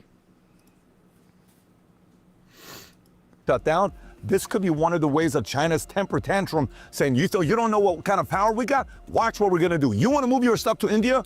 We're going to poke Pakistan into going and attacking India. And we're going to make your life a living hell. Behind closed doors, proxy type of wars that may be happening. So before we go through all these points that I have, I think it's important for us to know the history of why do people from Pakistan, Muslims, and people from India, Hindu, why do they hate each other as much as they do? So in 1947, British India was divided in two different independent states. India, majority Hindu, and you got Pakistan, majority Muslim. The division was chaotic and violent, leading to mass migration of millions and the deaths of estimated 1 to 2 million people. Kashmir, a princely state with a Muslim majority population but ruled by a Hindu Maharaja, became the immediate flashpoint. So Maharaja initially wanted to stay independent, but faced with an invasion by Pakistani tribal forces, he acceded to India. So majority Muslim, but Hindus running it, so they acceded to India, which is kind of interesting, problematic, similar to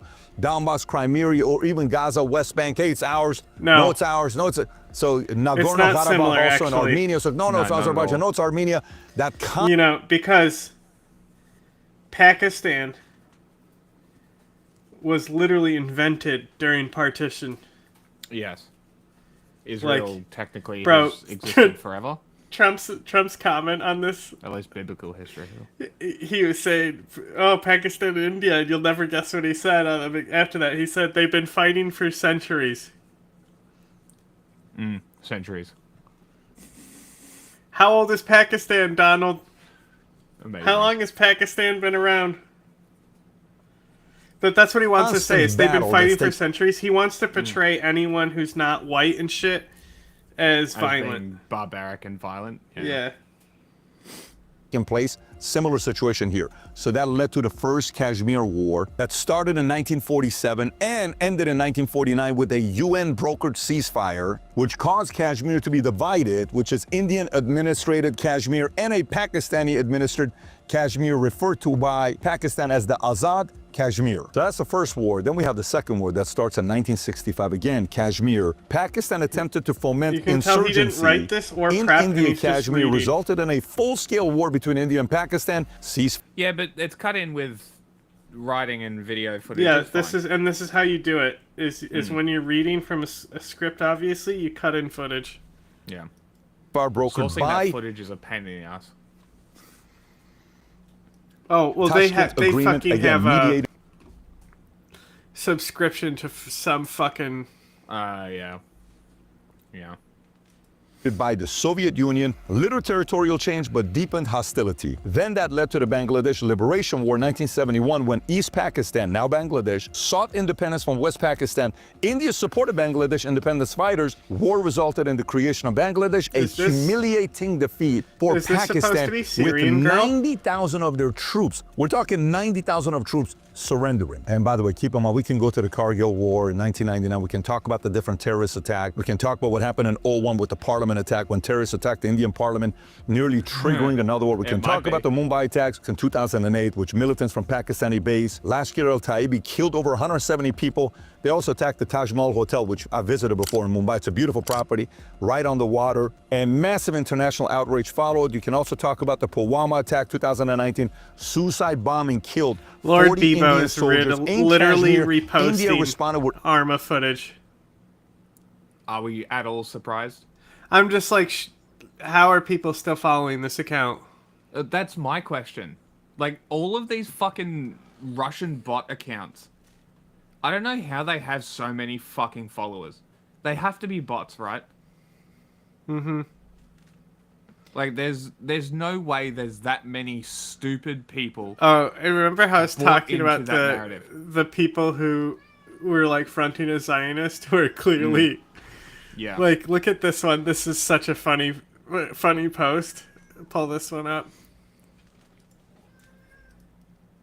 Who the fuck is that center guy supposed to be, bro? Do you know who it is? The face looks familiar. It's the if you believe that the real ruler of Iran is the monarchy, he's the Shah of Iran. Wow. That's funny. He can't So he's even like, tie a these proper are. tie. So he says, "I stand with all 5 of these great leaders" as the post. You know, and it's got an Israeli flag in the name. Yeah. Boy. Oh boy.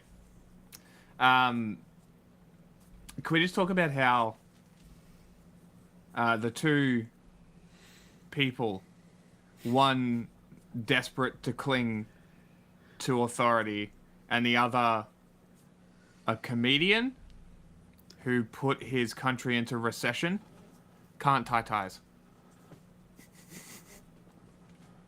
Very embarrassing. It's literally one step, you lazy fucks.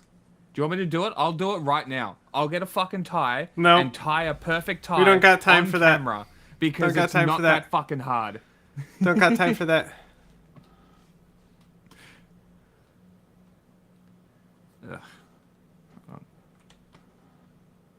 Constant. And then it leads to the nuclear development, where they said, look, man, if we're going to be doing this, we got to make sure we're ready for this. 1974, India tested its first nuclear device, Smiling Buddha. 1988, both India and Pakistan officially tested nuclear weapons. Then post-1998, fear of conventional wars escalating into nuclear exchanges became a constant concern. And obviously, this most recent attack on April 22nd, people are like, wait a minute, what are we doing with this? Modi responded to the attacks on April 22nd. Here's what he said on Twitter. I strongly condemn the... I don't give a fuck because Twitter's not a real place. He does. It's the same name, same as the Shah, the second. Yeah, he's terror attack in. So the Iranian monarchists worship him. Very interesting.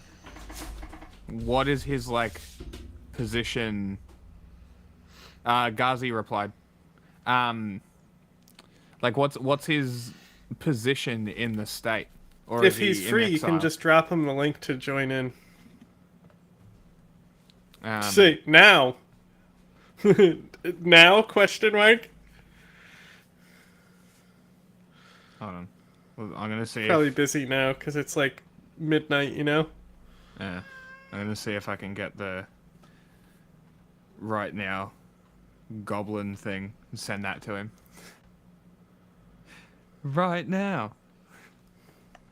If not, Pahalgam, today, Jammu and then Saturday. Kashmir, condolences to those who have lost their loved ones. I pray that the injured recover at the earliest. All possible assistance is being provided to those affected.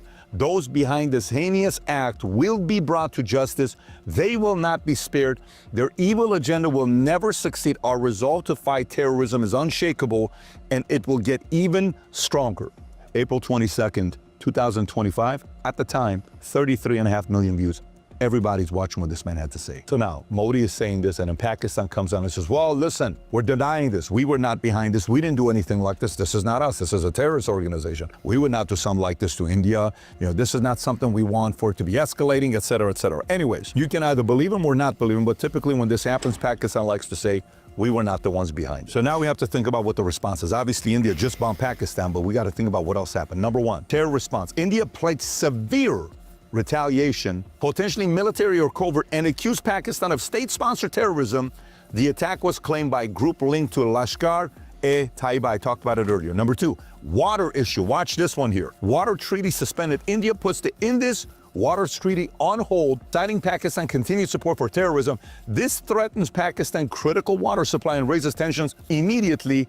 And Pakistan comes back and says, wait a minute, if we're dealing with water, this is a treaty that we signed a long time ago.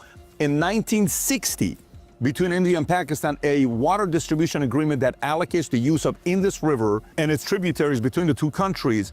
It was brokered by the World Bank and divided the rivers into western rivers, Indus, Jhelum, Chenab for Pakistan, and eastern rivers, Ravi, Beas, Sutlej for India. Pakistan labeled this with the water as an act of war and a violation of one of its nuclear red line. That's what Pakistan said about the water. Number 3, land travel block. India shut down border crossing. I don't disagree with Pakistan saying that the water treaty suspension is an act of war.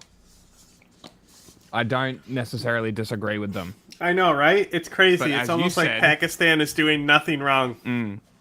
Yeah, and it's like you said, Pakistan can be the adult in the room and come out on top in a PR victory. No, I didn't say they could be. I said, I hope they are.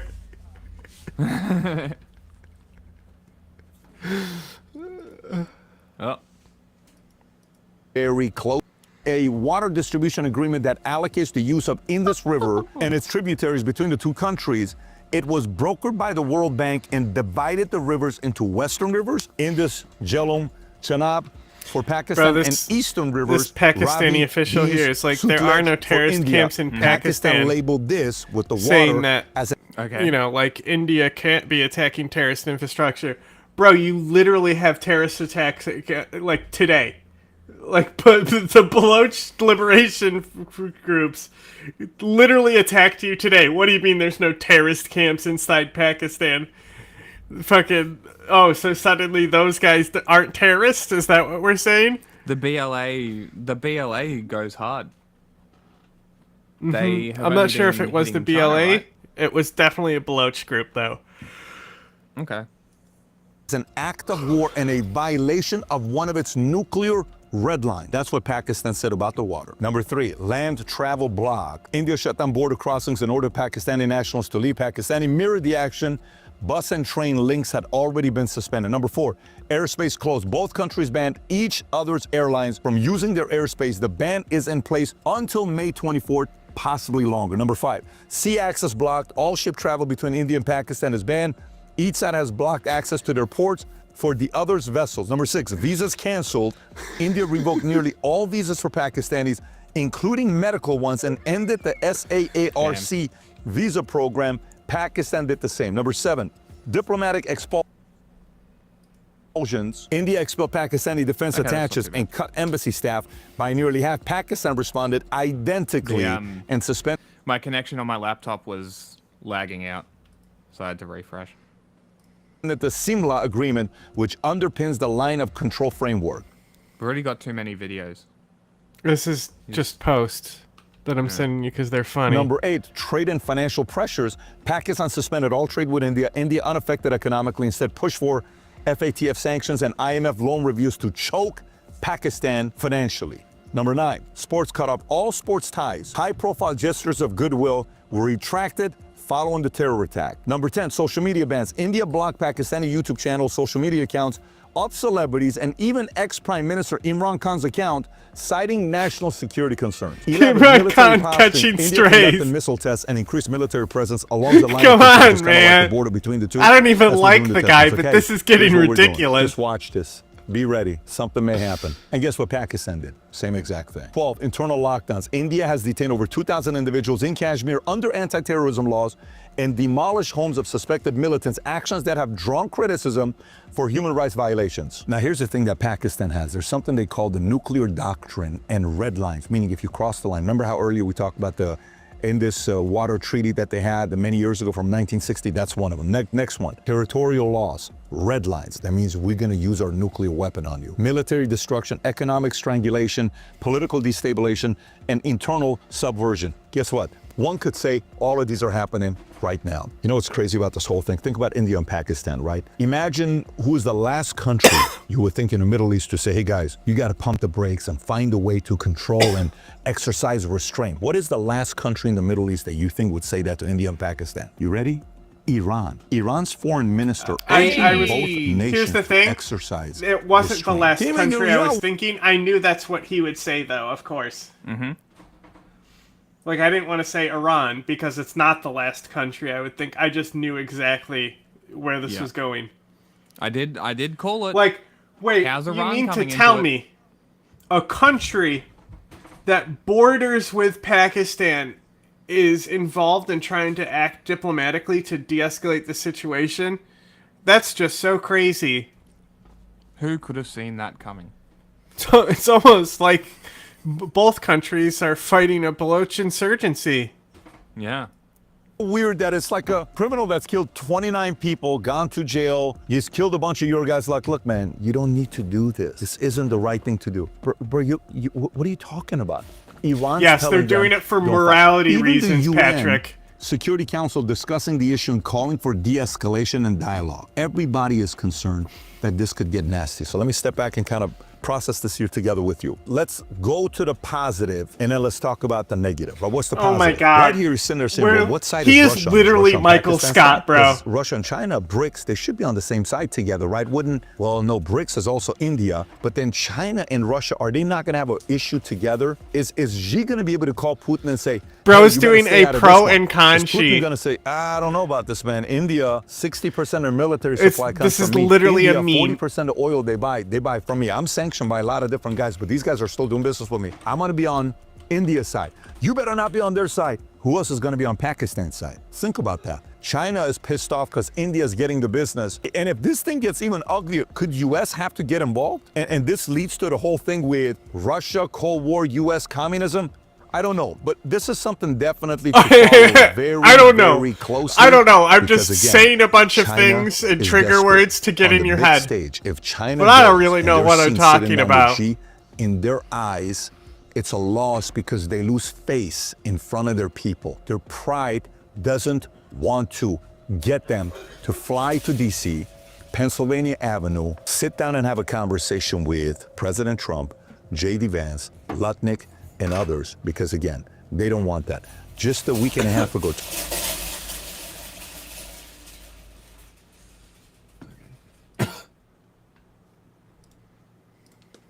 They offer sympathetic interviews to murderous, fentanyl-peddling, cartel-running terrorists. Speaking of migration, Trump's Department of Homeland Security has just off. Speaking of law and order, President Trump has made another big announcement on the justice front. He is going to reopen Alcatraz, the most famous, most infamous prison probably in the United States. He posts, quote, rebuild and open Alcatraz. For too long, America has been plagued by vicious, violent, and repeat criminal offenders, the dregs of society, who will never contribute anything other than misery and suffering. When we were a more serious nation in times past, we did not hesitate to lock up the most dangerous criminals and keep them far away from anyone they could harm. That's the way it's supposed to be. No longer will we tolerate these serial offenders who spread filth, bloodshed, and mayhem on our streets. I love... Okay, alpha male, yes. You have to go back to his full Sorry, I need shot. to piss. Okay, bro. Mr. Alpha Male, right? Got the fucking gayest looking cigar box I've ever seen. Got a fucking flower on language it. Analysis? This Renaissance ass painting ass background. You got a fucking dancer on as a painting behind him, and one of these fucking fruity lamps that you find in old lady houses. Like, yeah, bro. We're buying it. You know, what kind of car would you think a person who has this type of decoration would drive? Oh my goodness. A 2005 middle range BMW 3 Series. Not to be specific or anything.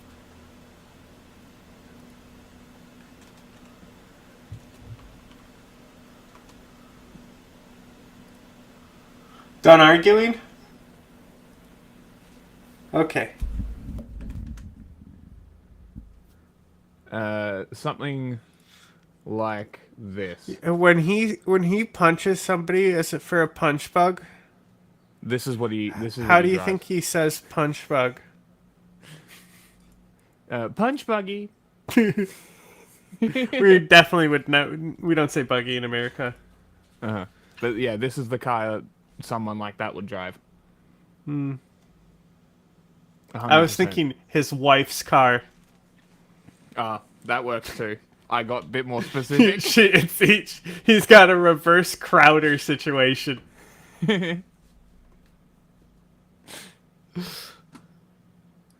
I say wife? I meant husband. Speaking of law and order, President Trump has made another big announcement on the justice front. He is going to reopen Alcatraz. Okay. The most famous, most infamous prison probably in the United States. He posts, quote, "Rebuild and open Alcatraz. For too long, America has been plagued by vicious, violent, and repeat criminal offenders, the dregs of society, who will never contribute anything other than misery and suffering. When we were a more serious nation in times past, we did not hesitate to lock up the most dangerous criminals and keep them far away from anyone they could harm." That's the way it's about this. Do you know where the most dangerous criminals actually went? Probably a Supermax. Sing Sing. It's still open. Where is it? New York. Oh, okay. Interesting. Like serial killers no didn't longer go to Alcatraz. No, who did go to Alcatraz? Capone is the most famous inmate. Okay. And remember, do you know what he got arrested for? Tax evasion. Yeah, fucking tax forms not being dotted correctly, right? Crazy. And so Trump said that he's had more litigation and investigations than Al Capone. Why would you bring up the guy who, like, do you also want the investigations for your taxes, bro? That would be funny if that's how he got Like, taken maybe down. be a better criminal. Yeah. Like, that's a you problem if you've been litigated more than Capone. Skill issue. It's not that Capone is more evil than you. He's just a better criminal. Mm-hmm. Tolerate these serial offenders who spread filth, bloodshed, and mayhem on our streets. I love this guy's diction so much. Back when Trump did the Make America Great Again hat, I said, this man has poetic diction. Sing Sing has been open since 1826. Damn. It's an old prison. Yeah. Beautiful political writing. They spread filth, bloodshed, and mayhem on our streets. That is so much more evocative. That is so much more politically. Here, check it out. This is what it looked like. Looks like Battleship Island. Yeah, it's been around in a while. Look at how old that shit is. Wooden doors. Mm-hmm. Like. It's a classic prison. Is this the prison that they base all other prisons on? This is just like a notoriously not good prison to be locked in. Oh, look. The Zapper. Do they have a nickname for it? I don't know. But like, why is it called Sing Sing? I don't know. But it was definitely better to go to Alcatraz.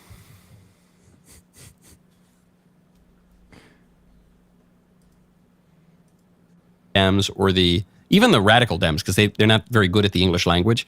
Oh, and certainly then the squish Republicans know how to do. That's really paints the picture accurately. Anyway, he goes on. The what? This is why today I am directing the Bureau of Prisons together with the Department of Justice, FBI, and Homeland Security to reopen a substantially enlarged and rebuilt it was going to be a Native Alcatraz American thing to house America's most ruthless and violent offenders. The We name will no Sing longer Sing derives from be held hostage to criminals. Sint Sink, Native American tribe whom New York colony purchased the land from in 1685.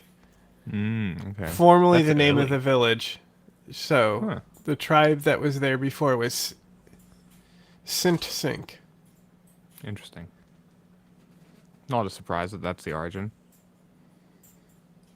Criminals, thugs, and judges. They're afraid to do their job and allow us to remove criminals who came into our country illegally. The reopening of Alcatraz will serve as a symbol of law, order, and justice. We will make America great again. I really love this idea. And not just because it seems so over the top and extreme. I mean, Alcatraz is like the Suck his American dick harder. Elba or St. Helena or something. It's where we banish the most notorious criminals. That's where Al Capone was.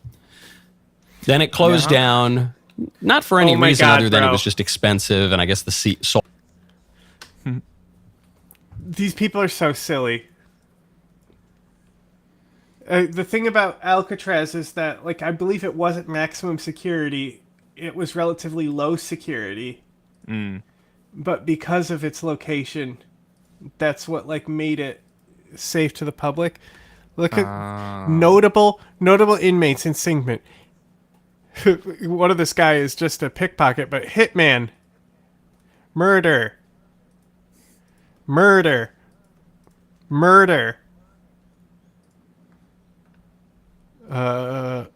30-month sentence for attempted burglary, was later executed for murder in 1944. What the hitman, murder.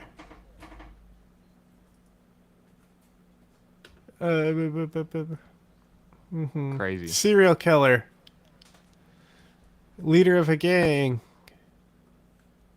Oh no. Serial killer. Child kill. Oh, Albert Fish. This guy's the worst. This is the dude who they electrocuted, and he still had needles in his dick. And he would shove the cotton balls soaked with gasoline up his ass. He ate children and then wrote the parents letters about how he killed their kids. That's cool. Yeah, he's awful. Hitman. Teenage prostitute. Very cool. Center of media attention for coming to court wearing feminine attire. Serial killer. Gunman. Kidnapping and murder. You know, like, we're barely halfway through the list. You know, like, oh look, yeah, sentenced to 10 years for criminal anarchy. Amazing. Like, not all these people were serial killers and shit, but like, oh, Irish. That's why he was there. Irish Worker League. Makes sense why they sent him. Ooh, look. Affiliated with the terrorist group in Ireland, huh?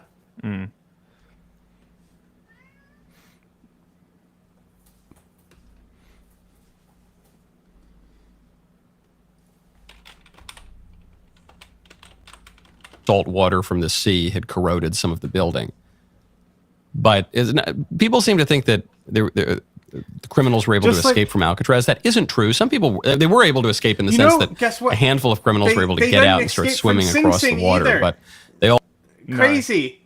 Like, actually, because I've been to Alcatraz, there was times when the prisoners took over the entire prison. Neat. In riots and shit. You know? Swim? Like, it... But the thing is like, the guards also had to fucking commute to the island. Like,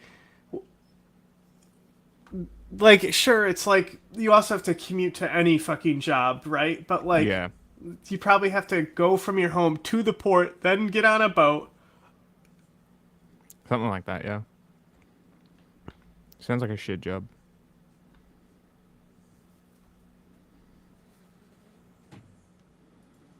all drowned or were shot along the way or just apprehended when they reached the shore. So it's a very effective prison. You know, you'd have to put a little money in it, fix some of the salt corrosion. I didn't change the title. Hello, friend. Okay, Alcatraz was maximum. Hey, more people. Hello, hello, hello. Welcome, people. You just missed our Pakistan segment. Unfortunately, but if you we'll be doing one on the next show too. Likely, yes. Oh, we possibly will. with a guest. So tune in. What, 4 hours? No, further, 5 hours before this current time in 3 days. So crazy.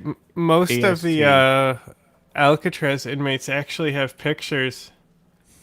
Is you know? the guest Ethan Klein? I The fucking guest hope Ethan so. Klein. I mean, does he know anything about Pakistan? Maybe Asmongold does.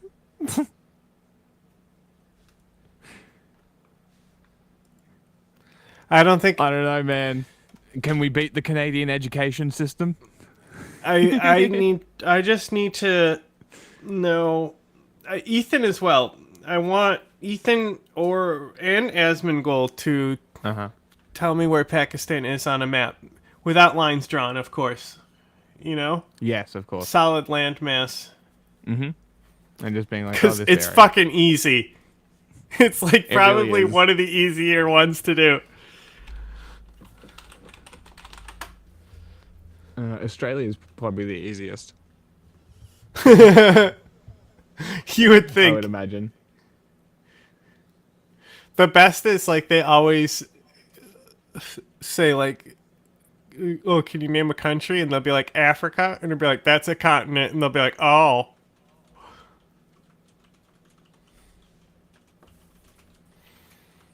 Yeah, Australia is pretty easy, but not as easy as fucking Pakistan. True. Well, maybe. I mean, more. I meant anything else in the like region is not as easy as Pakistan. Like They India and both have Saudi shit in their Arabia. house issues. That's funny. They both have poop in their house issues. Do I like Yeah. chips? I love chips. They're called crisps. What would you like to know? Ask us questions. We will talk. And despite the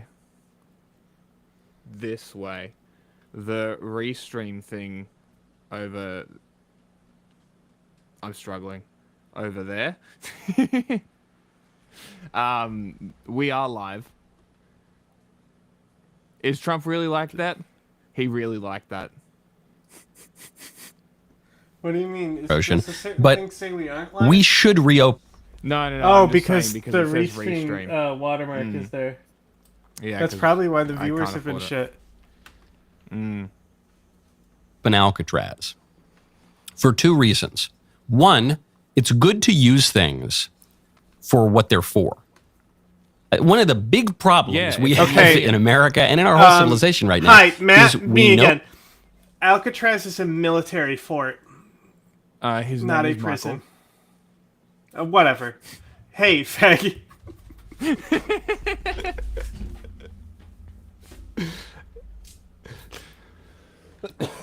Was it actually a military installation? Yes.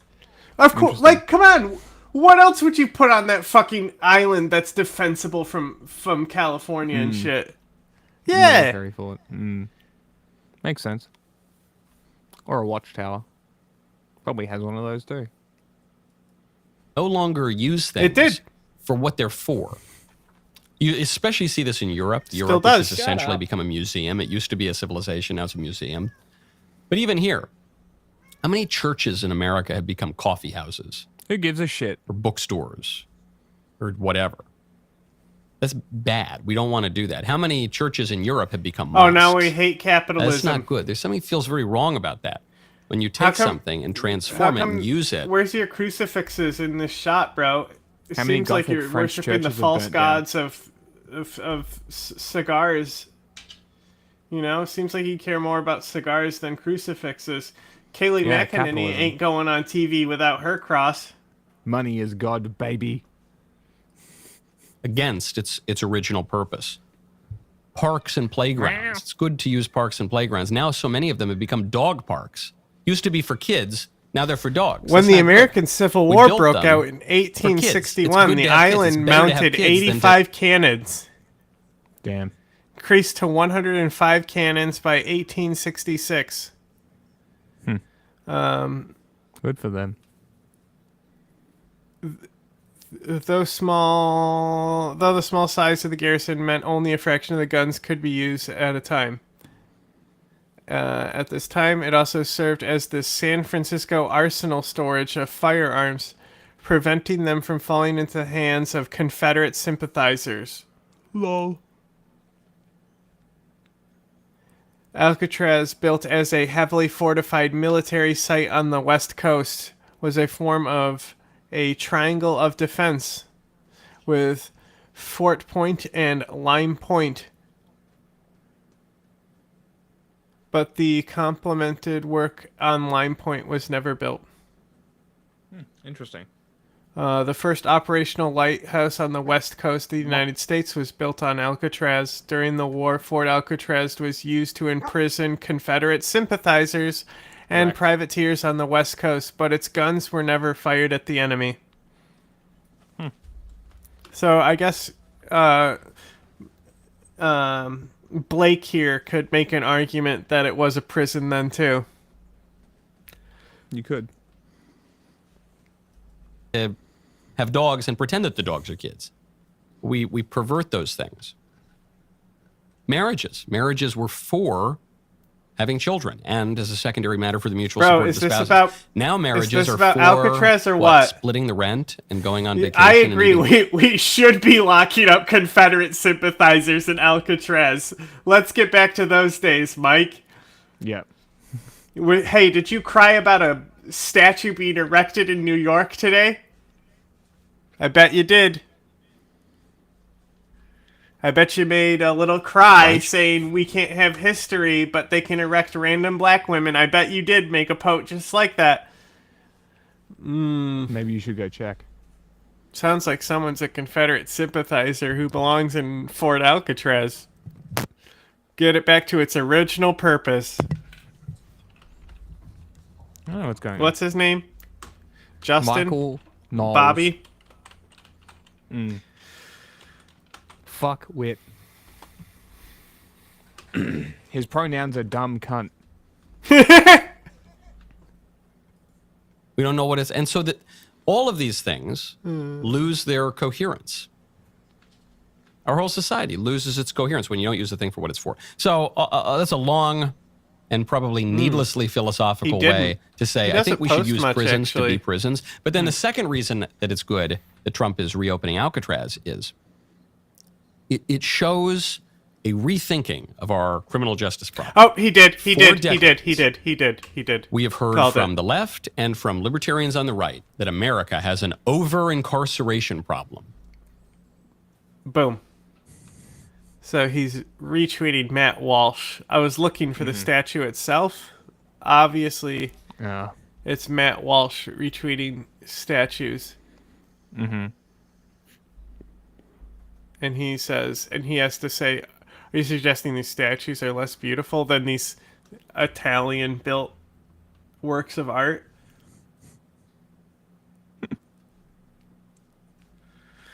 What a fucking... I'm against statues. You know, I'm just saying, him being like, what about the Michelangelo, really goes with that cigar box. That's all I'm saying. Rampant crime. We have many people being murdered, not just by guns and knives and direct killings, but as I mentioned earlier, 75,000 Americans per year being poisoned by fentanyl, by the criminals who control our entire border and who flood our country with millions of other criminals. We have a massive under-incarceration problem. Not my headphones. So what the libs and the squishes want to do is they want to close prisons. The extreme left wants to abolish prisons altogether, as Rashida Tlaib and the rest of the squad suggested over the past 5-6 years. Michael? What Trump is saying is, closing Sing Sing? We need more prisons. And in fact, we are going to we reopen don't. America's we most really don't, notorious actually. prison. We're going to make it tougher than ever, and we're going to put more criminals in there. When the crime rates diminish, that's when you could start talking about over-incarceration. Right Michael, now, though, where are you getting this from? We need that rethinking. The president has said nothing like shift in this. how we even approach criminal justice. You're kind of just fucking in a fantasy world. This is like, wow, I can't wait to hear about shit that isn't going to happen. You know what I mean? He just yapping. We're not opening Alcatraz. It's just not. It's just they're going to fucking make a song and dance about it. But he has 4 years. How much assets is he going to divert to fucking convert this museum back into a prison? Also, in 4 years he can do it? Hold on. at the same time, he's how the many construction guy. Right? How many resources are he going to redirect for everything that he wants to do, while also simultaneously cutting taxes and increasing the economy? Like, no, exactly. Every single MAGA person. That's the basic is take. so Is that stupid. it would be expensive, and it's not a good. Like, yes, we've all heard it. Of course, Alcatraz is not a good use of taxpayer dollars. That's what you hear the people who still want to support Trump, like PBD's co-host and shit. Actually, R.M. Brown was making fun of this. Okay. The Alcatraz shit with PBD's guys. I'll find the exact thing. Please. I think it's his newest video. I saw it uploaded. Mm-hmm. How do we get more people into the prisons? And how do we make sure they stay locked away? And how do we make sure that we surround them by sharks so they never try to swim out? That would be justice. Now, speaking of justice, we to establish justice for the most vulnerable among us. That's why you got to check out Preborn. Go to Preborn. We built Guantanamo. Sharks aren't the reason people aren't escaping from Guantanamo, you dumb fuck. Preborn.com/Knowles. With Mother's Day just around the corner, their network of clinics provides into a pre-life growing day or 100 place sponsors. If you're buying gifts for your mom and care about your mom and you're watching this guy, no, you don't. Fucking weird. It is fucking so weird. This guy. Oh, he's also got the Kanye thing in here. He's a freak. Into an old video of Ilhan Omar. This video was from 2018. It's a little while ago now. Okay, so you mean it's not relevant. Got it. Thanks for telling me, Michael. Anyway, Kanye was also on Piers, by the way. Ooh! Oh, no. Kind of a cool guy. This is sort of a cool guy behavior that I'm doing right here, exhibiting. Okay. How would you say your life is at the moment? Huh? Go ahead. I mean, you see that view? Yeah. Your life is good? Judge it on the view as the answer to how my life is. Right. Judge me by the view. Well, the view is Mallorca. I've been there. It's a beautiful place. And showing for all off. intents and purposes, Like Piers. Showing off a little bit, right? It just shows the hate that you put out for people that put love. There's so much love in the art that I put out. With all due There's respect, so many, what are you talking about? I haven't said anything. What are you talking about? It's give him a break, okay, man. now you're not taking accountability or responsibility. You said, you know, of course I played your music. I need a. He's a big fan, sir. This is what you get for now. Apple Music for a second. We can circle back when you. Huh? Let me hit up Apple Music. Let's see Kanye's newest album. You can count. Okay. Okay. There he goes. Where's he gone, Sneeko? And that's it. That's what he got. Wait, he left? I'm sure that will definitely get you more shows, Kanye. People are definitely going to talk to you from here on out. He's just making fun of PBD's thumbnail for like 5 minutes here.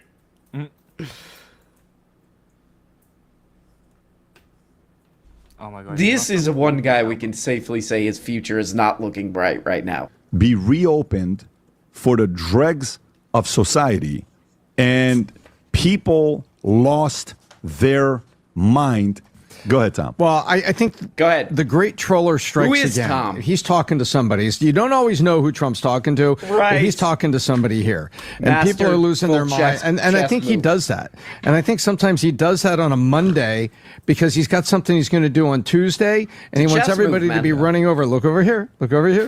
Brilliant, And so I think that's what's going on. I mean, Alcatraz, it would be god-awful expensive to retrofit it and to take that build back, it again Tom. and to do everything. think it's Hey, worth- Tom's future is not looking bright right now. Oh my God! You scum rat. Do you think you should do it? No. It's a museum now. No, you you shut don't the need to hell up, preserve the Tom. museum. So you think it's a bad idea? Do I think it's a bad idea what to is this, have a Rob? prison like Alcatraz? Do I think it's a bad idea to have the Leavenworths and the Alcatrazes? No, I don't. Oh, so I think actually, there needs to no. be fear in criminals. Okay. I don't want to Pause it go for a second. there. I don't want to go there. Vinny, your thoughts on this? Because you're not listening? Well, troll is it? This is why I Because don't host things, is because when I put them on, you don't pay attention. I'm doing my funny. So, back to what Kanye was saying. All the love that he was putting out. This is the track list for his new album, Cuck. Yeah, he Hitler, said Ye, he's a cuck. And Jesus. He said he the was King a of cuck Soul. on Sneako's stream. Wow. Nitrous, Virgil, World War III, Bianca, Dirty Magazines, Hail Hitler, Cosby, White Chicks, Gas Chambers. Cool. Very cool, Kanye. Very cool. Yeah, it's called Love. That's very loving. Go back to the PBD thing. I already got rid of it.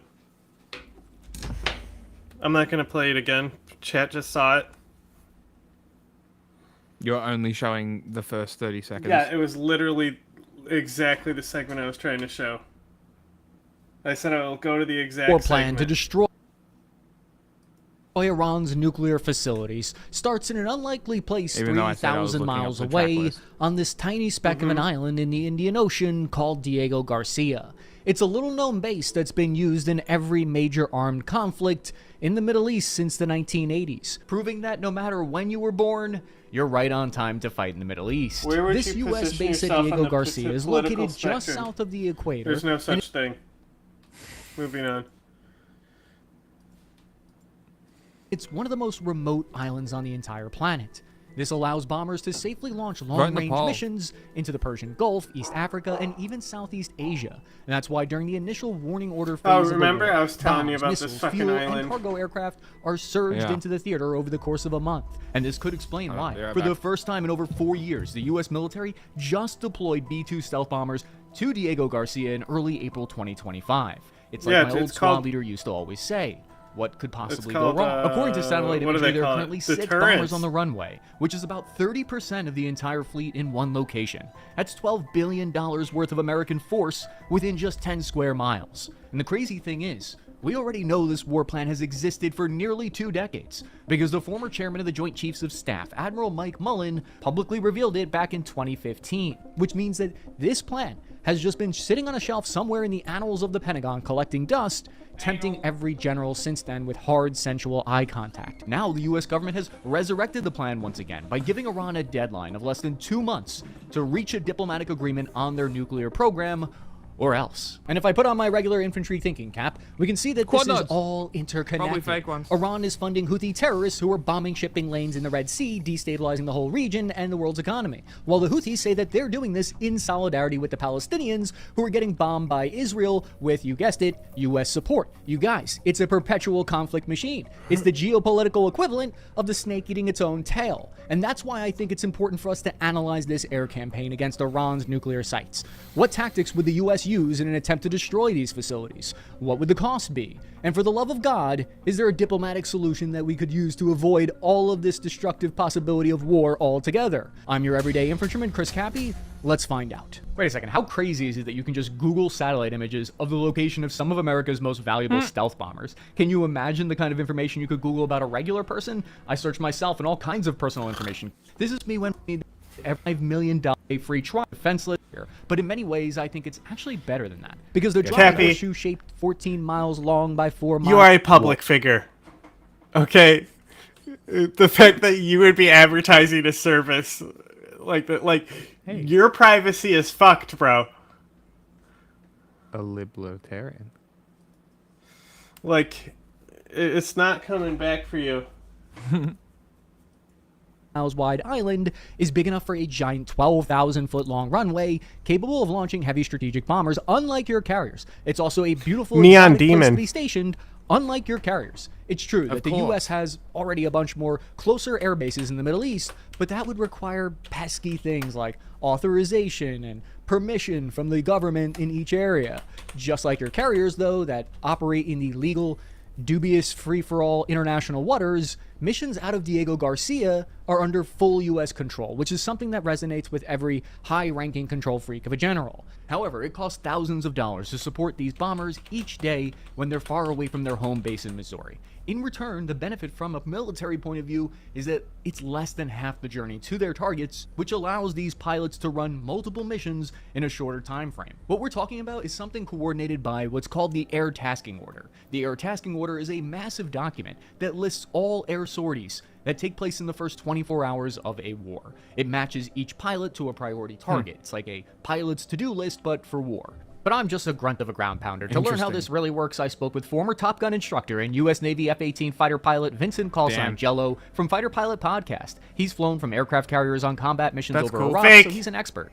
Something I've been learning about is the Air Tasking Order. I'm wondering, is that something that you guys actually get? Yes, the Air Tasking Order is the air shop's way of making their plan known to everyone in theater who is participating.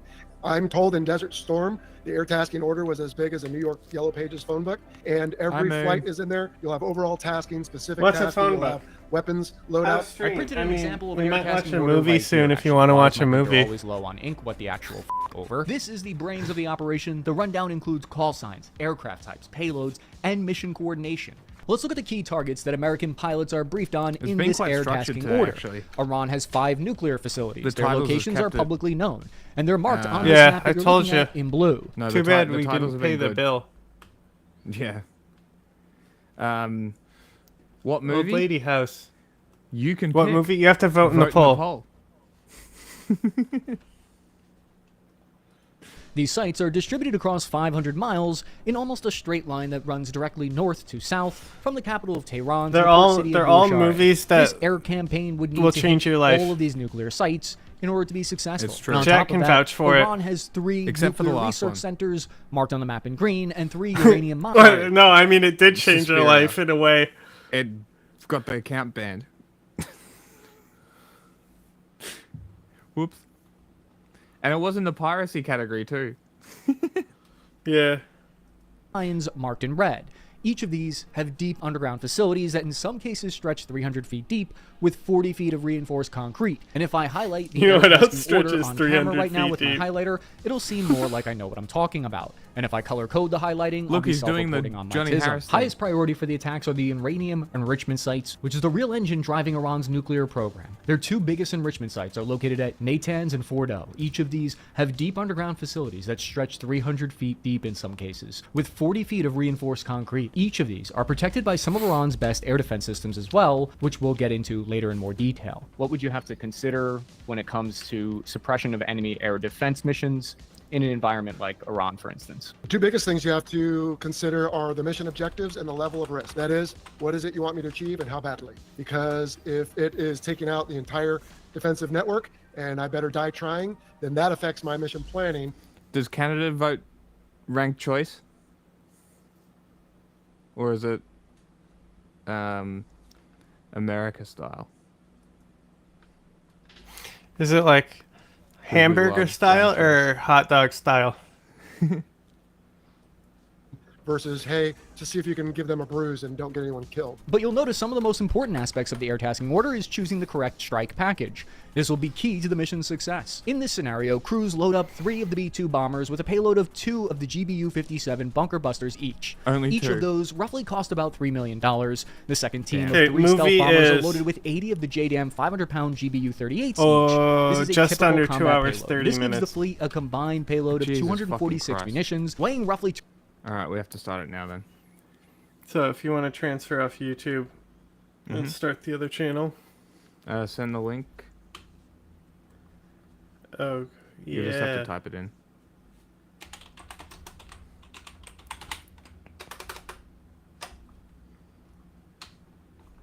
It's a long fucking This is movie. for everyone on YouTube because on Twitch we can't control the lobby or switch for YouTube. So if you want to keep going on this stream on YouTube, you have to click this link. All right, go ahead on YouTube. Start the other YouTube. one. Hold on. Sound bite. I bid you good day, sir. I bid you good day. Thank you, sir. Oh, let's hit end stream. Gone. Where is the whore?